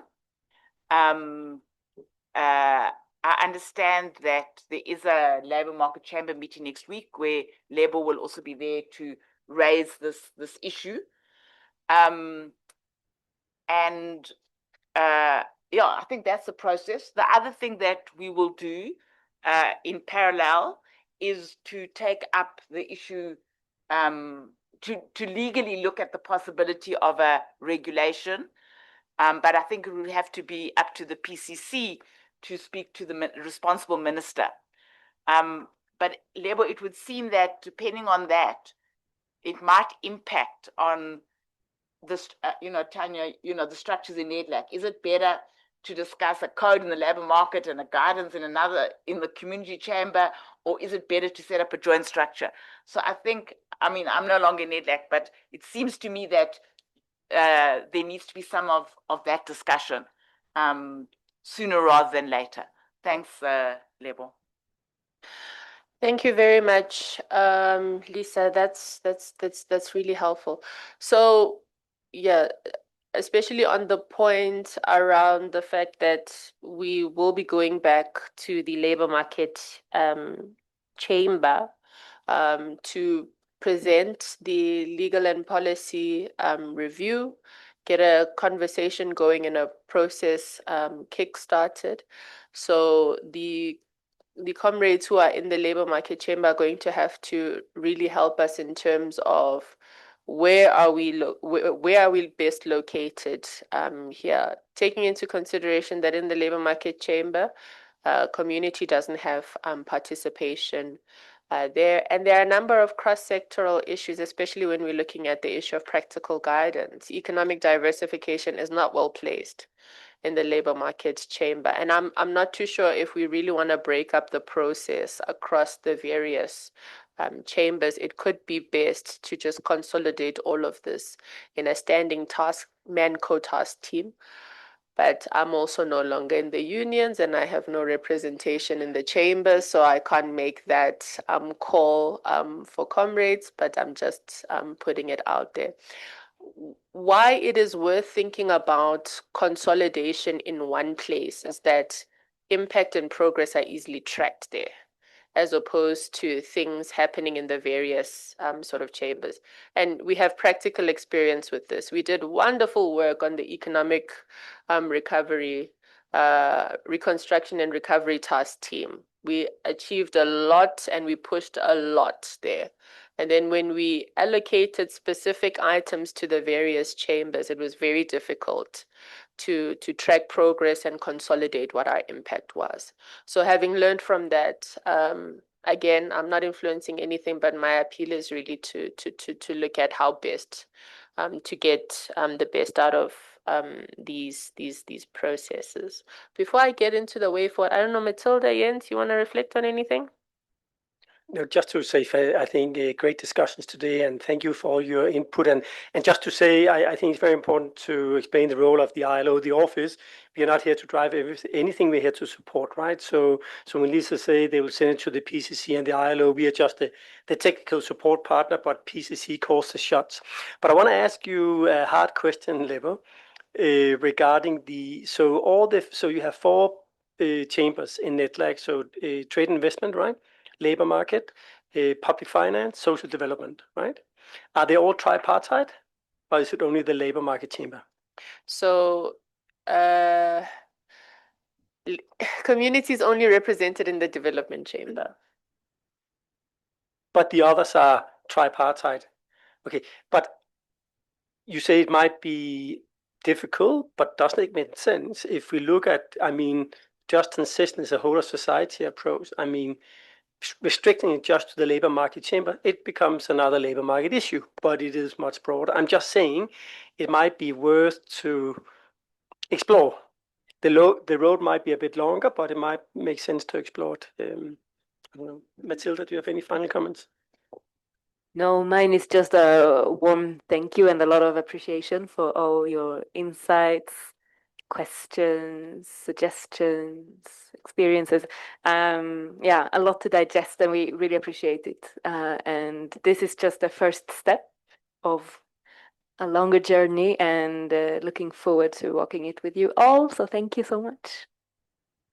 Thank you. I'm going to quickly just take us through a broad process, and I wanted to, this is very summarized, but it gives you a broad idea in terms of how we're thinking of structuring things. So we've started with the roundtable discussions, and as Lisa has alluded to, we'll be then in the process of consolidating the inputs and updating the policy and legal review. And then we'll be meeting the colleagues who are represented in the labor market chamber to table this policy and legal review. We've already had discussions with them on the need for a code of good practice.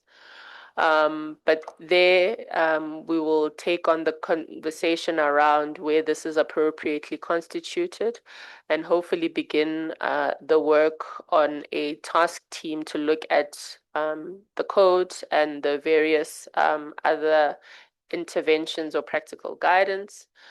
It's not a yeah, we also need the broad support of comrades in that meeting to get an agreement on a task team. So after that, we're hoping for an established task team that will meet regularly to discuss these issues, depending on the number of issues that require practical guidance. We may have a process on our hands that could last the remainder of the year. There is a parallel process around synthesis report development and toolkit development. We spoke about the work that Renee and Carmel are currently doing on the toolkits for collective bargaining or negotiation for the various social partners, as well as the other various synthesis reports that will help guide the interaction that's going to happen at the task team. And then we're hoping to move towards a drafting of it's a penultimate code, because we also do want to have broader society to have an opportunity to engage with the process. So we would like to subject these to some sort of public consultation. So we've made progress. We've moved away from hotels. Now we're having meetings in NETLAC. Now we want to have meetings in the community. So we want to do this through a public consultation process. And then we consolidate all of these inputs and we finalize, because our time leading page really comes to an end at the end of December. So that broadly is the timeline that we're looking at.